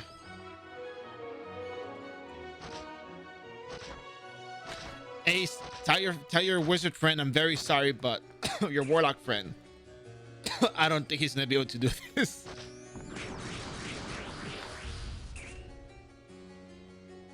I'm coughing like I got in a fight with the thing myself, man. It's just like, it's cold here, by the way. It's cold. So let's go do the Pitaya daily, and then from there we're gonna just go Odin Temple. Night raid? No, I don't do that one.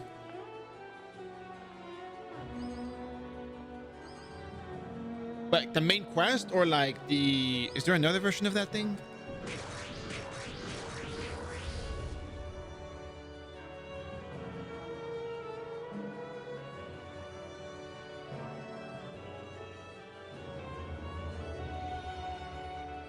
Oh, fighting the fighting Sweetie, you mean? Oh, wait a second. I think it's collecting cores, right?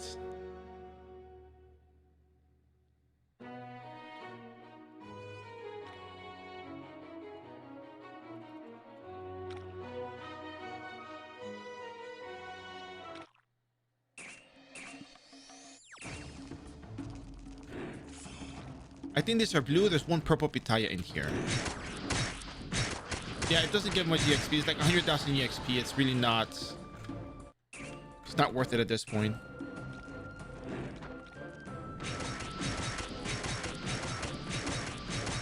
salvaging parts, I found it very difficult. I took a very long time to do salvaging parts. The guardian parts, I just skipped that.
Here's 2 purple pitayas. These 2 over here are blue.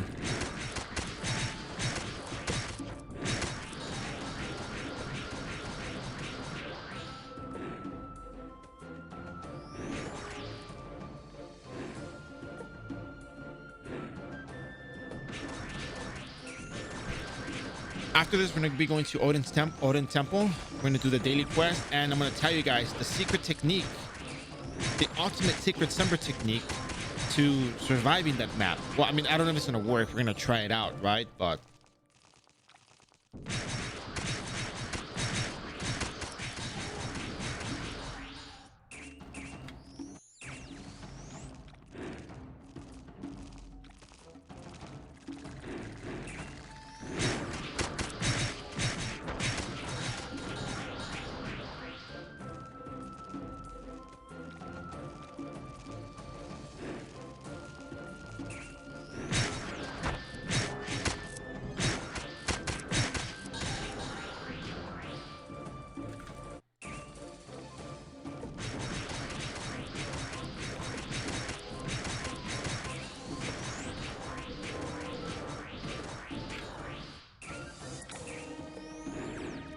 man, this has been pretty fun for the day. 4 hours. We did some dailies, the level 180 stuff. It's good EXP, I think.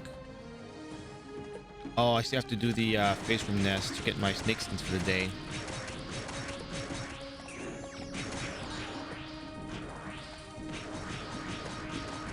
Yeah, it's been chill, actually. Very chill.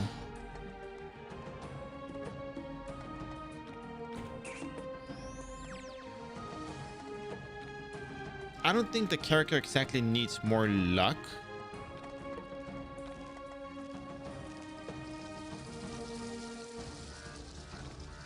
But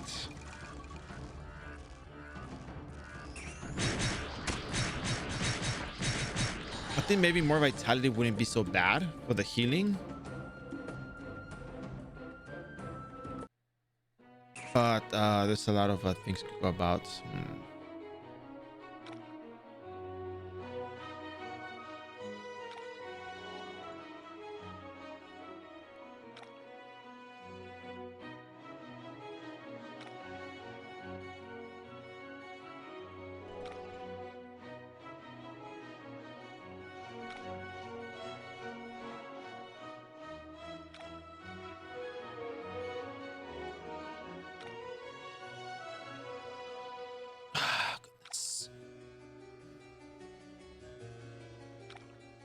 Hey, yeah, you're absolutely welcome.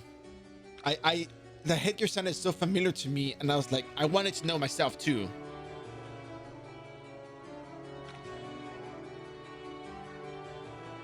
You know, like there's a it's like, yeah, that actually sounds like a really good idea. And it was.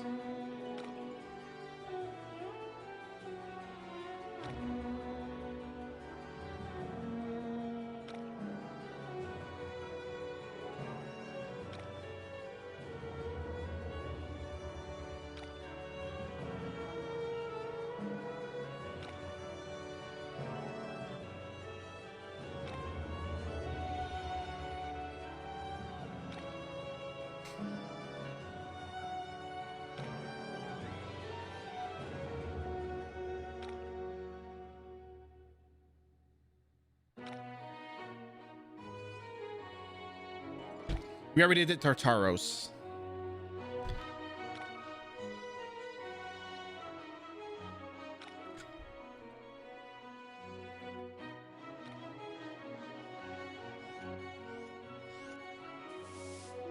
Let's go back to Prontera. Okay, so here's the part of the stream that may be a bit iffy, but I'm gonna show you guys right now here in I still have my ranger on. My ranger's still sitting in the eating group. Okay, cool.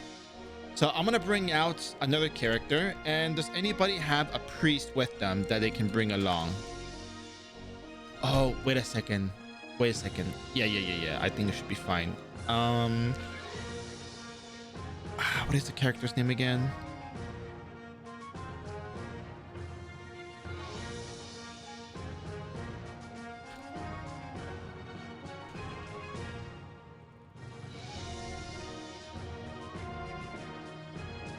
Okay. Wow, this archbishop is 105. Cool. And I can reset because it's a booster. Awesome. All right, cool. I'm gonna show you guys something really cool. Don't make me, well, I mean, I can do it on mine, but don't make me triple client. Hey Div, how you doing? Oh, actually, no, not even. Hold on a second. Here we go. I found it. This is what we got. No, it has to be Acolyte class. This is all the gear we're getting. We're not really getting anything else. If anything, we might be getting a Hunterfly card, but that's about as far as I'm gonna go.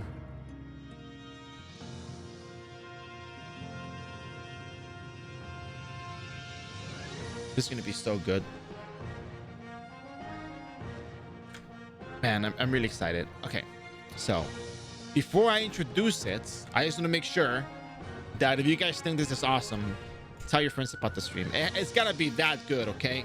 It's gonna be that good. I promise you, it'll change the way you play Ragnarok Online forever. No, it won't. It'll change the way you play iRO for the next 3 minutes.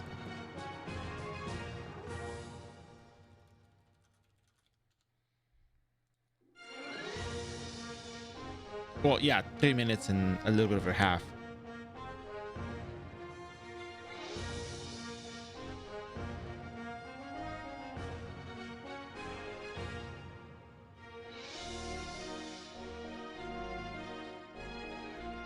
Wow.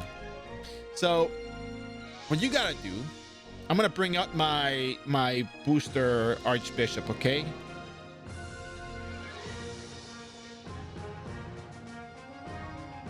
Let me see how it was again. Oh, 2. Hold on a second. I might need another one. Hold on a second. Next to the user. Okay, so we need another one. And then it's gonna do 3x3s, 1x1 cells.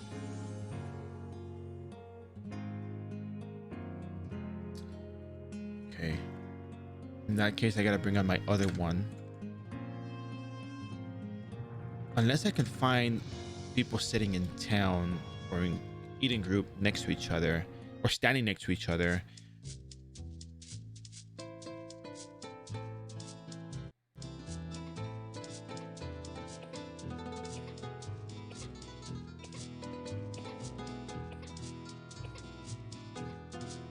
Okay, can't find anyone standing next to each other. Let me look at the classes on here.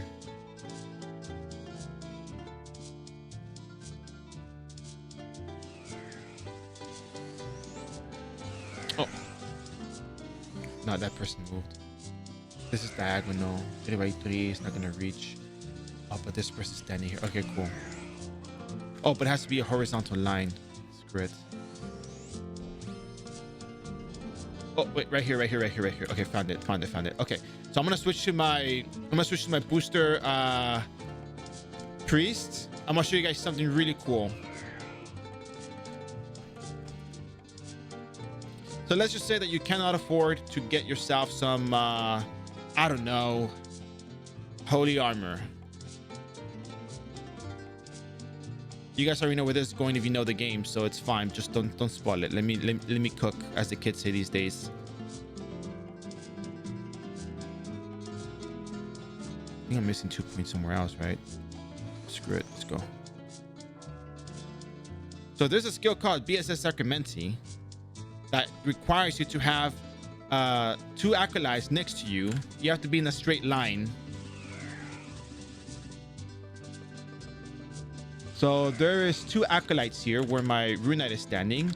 So if you can find 2 acolytes standing there, you don't have to be in the same guild or anything. You have to have holy water on you.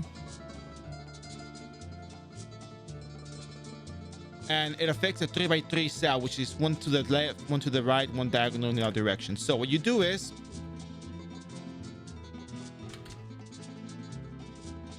oh god, wait, it's targeted? Oh, bless the target location. So now you have BSS Sacramenti, which means that if you switch back to your Rune Knight, you now have holy property armor for the next 3 minutes and whatever seconds, which means you can run all the way to Hugo, or you can save in Hugo and get out of the Eden group. But if you change maps, it goes away. I think the Eden map is not the best place to do it in, but depending on the map server, that's one of the things that happens with the debuff. So one of the tests that I wanted to conduct was the Eden group.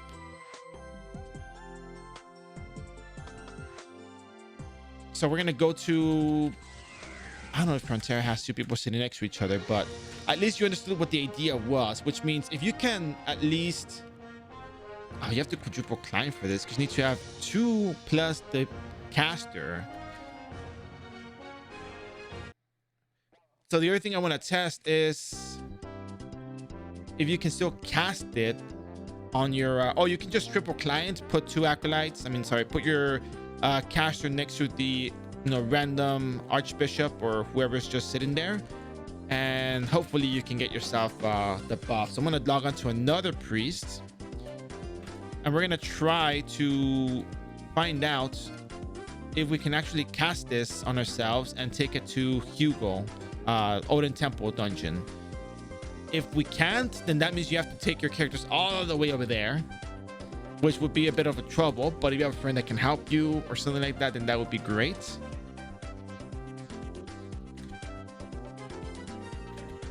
So let's go see. It says 2 acolytes next to each other, so it cannot be diagonal, it has to be horizontal. So if you try to use the skill, it's gonna fail, which means you have to have 2 priests. And there's gonna be priests standing around in places. As long as there's 1 in Hugo, you may be able to do the holy armor thing. And again, this can be acolyte. As long as you have 1 priest that has a skill, the rest can just be acolytes, and that's fine. Like, it'll work just the same.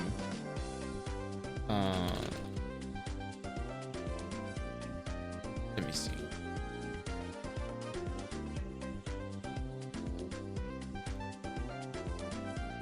Nope, I don't have teleports there. So we're gonna go ahead and just run.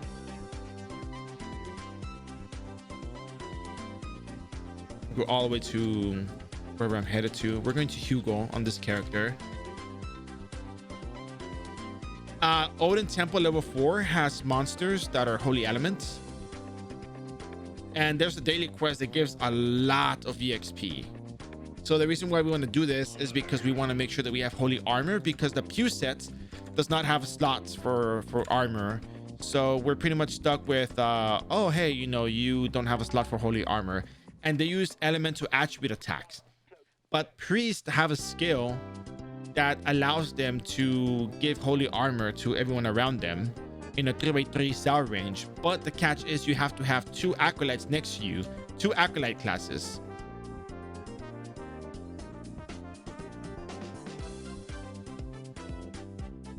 So yeah, there's a job change quest you can do. It's just sorry, the job change is separate from what I'm trying to do, but I think if the map server for Hugo is in the same one, you can just do this in Hugo. You can triple client your characters and then just run into Hugo and do it. So, which I know seems like a lot of effort for that, but as long as you can find a priest and you don't have access to holy element armor, that's good. We're gonna try this in Juno as well, because there's also people in Juno. So let's go ahead.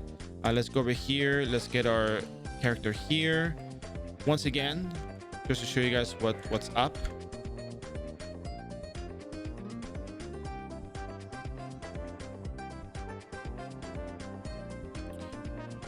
BSS Archimenti when used adjacent to 2 acolyte classes.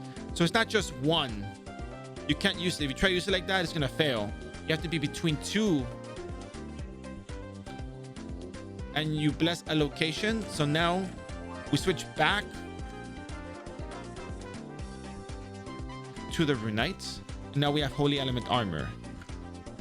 And just for the fun of everyone to buff up, because if you have a priest out, I mean, you're already there, right? So we have 3 minutes. So booster characters only through the events. So if the event is not on, you can't make a booster character. But all you literally do is just make a character, and that's it. You just make a character and you register the account, and then you're going to be given the character with the booster stuff on it. BSS recommends it stays, so let's just pray that it stays when you switch to the Odin Temple level 4 map. That is the last test we have to conduct. If it works, it'll be great. But then again, the RNG of running to the map and doing the kills and all the other stuff, yeah. So long story short, when the booster event is on, you make a character. The account has to have a character in it. And then once the character is in that account, you go to the website and you register the account. And then when you register that account, it's going to ask you for the character's gender. It's going to ask you for the server you're in and which account you're adding it to. And then that's it. Let me enter. Give me the buff. Let me keep the buff. Oh, yes, you keep the buff. All right. We are in business, baby, for the next 3 minutes. Or 2 minutes now.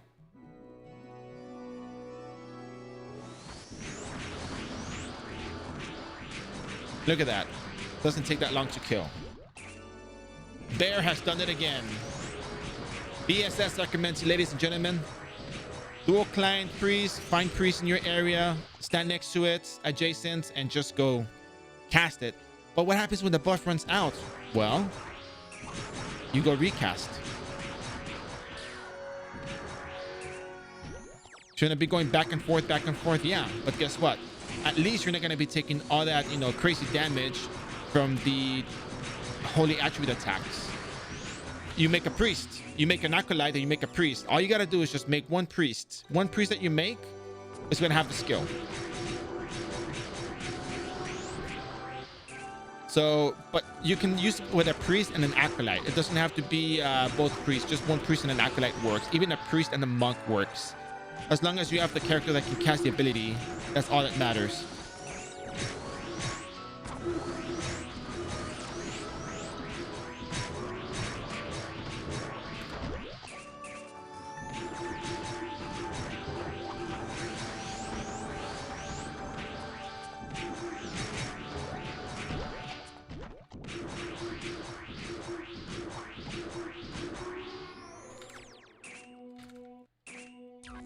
Almost like that, but you're not actually assessing anything. It's 15 seconds left.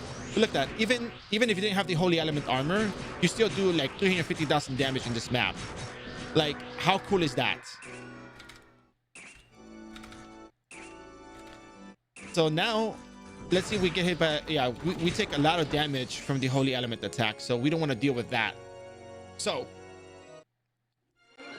I need to know, what do you think?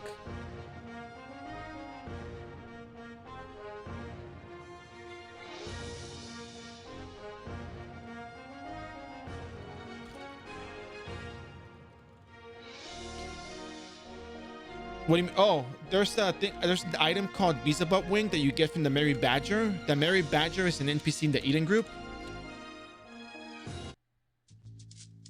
You trade in 5 Eden merit badges to her for the Visa Butt Wing, and it lasts 1 week, and it's instant teleport.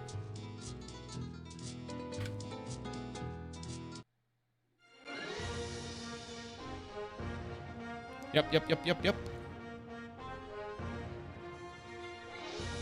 So now let me go over it. Prior to all of this, I didn't really tell people to be dual clients and stuff. I know people will still dual client anyways, but I want to make sure that we don't have that, you know, I just want to make sure that people understand that you can make it do without having to all clients early on. But at a certain point, there's going to be certain things that you're going to need that will be such a huge advantage in your favor. I went to Einbrock. Crap, not Einbrock. That's my problem. There's no item to replace. What do you mean no item to replace? Oh, did it undo the settings for this? Wow, okay. I wonder why that happened.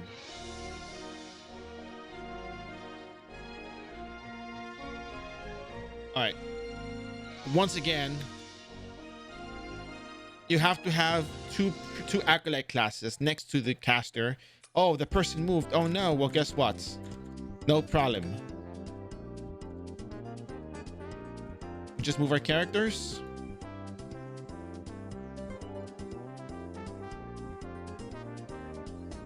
It has to be adjacent. Okay.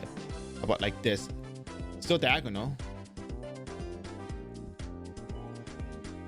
I mean, it's still horizontal. And then BSS Sacramenti. Oh, skill has failed. What do you mean skill has failed? Oh, don't tell me you really have to be diagonal, like diagonal. Okay, let me see if I can get in this cell right here. Okay. It's pretty funny actually. Stand here, and I think we're in the spot to use the BSS Sacramenti. If someone has a pet, yep. You can still cast it even if someone has a pet. You can just get on the cell of the pet and use it. Now we have Holy Element armor. Now that's what I call Ragnarok Online.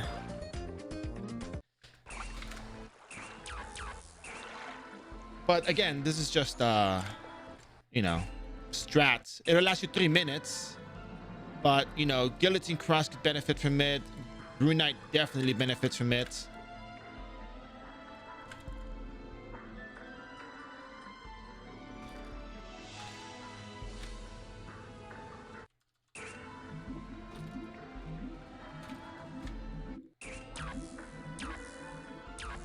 All right. Well, it's not just the holy armor. It's just like the stuff that you can use in the game to actually make it to your advantage. I don't think a lot of people think about BSS Recommendary. I was thinking about this when I got the Pew sets, when I was thinking about the Odin Temple dailies. In fact, the moment I started thinking about it was when we were talking about hits on these monsters. I realized that not only do I miss hits, but I don't have Angeling armor that I can wear, and that made it kind of difficult for me. So right now we don't really need to use the whatchamacallit. We don't have to use the Hunterfly card for this, so we are in good hands. Yeah, that was the other thing I wanted to show Piety. I actually wanted to show Piety as well, which I'll get to in a bit. The reason why I wanted to bring up the priest first was because, okay, I got hit with critical wounds, so the golden syrup still heal quite a bit, but it's not as bad. The thing you really gotta watch out for is the holy element attacks that they do to you, because those are the ones that hurt the most.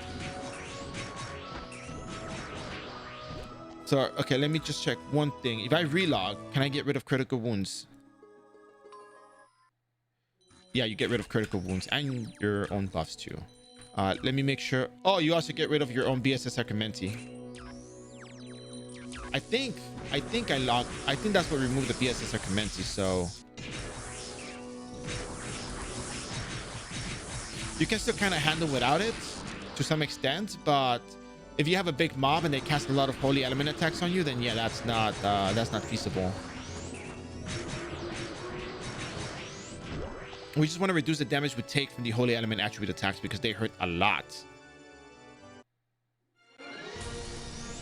Yeah. So there's another skill that we can use. Let me just go get it. Oh, wait, and the other reason for bringing up the priest first was because priest is easier to make. Royal Guard would take a while to get there. So here's the other thing though.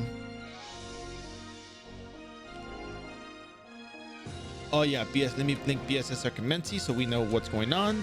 And piety. So the deal with piety is it gives you lesser time duration than you would with the BSS Sacramenti. So while BSS Sacramenti has a bit of a higher higher requirement in terms of the BSS Sacramenti has a higher requirement needing you to have 3 total acolytes, you and dual clanching, and someone just standing there casually minding their own business. But it gives you a 3-minute buff. Piety can be applied with just the Royal Guard alone, but it only lasts 2 minutes and 20 seconds. So the 3 minutes is probably more beneficial. Unless you had the Royal Guard standing at the map over there, then that would also help. So BM Card says, hello, Mr. Baron chat. Hello there. Which Royal Guard build would you suggest to a noob? My friend wants me to be Royal Guard, but I don't know anything about them. Oh, my friend wants to be. I would probably go with the physical build, doing Overbrand and the other skill. Let me see. Okay, so that is just the easier one to get into. That is the only reason why I bring it up. So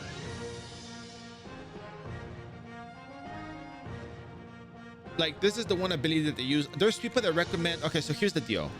There's people that recommend cash up equipment for Royal Guard because of course we're also gonna be getting recommendations like that, and that's fine. But what I want to emphasize is if you're starting off brand new with nothing on your character and you don't know what's going on, it is in your best interest to just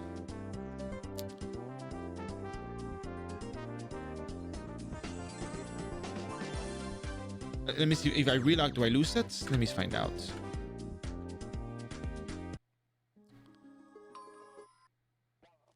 Yeah, you do lose the buff, so.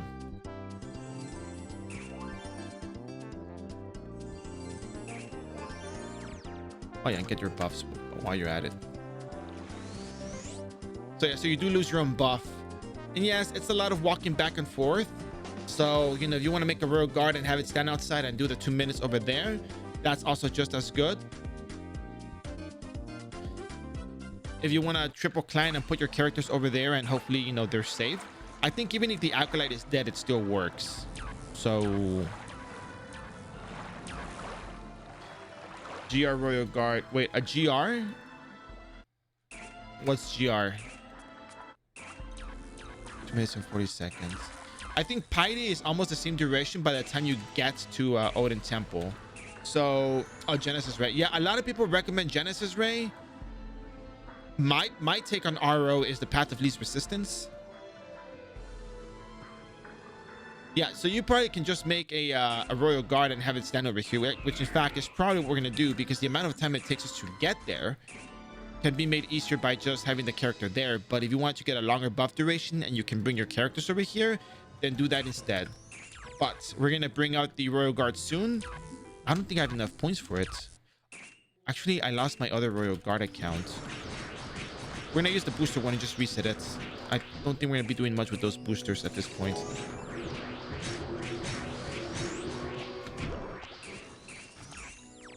But we do enough damage to survive here anyway, so we might as well just go for it and keep at it.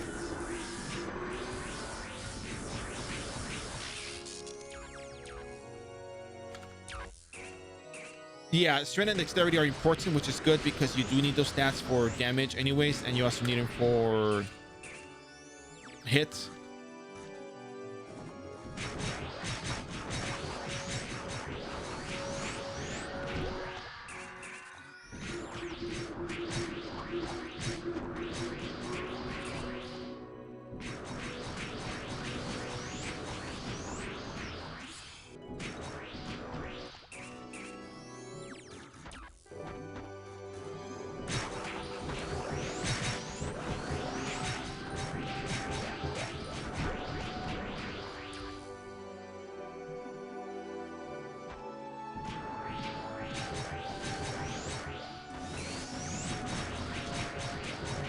Now, I think that the priest method is really nice. If you can bring characters to this location, it's the best.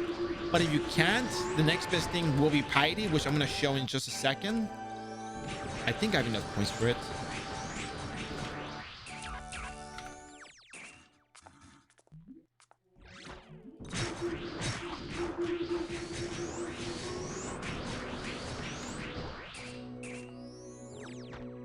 So yeah, I know I talk about, like, you know, dual cleansing and whatnot. I think acolytes and priests is the easiest thing you can make to do this. 3 seconds. So yeah, we're not getting hit by any holy strikes at this point, which is great. So maybe like 5 runs over and back, but look how much damage you take from the holy attack. We're gonna wait for it to just hit me with it. Wow, that thing almost died in just those hits. Oh, it missed. Come on, don't miss.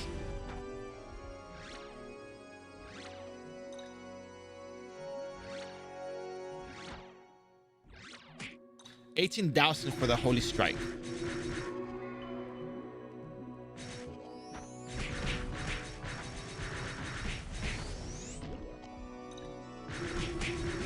$16,000 just like that. That's a lot of damage.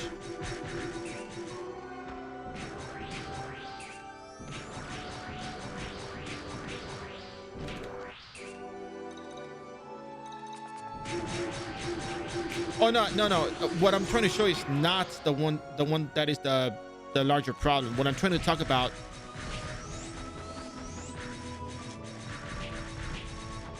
is more about the holy element, how much damage their holy element attack does. If you have like 5 of these and they hit you with that attack, you know, you're pretty much gonna be dead before you know it. So like, those holy attacks hurt, man. It's a lot of damage.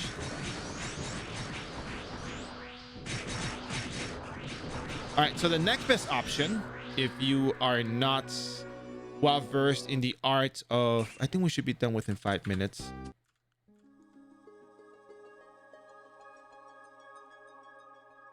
Let me see if I can get on that account.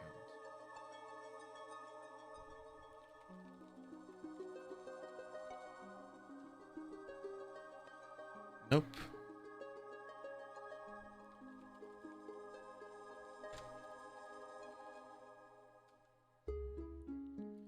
Oh,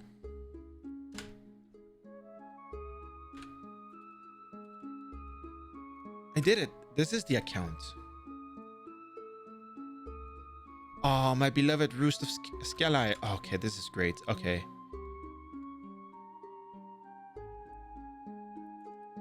So let me see. Piety. Oh, I don't have reset on this character though.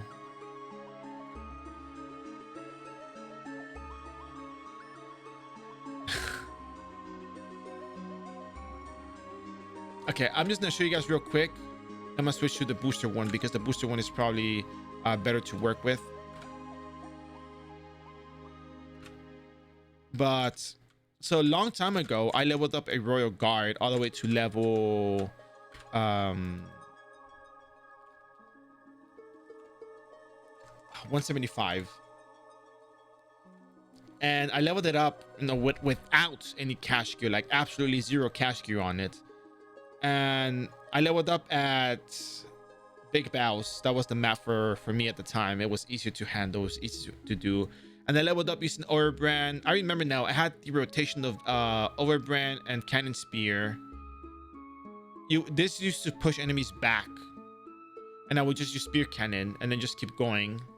So, but the skill Piety is the one that uses 2 holy waters. And I'm gonna switch to the booster character because this one has no resets, but I could probably come back to it. So let me go ahead and get on the booster royal guard.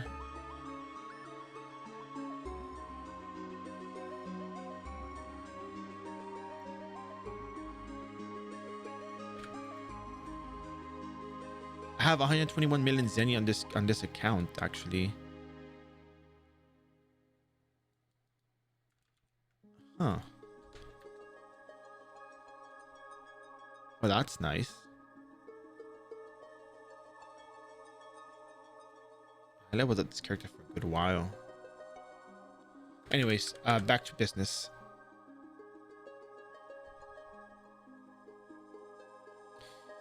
So I'm looking for. Okay.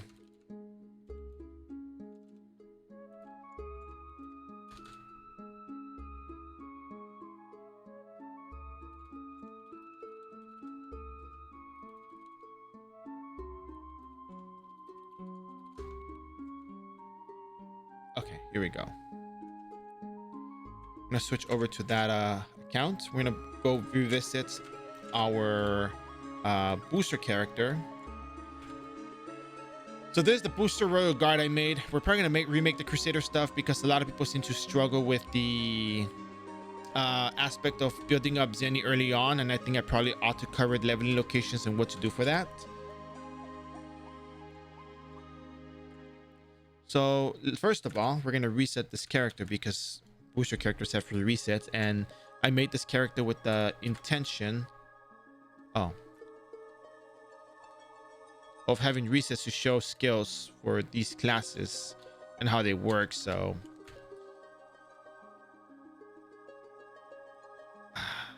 I'm just gonna put whatever here.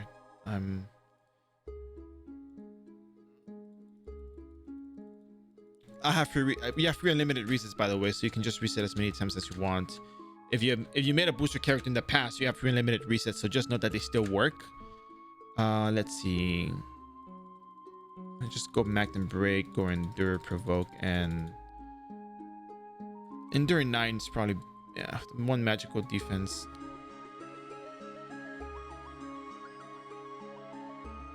Whatever. You get free resets on it anyway, so it doesn't really matter. Just get whatever.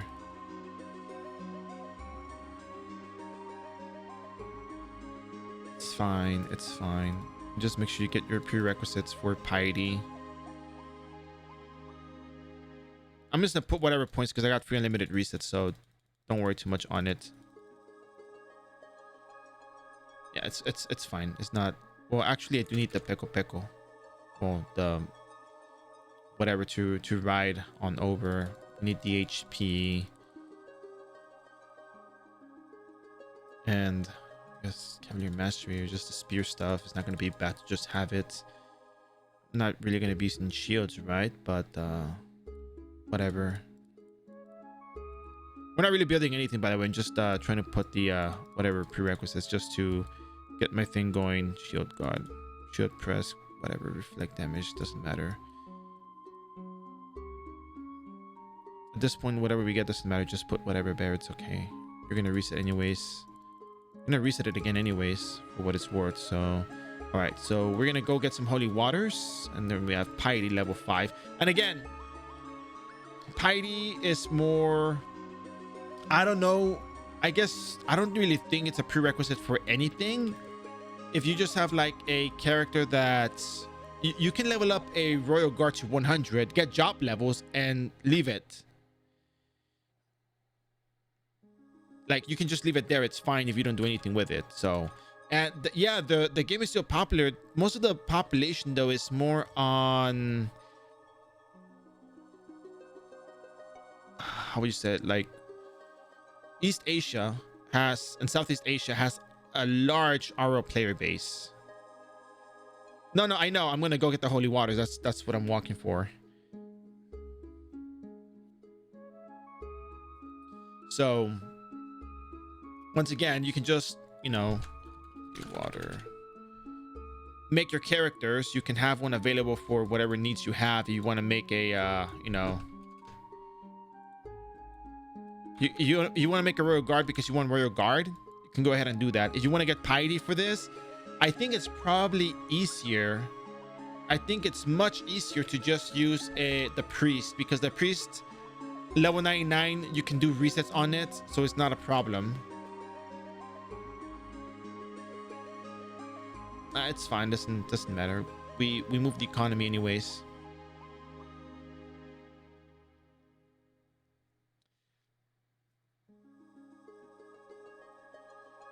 So I'm gonna take this to Odin Temple just because I want to make the point that if you have royal guard and you want to use piety for whatever reason, I don't know, because the other catch is that a lot of builds probably don't have piety in them. So if you have piety on your character, it's because you are intending to use it for a particular purpose, not that particular purpose, but at least for a particular purpose. In the sense that I find it easier to just make the priest and the acolytes and just buff up with a random, priest in the area. It's probably just easier to do that. I'm gonna move my Rune Knight to the Odin Temple map first, and then we're gonna switch over to the Royal Guard and take it over there to where it's gotta go.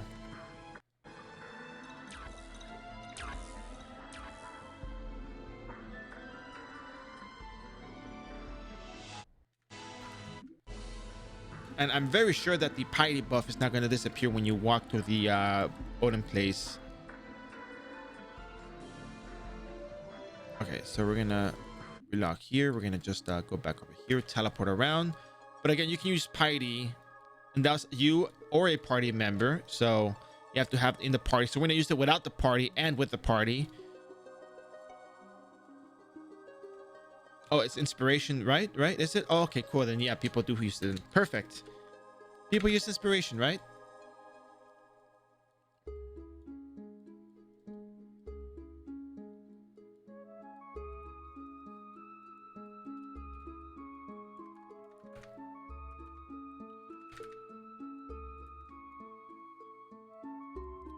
Does it still like give you a lot of damage?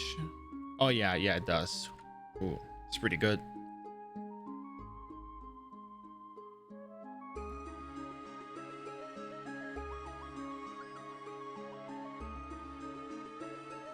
So anyways, I guess you will get piety level 5 at some point. So if you have an out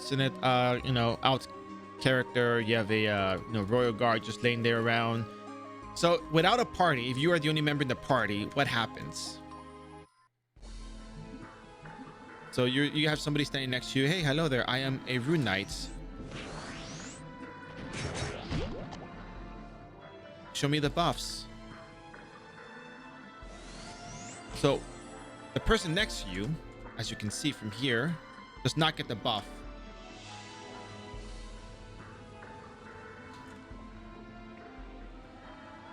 But if they are in a party and use piety, you give them the buff for 2 minutes and 20 seconds. And you can just relog. Like, it's perfectly fine.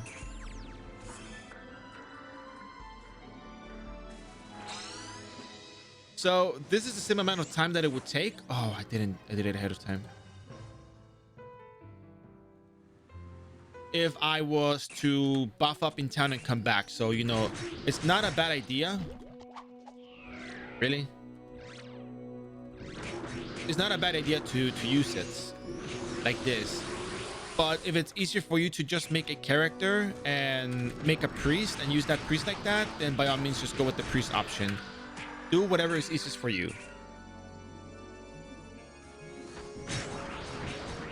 At the very least, you are now aware that there's 2 methods by which you can get holy armor, even if you have no holy armor card, or if you have no angeling card. If you have no holy armor, no angeling card, then by all means use this. 2 minutes is not a bad time. Like, you're not gonna be here leveling permanently. You're here just for the daily quest and to get out, to make the most of your time. Besides, you're not getting full EXP from these monsters at the moment, so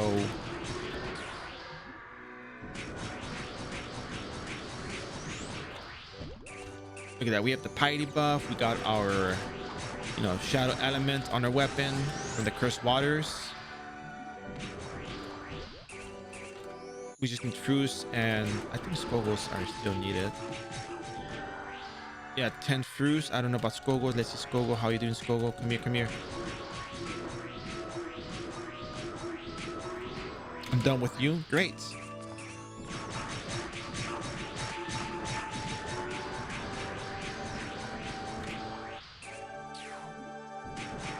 We're done with the blue angel goats. We just need the pink ones.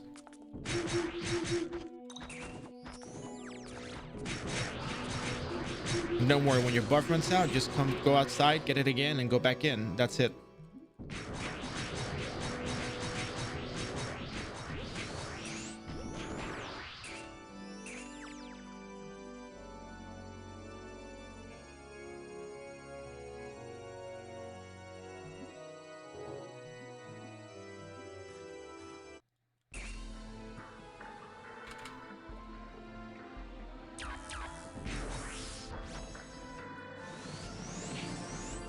Oh wait, I didn't get it.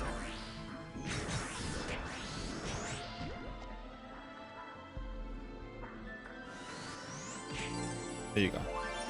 You have decreased agility though. But what happens if you relock? If you relock, do you lose the buff? Oh, it works the same way as BSS recommended, so I think you lose it. Yeah, you do lose it.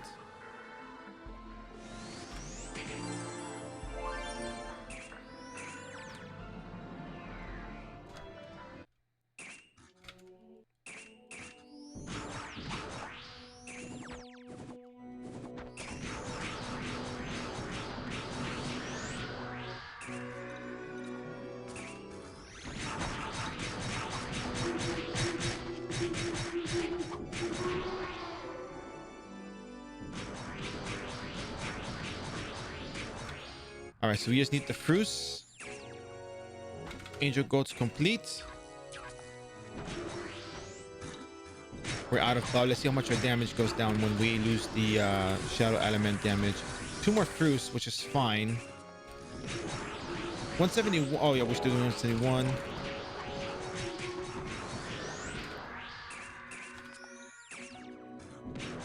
$200,000, so we only get like 130,000 damage more, something like 150. But we are done with these daily quests. Angel Goat and Frozen Skuggle, so that's good. So now you know that if you need to get yourself holy armor, you use Piety or you use the BSS Archimenti. So now we're gonna take a little quick trip into a very, very spooky dungeon. Let's see, we're gonna go to, what is this place called again? Oh yeah.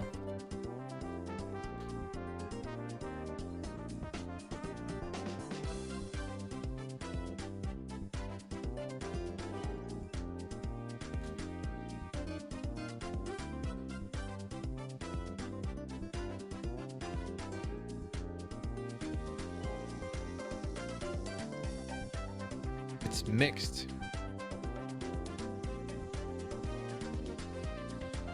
Jeez.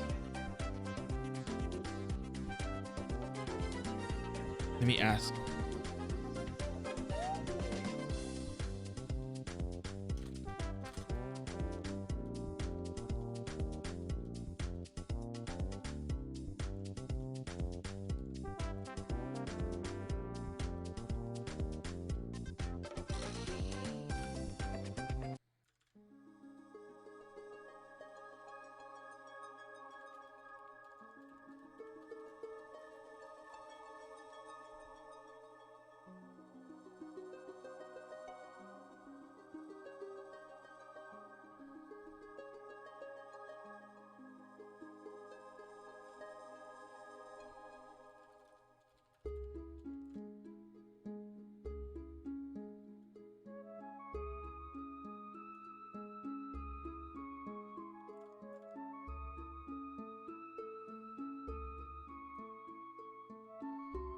Give me 1 second.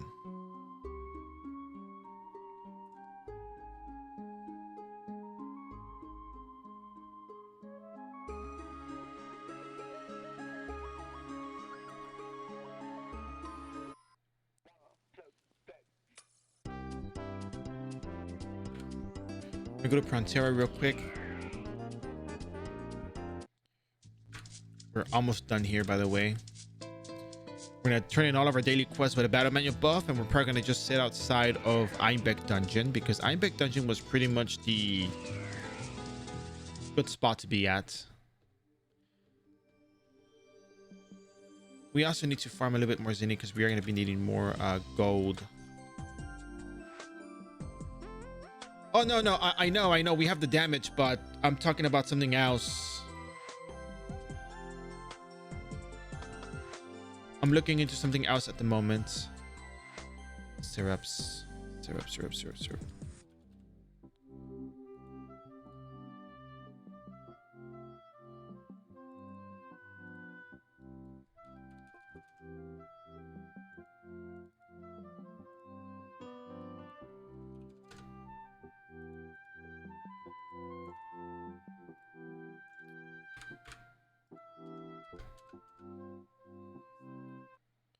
But I mean, another thing though is I don't think I want to be continuing to grind EXP if I don't have to.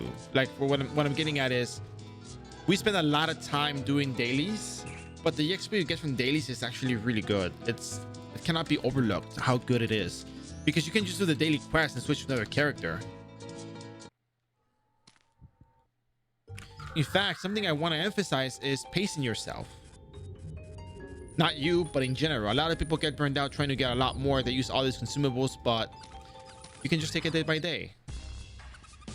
Daily only to 200. Yeah, daily only. You can grind EXP. Not you. What do you mean not you? Oh, right. No. In general, pacing yourself in general. Not you, but general you. Okay, you had me worried for a second. That was like, whoa, I'm talking about you got me. Holy earth.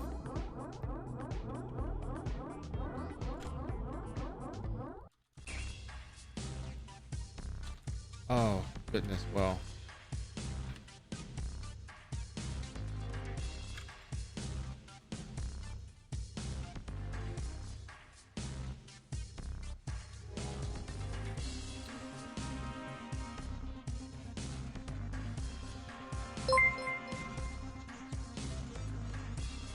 all right. Well, in that case, Picture TV, thanks for the follow. Hope enjoying the stream.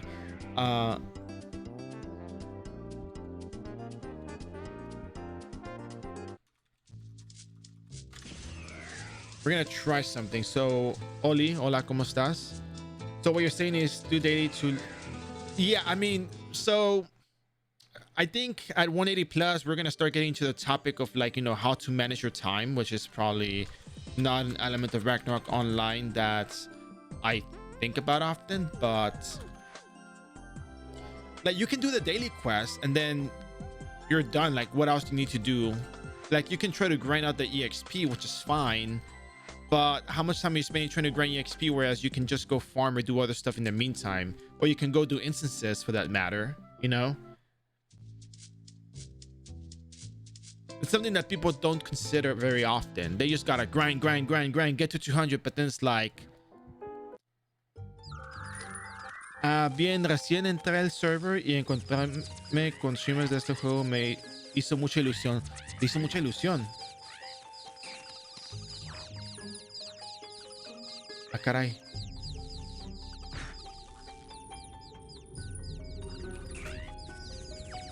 Entonces empezaste en el iRO Chaos server.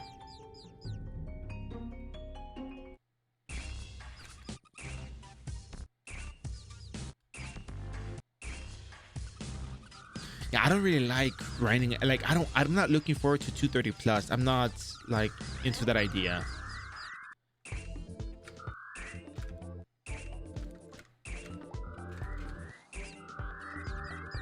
I'm doing just fine, Vividor. How you doing?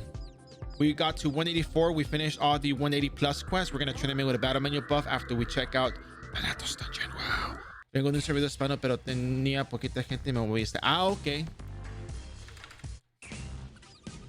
Entonces, estás ¿conoces los servidores oficiales?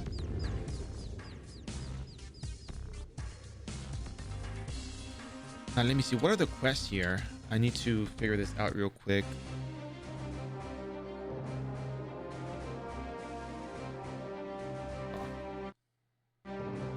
Ah, ok. ¿Y qué clase estás jugando?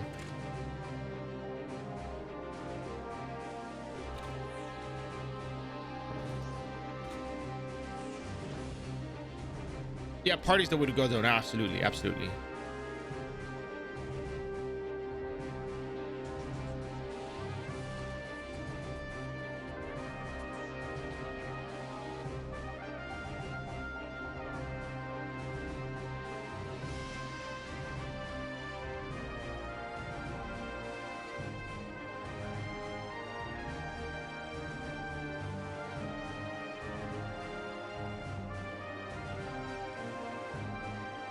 Okay.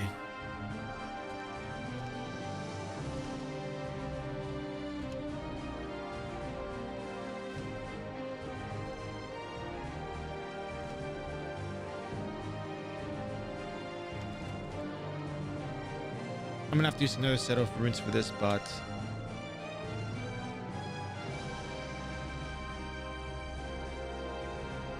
these are the quests. Okay, cool.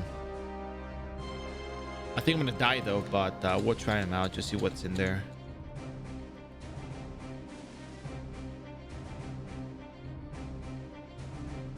So these are the daily quests for each floor.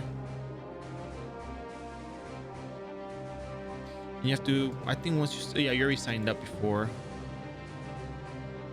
Information, equipment, item exchange. All right, so let's go on over to the, what floor was it again? 9th floor? 9th floor. Let's see what happens in the 2 minutes that we're there. Me uní hace como 2, 3, Tip Job 50. Órale, entonces estás haciendo Assassin? Nope. Nope. I want to go to the floor 9. I'm going to try my luck at floor 9. Thank you for using the elevator. No, thank you. Okay.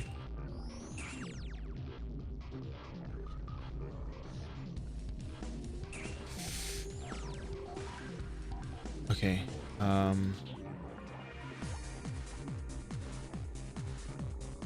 Let's just do a one-on-one, see how it goes. Oh my god, these things oh wait, that's right.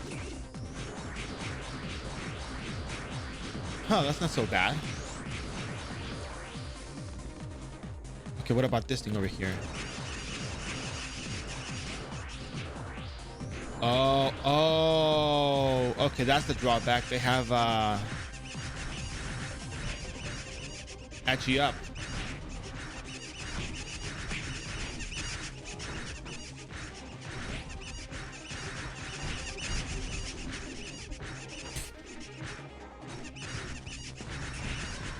Okay, this guy looks scary.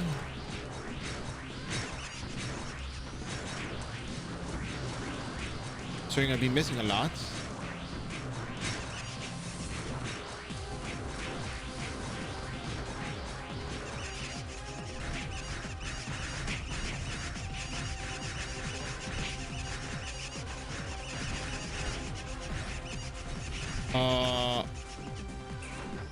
Okay.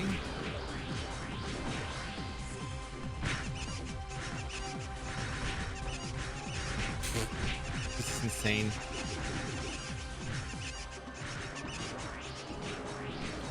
But you only have to kill, like, it's just 10 void mimics, right? Or so like 15 void mimics? Oh, that you guys are asking for way too much.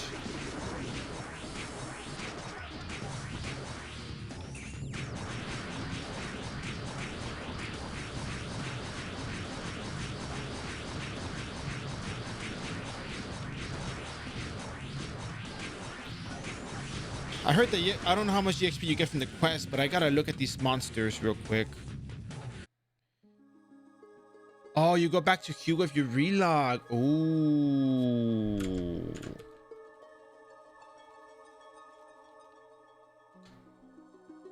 Okay, that's fine.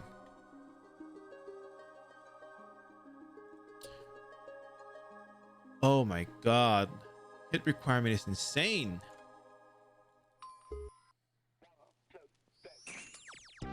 So we have 589 hit, right? Pro Baron requires 592 hits.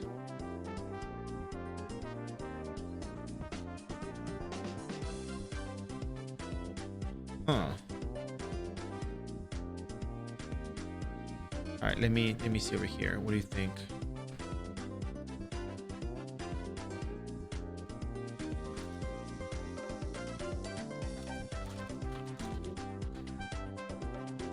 I think these quests are worth doing. You just gotta get into the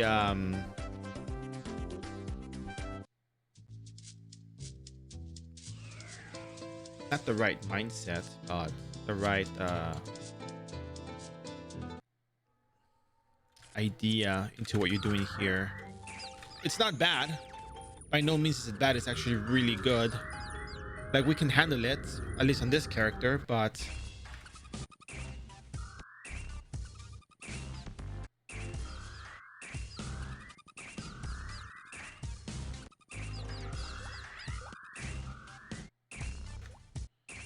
Yep.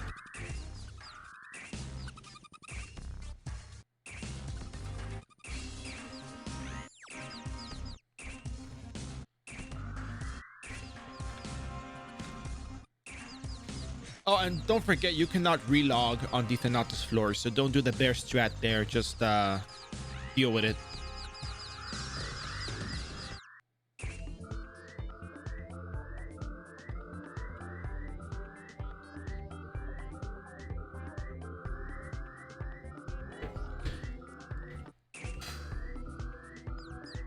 Okay, we're gonna be staying in that map. I just teleported there. We're going to Thanatos Tower. 190, but there's daily quest in there.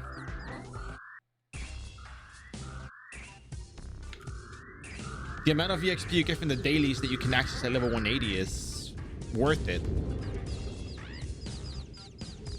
Oh no, I'm not doing Abyss 4. Oh no, of course not. By no means am I doing Abyss 4.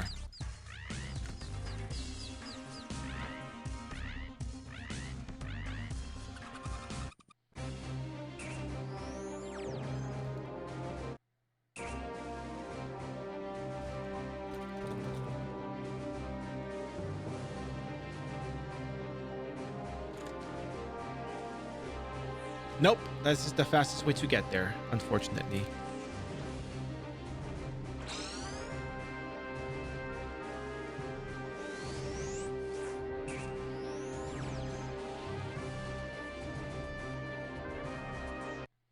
Yep. Let's make a mob of okay, let's switch our things back to what we should have, and let's use an earth elemental converter.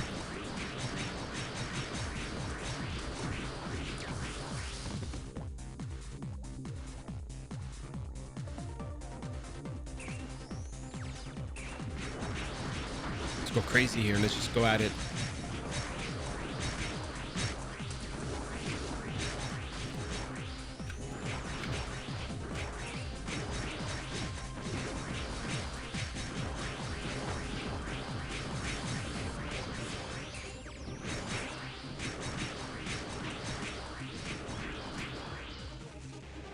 As long as you know to tap the buttons for your abilities, you should be fine.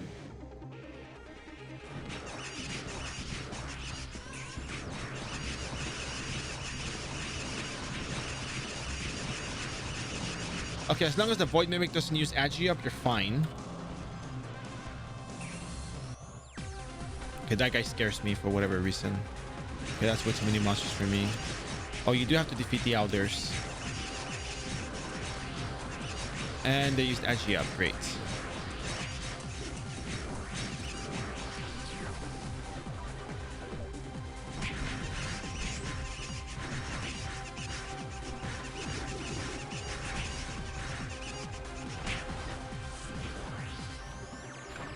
Jeez.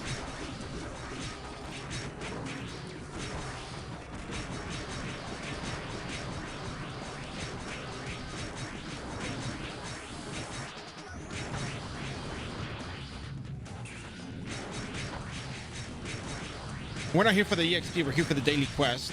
So, in fact, I think we're getting penalized for the EXP at this point, but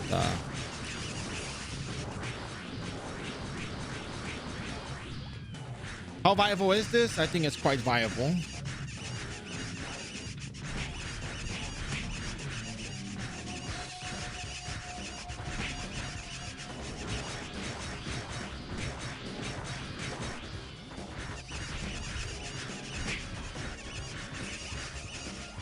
I feel this might take a while, so we might just complete this floor. Oh my god, seriously? You guys, seriously, you guys gotta stop using this spell. It's gonna make people not want to visit you guys.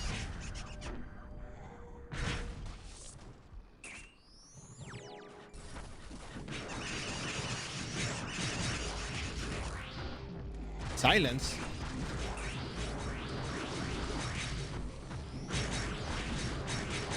What's more is now you gotta react to this spell by sidestepping.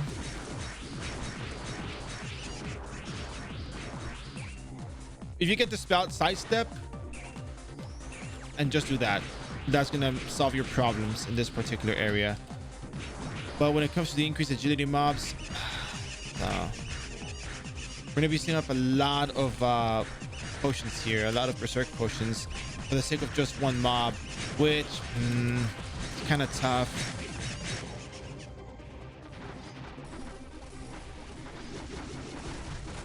What? I was stone cursed the entire time. That's rough. Okay, so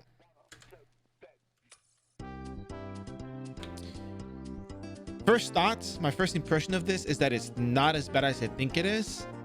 My second impression of it is that this thing is pretty difficult.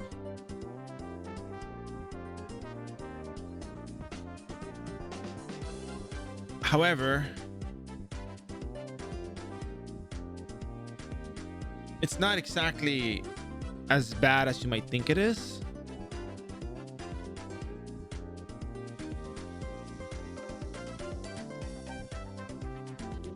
But there's 3 factors. Yeah, parties would be actually really good for this. There's 3 factors I want you guys to consider.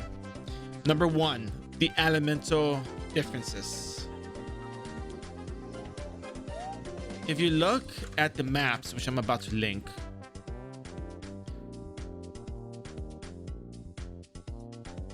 these are the levels at which the monsters spawn, the EXP that they give, and you know, Prager is also here. It's just to the 11th floor. I think it's just up to the 11th floor.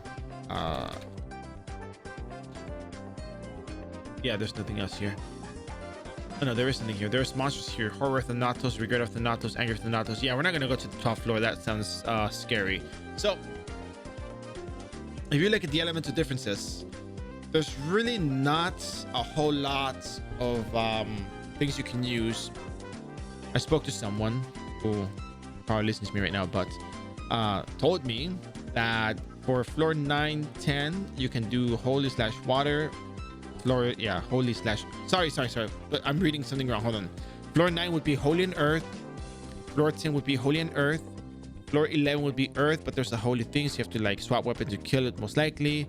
And then floor 12, you can use water. So, you know, you can default an element for whichever place you're in and you might do well. We can certainly handle this. I think it's doable. The problem is the agility up and the consistent dispels. Now, if you made a party for this, it would be really good. If you're a guillotine cross and you have the crits, then you go for it, and that's pretty good. So by all means, make that what you will, but now you know that, you know, if you want to do this, be prepared to really take a beating, because these things hurt a lot. They hit for 4,000 hit damage each from what I'm looking at, and they're not pretty to deal with. So for the finale, we're gonna be going on over to Face Worm Nest, pick up our 4 snake skins, convert them to merit badges, and we're gonna go on. We're gonna move from there, so let's proceed with that. It was the chicken. The answer to that is the chicken.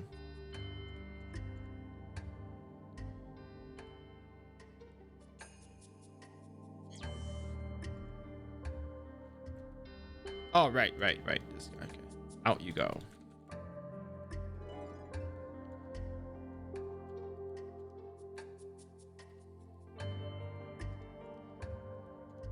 Snake skins, and we're gonna turn in the quest that we did today, which was mostly Abyss Glass Time and 17.2 stuff, and then the Odin Temple, and whatever remains of the battle manual, we're gonna save it for tomorrow's Einbeck run.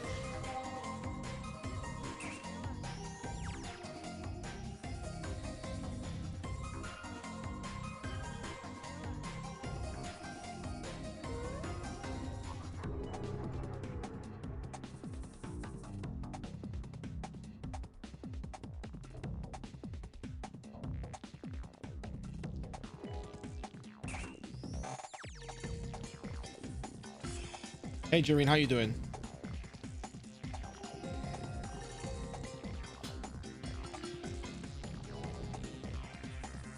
Man, if we made a booster party, when whenever they bring back the event, it would be really cool. Because we can probably just go there. Oh, we're gonna rest in 186. Yeah, well, we're 184, but we might get to 186 from here. So yes, whenever they bring it back, I think I might go with that. I think it'll be worthwhile. It'll be fun.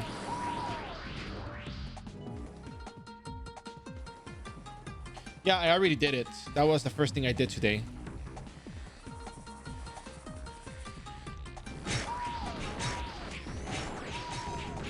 For the for the Odin temple, I used 2 priests.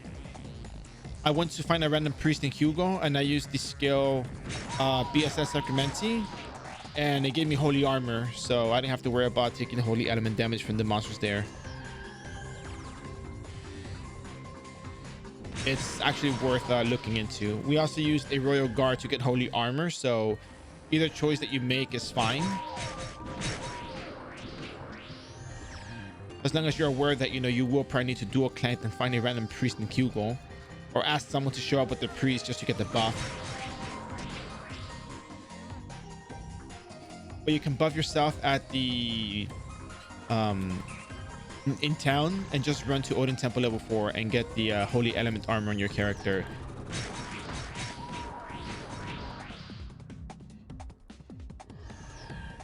Most 180 plus maps are great for parties, but they're not very good for a small car. Yeah, it's small. It's kind of compact. Different variety in abilities and elements is pretty good.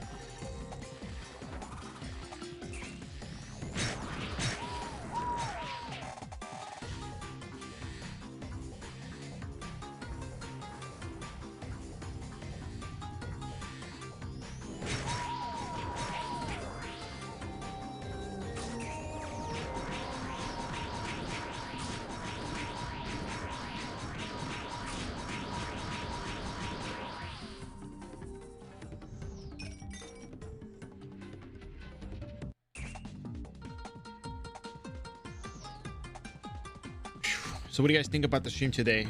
Pretty good stuff. Was it worth the wait?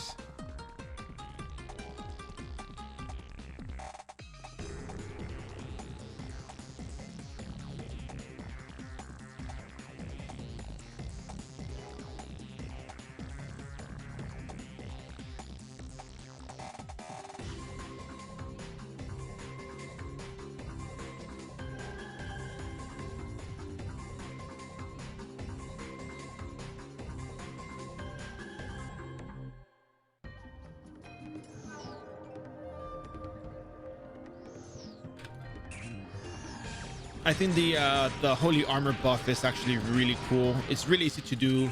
Making an acolyte takes little to no time. Making a priest, you level up a priest. Yeah, I mean, you're gonna have a priest at some point, so cart luck is a bonus. Yep, it sure is a bonus. I gotta get myself some cards. I have to finish the researcher tool quest. I never finished it.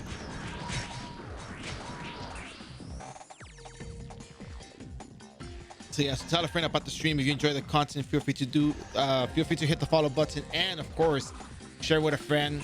Anybody who wants to learn how to play RO is going to be in the right place to do so, because I leave no stone unturned. Well, I do leave some stones unturned, actually, to be honest with you, but I leave a lot of stones unturned, but it's because I don't feel like turning them over. But I'll just move the boulders that need to be moved, but the little stones probably not, if it's not as important, unless it's really good stuff though. But nobody's, yeah, it's good. The mark, okay, just keep in mind there's such thing as market saturation, but the way RO works is like people will always just be undercutting each other, but at some point there'll be somebody, you'll sell, like even if you sell it for like 10,000 less zenny, somebody will buy it. You're gonna be okay with that, so no problem there.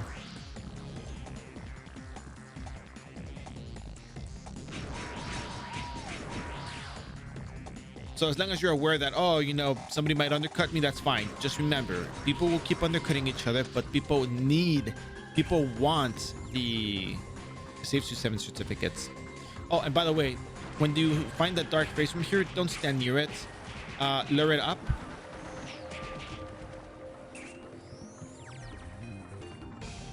You have to bring it to this spot over here.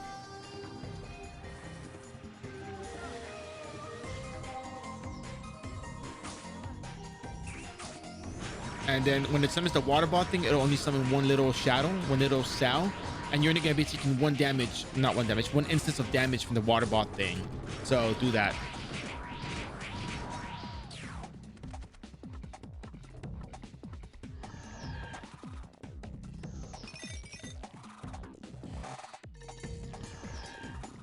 All right, so I think I have an idea coming up for story quests. We're gonna be doing some different content soon enough.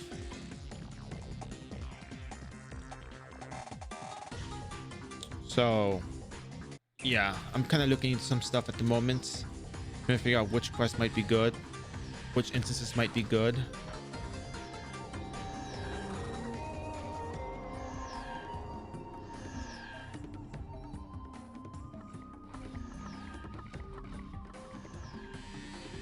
I haven't tried OGH. I'm pretty sure I'll clear it, but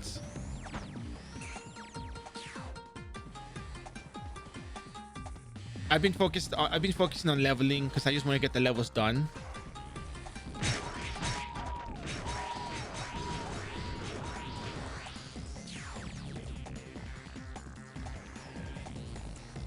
Yeah.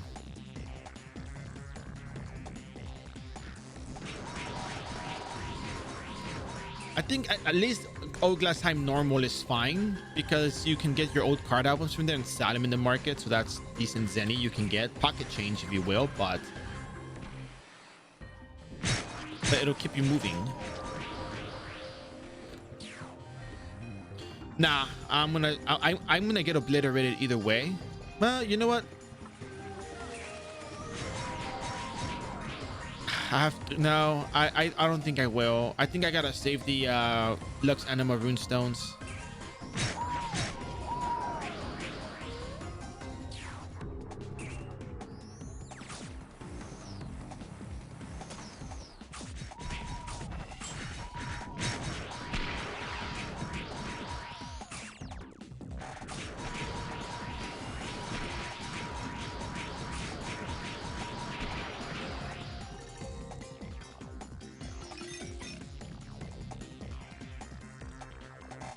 What do I get from that? Wow, I'm getting hungry. Oh. Yeah, that's hungry, all right.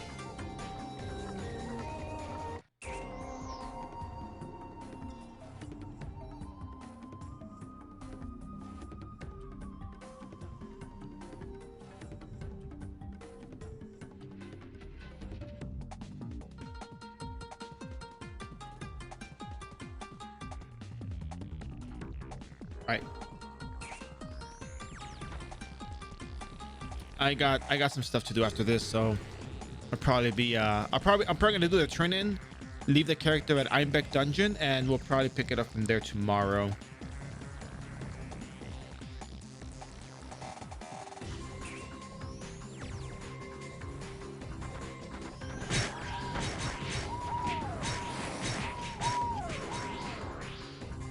Oh, the airship said that's why I wasn't going fast enough.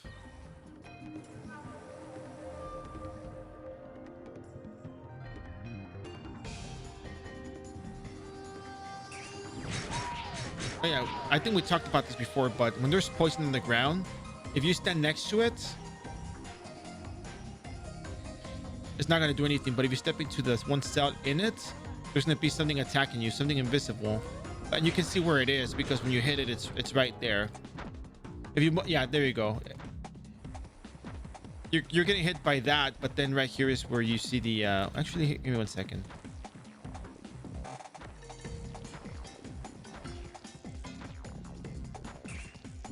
Okay, that's kind of weird. I just noticed something. Give me 1 second.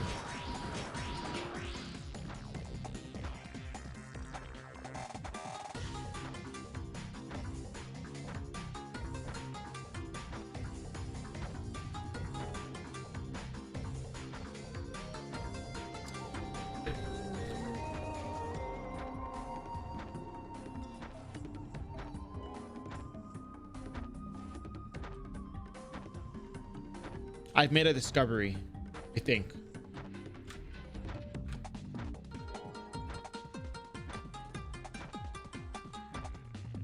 So when you stand one cell next to the thing, you're kind of there, but you're not really there.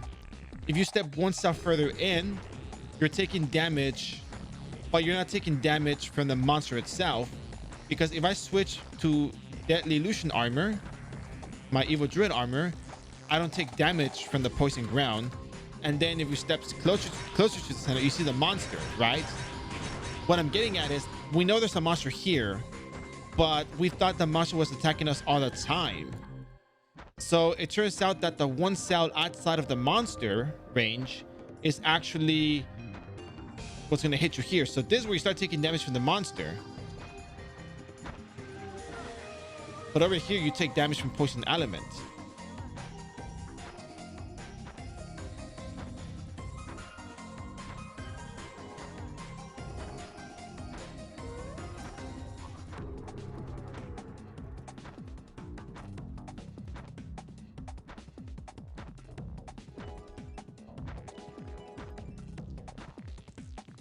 That's why poison resistance is very inconsistent. Exactly. Because the monster, as you can tell from where we're hitting, has, I think it's a one cell attack range. So it can attack us from here, and you can see the damage, the instance of damage pop up from here. So it's a one cell attack range. Well, 3x3 technically.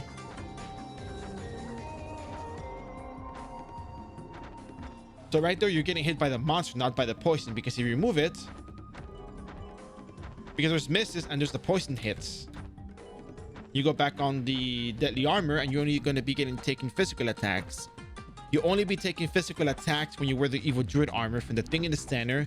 If you move one cell to the side and you're still stepping on the poison, you will only take poison damage if you're not wearing poison armor. And if you're stepping one cell very close to it, you're not exactly standing on it because you're not there yet. So you could still technically walk through the poison, like 2 cells in, but the 3rd cell in, you're already confronted by the monster that lives inside the thing.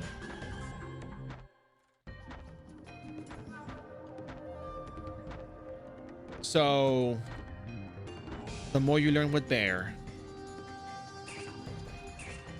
And again, I think we knew there was a monster in the center. We knew that, but we weren't sure why the poison was inconsistent. I actually thought it was just all physical attacks. I remember poison working, like poison armor, Evil Druid working to some extent, but it just wasn't exactly the way I wanted it to work or the way I thought it would work. So now with the poison armor and seeing how far you gotta go in to see the monster, well, get hit by the monster, get targeted, then poison armor makes a lot more sense now. At least walking through this map, it does make more sense and help out a lot more. So back in the day, you took 1 damage always. There you go. What, depending what level was your character? Because technically you could just wear perfect dodge and not get hit, but you might still take the 1 hit from the poison, right?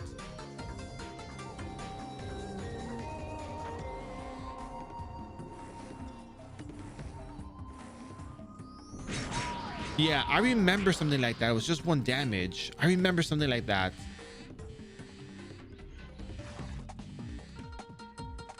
The poison is now a lot less scarier, if you ask me.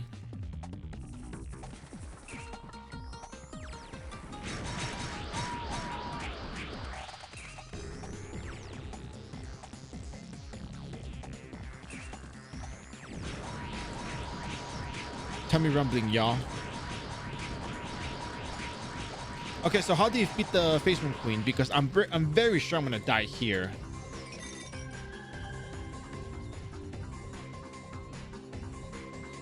Yeah, I'm gonna take a gamble. I think after this, I'm gonna take a super quick gamble, and then we'll call it a day.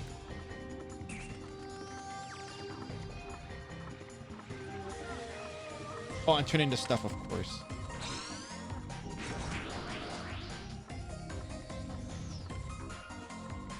Wait, I'm supposed to lure her top right?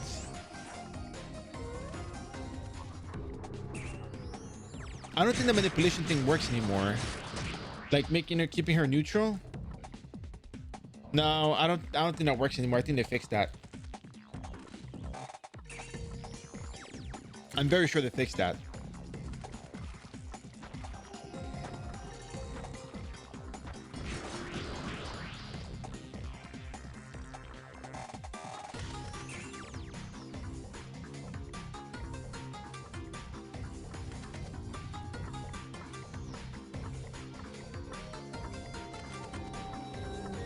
Watch, we're gonna try that thing. Ready?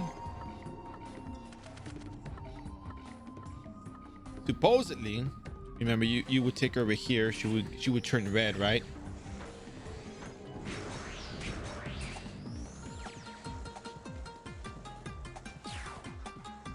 And she goes back to the center.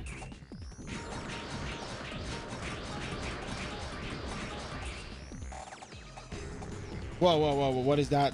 What is that error? Run!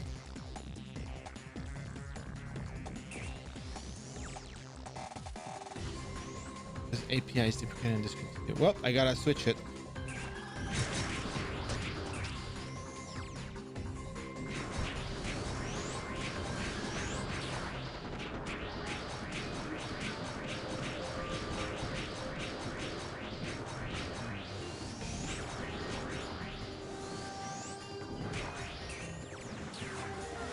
Yeah, I'm out of here. Whoa, okay.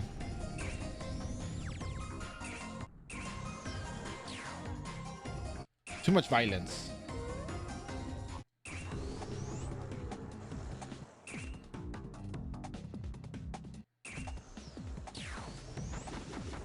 Wow, so much violence. Okay.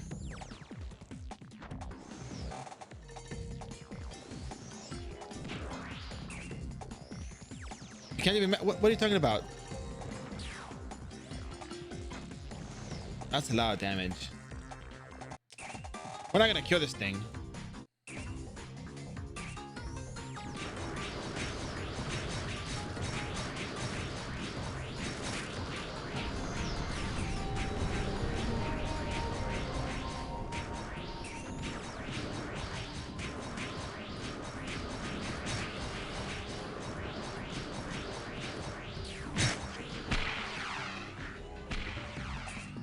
Yeah, I'm out of here.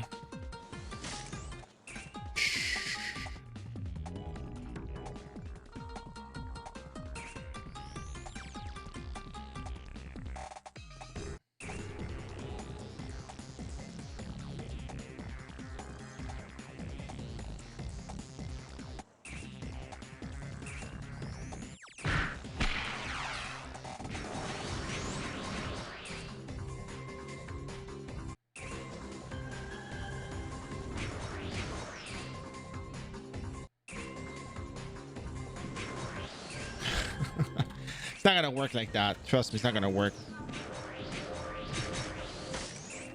Whoa.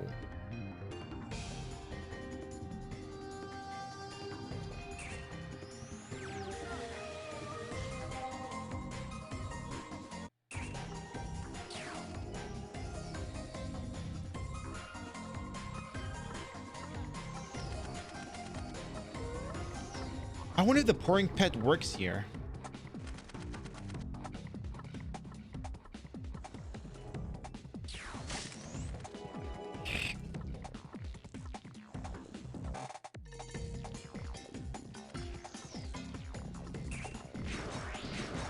I will die. Oh my god, 50,000 damage for, oh my god. Can you like change back to your normal element? I'm gonna die here. Goodbye, cruel world. Damn. So much violence. All right. We have enough zeros for tomorrow. We have our runes for tomorrow. So let's go ahead and turn in the Hugo quest and then run over to... Yeah, it's tragic, man. I can't beat this thing. No matter how much I put my heart into it, I cannot pull a, you know, a heroic shonen jump, you know, type of battle. Okay, I just can't. This isn't shonen jump, bro. This is Ragnarok Online. You're gonna die. It's over. It's gone and done.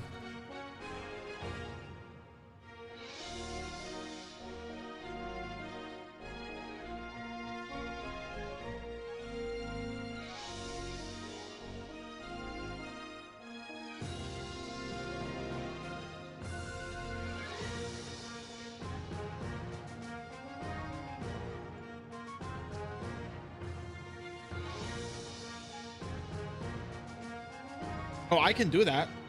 I can start up a novice, and if I die, I just erase everything. I erase the character on the spot. How about that? Is that good enough for you guys? Is that fun?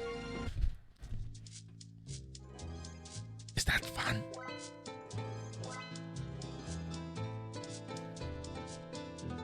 Two Eden merit badges for 3 days. That's the magical reset stones. That's 16 Eden merit badges. Captain Summer in Twisted Nightmare. Now that would be kind of fun to watch, actually. Actually, I tried doing that with a super novice.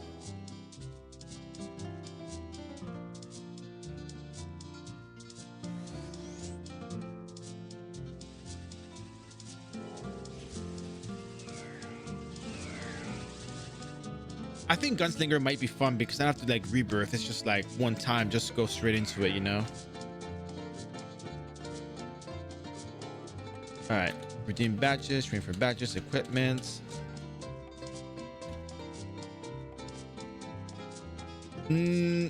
Wait, did you see it on Divine Pride? Because if you saw that on Divine Pride, it wasn't real. It was April Fool's thing from like years ago. 20 EMB for 3x battle manga buff. Let's go, baby. Let's turn this stuff in.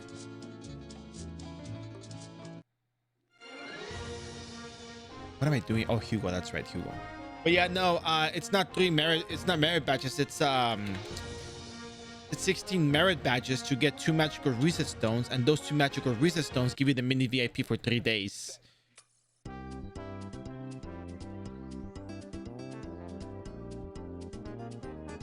Can you look it up and like DM me it? Because I'm very sure it was all right, let's go get the XP. Check it out. We're gonna go from 23.8% of 184 to 71%, 13% of the next one. Ooh, that's good. That's some good EXP. Whew. Goodness. And I'm out of butterfly wings, so I gotta go get more. Oh, let's see how much EXP to know. So we got 200 million EXP for the first one and 176 million for the second one. I don't want to waste my battle manual, but I use BMX3. Server rates are 200%. Divide that by 5 because it's 5x rates, and you get the value that you should probably be getting. So you divide that by 5. How much is that? I don't know how much I don't know how much that is. Just don't ask me. I don't know.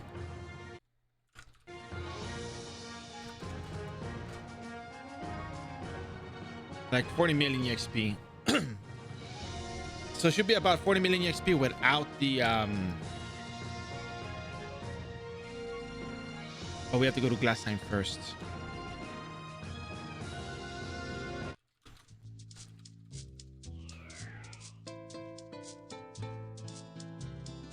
It's about 50 million EXP. Oh, it's wait. Oh yeah, no. That's right. It's divided by 4 because server rates are 200%.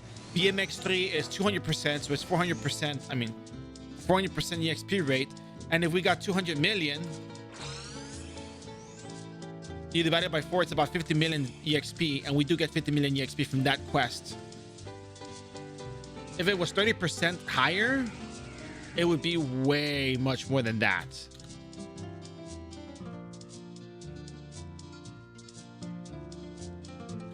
Does that make sense? 200% server rates plus 200% from BMX3 is 400% X rates. 50 million EXP on the quest. Well, it's more like... Yeah. If you multiply the EXP rate times 4, you get 200,761,120. We got 200,761,120. So it doesn't work. It doesn't work on quests like that or bounty boards. We got like 8% EXP from that. Not bad. We just get 2% from that, and not a whole lot here.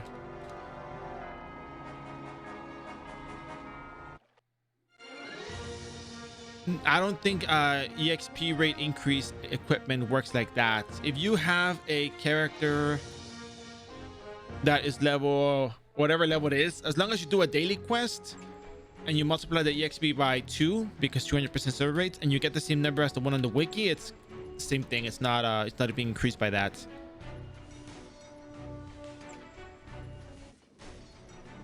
It's only for monsters that you kill.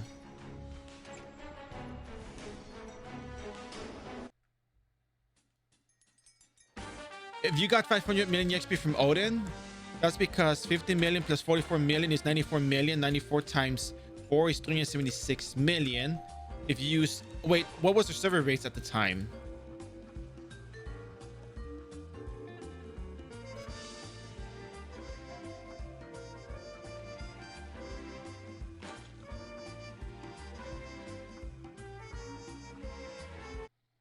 All right, we're gonna turn in the, we should have turned the sewer stuff first, but let's go turn in the Tartarus warehouse first. We have had 300% server rates, and we had 375 at one point.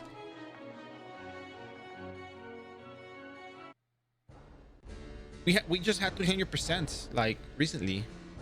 27% to 31%, so 31.1 to 36. I mean, you still get some raw XP from that, so that's fine. Pitaya is not going to be a whole much more, but maybe we're done with the majority of these 17.2 quests. Let's go turn in the ones for the power plants and for the Grand Papilia, and make our way back to Einbeck, because we're going to be going back to Einbeck anyways. 38.3% to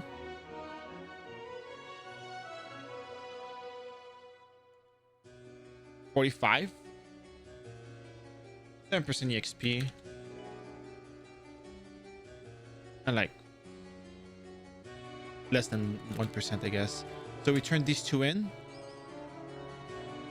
Yeah, I know what potato chips are drop. I'm just trying to cover the ones that okay, here we go. 46.5 to 57. 9% EXP is not bad.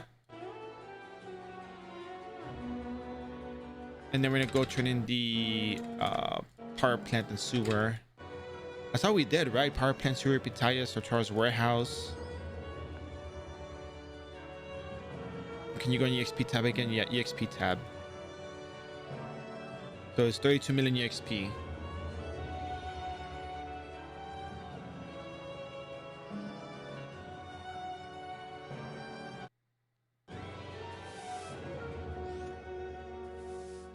Even this one you can tell right here. We got 20 million EXP from this one. The quest gives you 5 million EXP. 5 times 4, 200% server rates plus 200% from the battle manual buff. That's 20 million.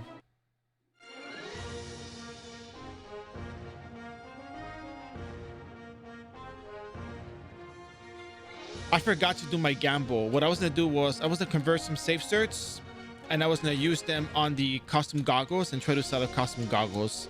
I guess I'll probably do that tomorrow.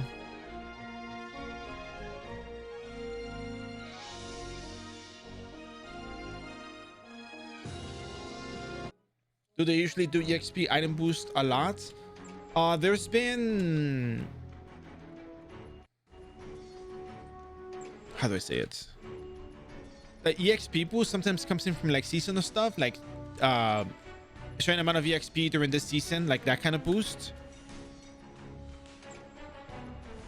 All right, we're level 185 with 67.7%. This is where we stop for the day. We got from level 181 to 185, right? That's a lot of EXP. Tomorrow we're gonna try to do more. We're gonna see if we can get to 190 at the very least. But for what it's worth, we got a good amount of EXP. Well, next week, I think next week we might actually hit 200, I think. Yeah, one of them makes it to 8 and make profit. Yeah, I might have to start running the honor token stuff again, so it's actually good because, you know, 2 tries per day to make 10 million zenny, it's not, you know, it's not so bad, right? It's not that bad. Come on, it's not that bad. It's great. It's wonderful. I think I'm late. Yeah, you are late, Shrafa. I'm very sorry. But we showed some really, really cool stuff today, which I think you might like. You should watch the VOD. I mean, if you're up for that, you can watch the VOD. You'll like it. It's all over now. It's tragic, but all things come to an end. Tomorrow? Oh yeah, we're gonna be here tomorrow. Absolutely. Maybe even a bit earlier. Probably. More than likely, a bit earlier. But we're gonna start with the Einbeck dungeon dailies. We're gonna probably move into the Odin Temple dailies as well, because we did those, turned them in. Really, really easy stuff to do. We're gonna continue using the priest method. We're gonna show both methods again, just because it's beneficial. And at this point, it's like, I mean, it's just a priest. You're gonna make a priest anyways for buffs at some point. You know, people do that all the time. And if you have an acolyte thing, that's good. So.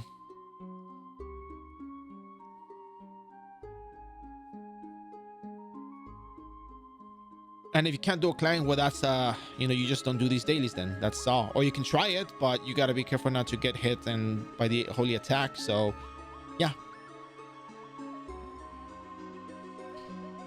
Goodness, I think today was a really good day. I think we made a lot of progress. We had some eye-opening strategies that make things a lot easier.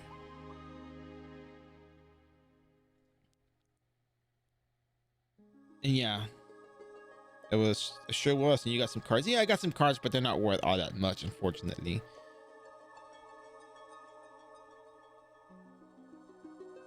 So tomorrow I'm just gonna be doing the, and you learn something. Yeah, it's actually a really cool strategy. I think tomorrow we should probably go to Central Laboratory.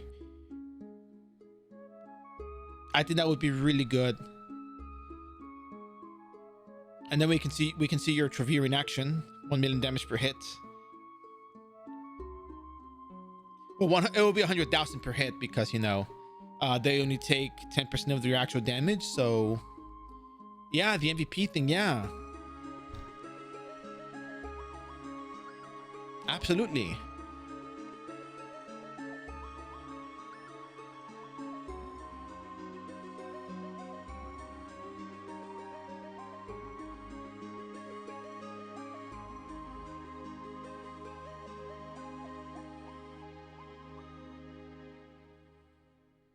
The best card drop where? Central Laboratory? Oh, it could be anything.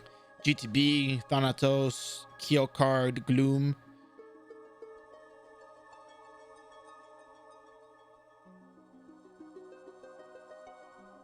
Yeah, Central Laboratory is just 3 MVPs you fight per day, which is why I wanted you to get on that as soon as possible, so you can just do that daily. It would be so cool if you did get an MVP card watching the stream. Oh, nah, they sell for a couple of billions.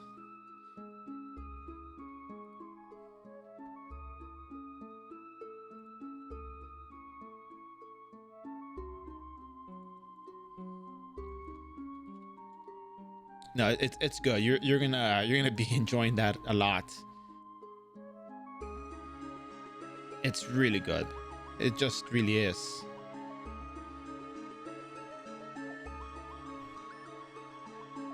Yeah. All right, guys. So this is the end of the stream. I got some stuff to do. So if you have questions, comments, concerns, you can reach out to me on Discord. Don't forget to join the Discord channel. We're gonna have a lot more stuff going on. Be notified of the upcoming streams. So jump into that, be notified, select the summer stream alerts. Should something happen, I'll bring it up. But we should be on tomorrow and Friday. And we'll see about the next couple of days after that. So please join the Discord channel. Really, really appreciate it. That's where the community lives and thrives. You can ask me questions on there and I'll answer however I can. And thank you very much, you. I hope you enjoyed the Wolf Officer hat. But before you go, ladies and gentlemen, wait, you guys know what time it is, right? No, it's not Dota time. I'm too nervous for that one. I wasn't on my prime at the moment. Especially, I mean, the guy knew what he was doing mid. Okay, it's just like it's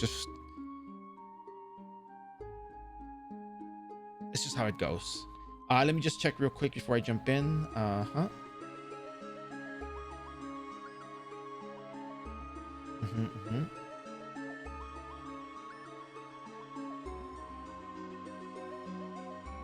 Okay, I mean, it's art. No, I didn't go easy on him. I tried to kill him in one part, but he was already too strong. He was in the back line. I had to go after him in the back line because he's just getting free hits on everyone else. The best case scenario would be me dying and then finishing the fight on everyone else and sniper running away. That would have been the best possible outcome. But this is no fairy tale. This is Dota. And you screw up, you lose, it's over. Now, that said, we're going to be jumping over to Spally Does Art's channel. She's working on Valentine sketches today. So there's that going on over there. So if you're interested in some art and Valentine stuff related, we're going to jump in there. Seems there's an ad. Hold on a second. Give me 1 second. Let me see.